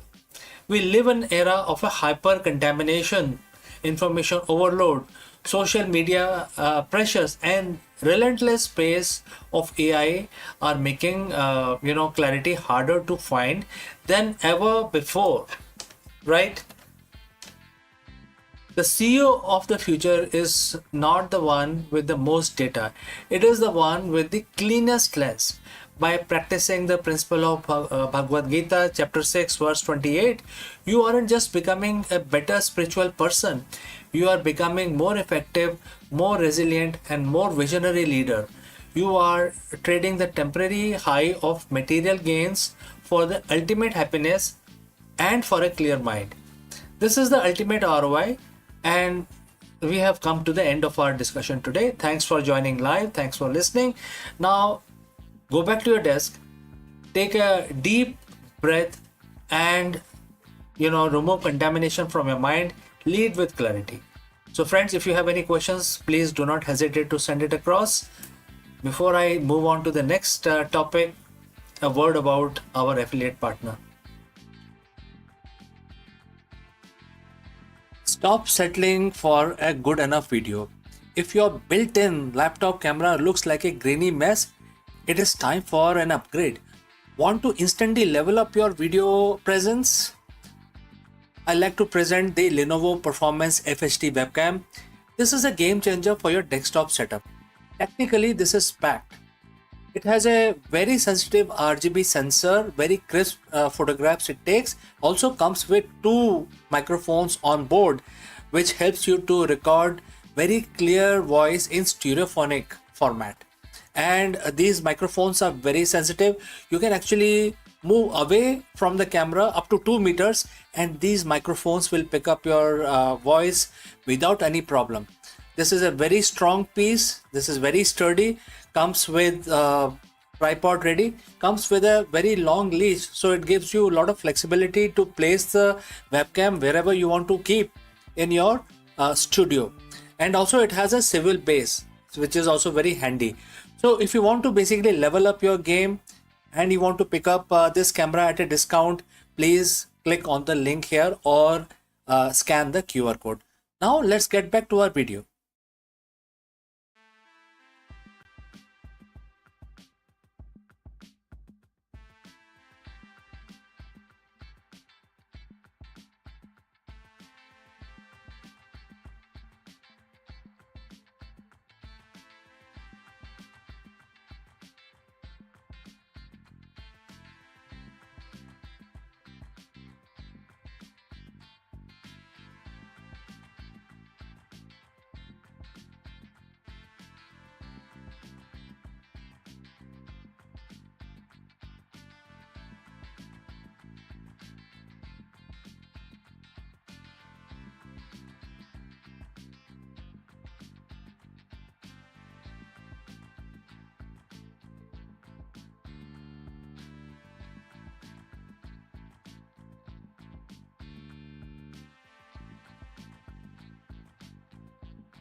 Friends, is the mystery of our third interstellar visitor has finally been solved.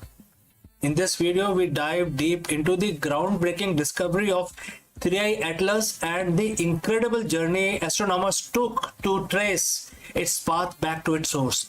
For years, we wondered where this high-speed wanderer originated, but the answer may lie in chilling than ever imagined. Okay.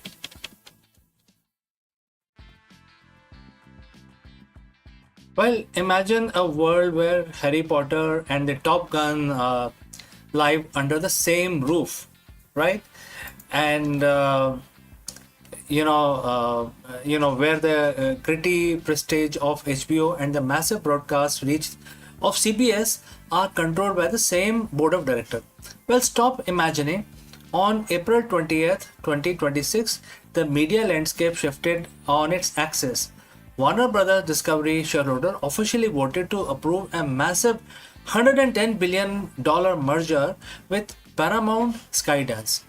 It is a deal that essentially kills the streaming war, as we know them from the last decade. We aren't just looking at another merger, we are looking at the birth of media titans specifically designed to survive the wreckage of the peak TV era. But this wasn't a smooth ride. It involved a hostile bid, a rejected offer from Netflix, and a shareholder revolt over executive payouts that would make Roman Emperor blush.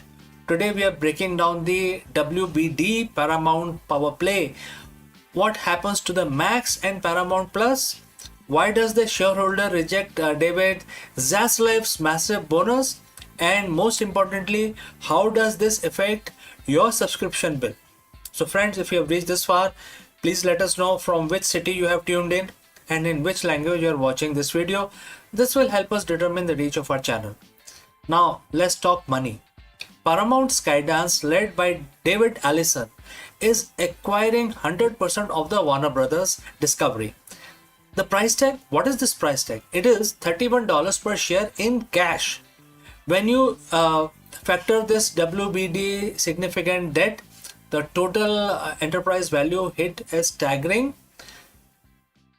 $111 billion. This wasn't WBD's first choice. Earlier this year, Netflix actually tried to swoop in $72 billion bid for just the studio and the streaming assets. But Paramount went for the all or nothing strategy. They didn't just want the movies, they wanted the cable network, the news, and the sports. By February 27th, Netflix blinked. They cited capital discipline and walked away. Paramount, backed by Allison family, which is, of course, you know Allison, right? The Larry Ellison family. Larry Ellison is the founder of Oracle, also very, very famous entrepreneur, globally known. And Redbird Capital. They both stepped up with the cash. WBD shareholders are now overwhelmingly given their blessings with 1.7 billion votes in favor. However, the deal isn't closed yet. It's expected to finalize in Q3 of 2026, pending some very intense regulatory scrutiny. So what does this mean? It's all about synergy. The goal here is to create a next generation media company. Think about the intellectual property, which is IP library, they now control together as one entity. We're talking about DC Universe meeting Mission Impossible, right? The Game of Thrones alongside Star Trek, SpongeBob SquarePants, Sesame Street under one banner. But the biggest change for us as a consumer, the super streamer, managed managed by the combined entity, and the people who are going to manage this whole thing have already hinted that Max and Paramount Plus will eventually merge into a single platform.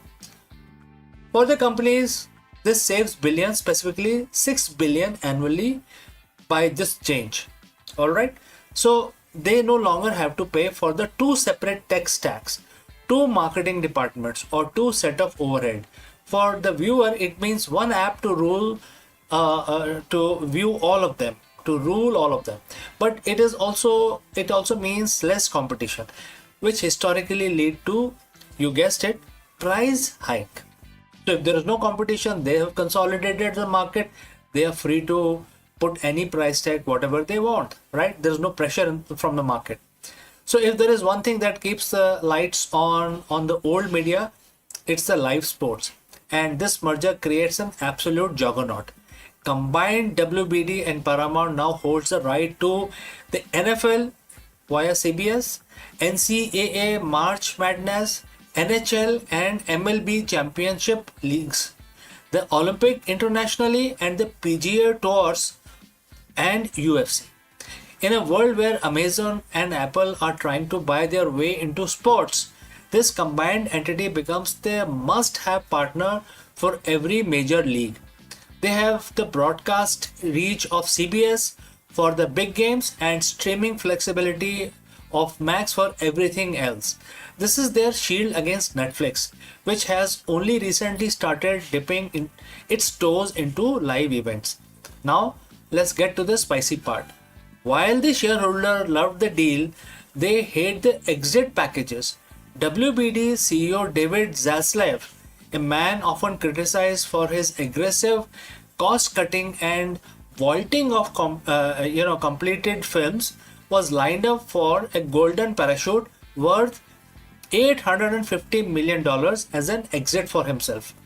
At the special meeting on April 23rd, shareholder voted forcefully against these executive payouts. 1.4 billion votes were casted against the compensation packages. Now, here is the kicker. The vote is non-binding.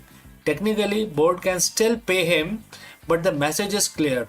Hollywood creators and investors alike are tired of seeing massive executive bonuses while the industry suffers through layoffs and budget cuts. Even Hollywood legends like Denis Villeneuve and David Fincher signed an open letter opposing the consolidation, fearing it will lead to fewer choices and less creative freedom. So, is the deal done? Not quite. The US Department of Justice and the UK regulatory bodies are currently looking at this with a magnifying glass. Senators like Elizabeth Warren have already called it an antitrust disaster that threatens to raise prices for American families. If the deal doesn't close by September 30th, a ticking fee kick in Paramount will have to pay WBD shareholders an extra 25 cents per share every quarter. It's a massive incentive to get across the finish line fast. The streaming war started as a race to see who could spend most money to get the most subscribers. This merger proves that the race is over. The new game is now known as survival. By joining forces, WBD and Paramount aren't trying to win the war, they're trying to make sure they are the last ones standing. So, what do you think, friends? Is this a super streamer you have been waiting for, or are we just watching the slow death of a variety in Hollywood? Let me know in the comments below. And don't forget to hit that subscribe button to stay updated on the most massive media mergers of our lifetime. And I will see you again in the next one. Before I go, a word about our affiliate partner. Stop settling for a good enough video. If your built-in laptop camera looks like a grainy mess, it is time for an upgrade. Want to instantly level up your video presence? I like to present the Lenovo Performance FHD webcam. This is a game changer for your desktop setup. Technically, this is packed. It has a very sensitive RGB sensor, very crisp photographs it takes. Also comes with two microphones on board, which helps you to record very clear voice in stereophonic format. And these microphones are very sensitive. You can actually move away from the camera up to 2 meters and these microphones will pick up your voice without any problem. This is a very strong piece. This is very sturdy. Comes with tripod ready. Comes with a very long leash, so it gives you a lot of flexibility to place the webcam wherever you want to keep in your studio. And also it has a swivel base, which is also very handy. So if you want to basically level up your game and you want to pick up this camera at a discount, please click on the link here or scan the QR code. Now let's get back to our video.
Friends, the mystery of our third interstellar visitor has finally been solved.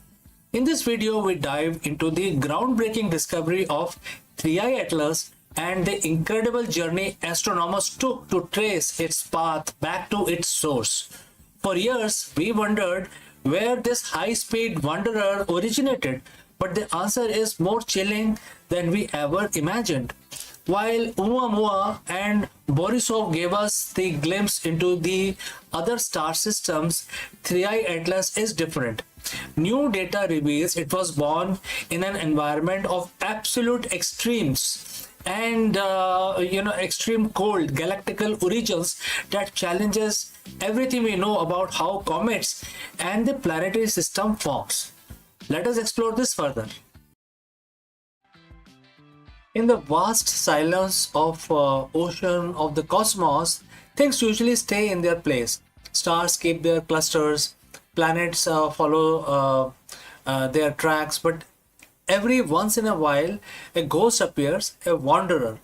In 2017, we saw Oumuamua, a bizarre cigar-shaped shard that defied explanation. In 2019, we saw 2I Borisov, a rogue comet that looked familiar but felt alien. But now in 2026, we have the third visitor, which is 3I Atlas. In fact, 2025, but we are still tracking in 2026. When it first appeared in 2025, July 1st, we knew it was fast. We knew it was big. But as it sped past our sun and began its long journey back into the void, it left us a parting gift, a chemical fingerprint. For months, the world's most powerful telescopes from Alama Array in high desert of Chile or the James Webb Space Telescope have been staring at this frozen traveler. And the data just came back, and we are now finally, we know where the 3I Atlas came from. And this truth is, it is colder than anything we have ever imagined. Alright, so friends, if you have reached this far, please inform us from which city you have tuned in and in which language you are watching this video. This will help us determine the reach of our channel. Alright, let's proceed further. To understand why 3I Atlas is so terrifying, we have to look at what it is. Astronomer calls it an interstellar object. It wasn't born in our solar system. It didn't form near Jupiter or just in the Oort cloud. It's an immigrant from another star system, likely ejected billions of years ago. On April 24th, 2026, a team from the University of Michigan led by astronomers Teresa Caureno and Luis Salazar Manzano published a paper in Nature Astronomy that changed everything. They weren't just looking at the comet's shape, they were looking at its heavy water, specifically deuterated water or HDO. In our solar system, comets have a specific ratio of regular water to heavy water. It's like a biological signature of our sun's birth. But 3I Atlas was different. Its ratio of heavy water is 30 times higher than any comet in our solar system, and it is 40 times higher than the water in our own oceans. This isn't just a slight difference.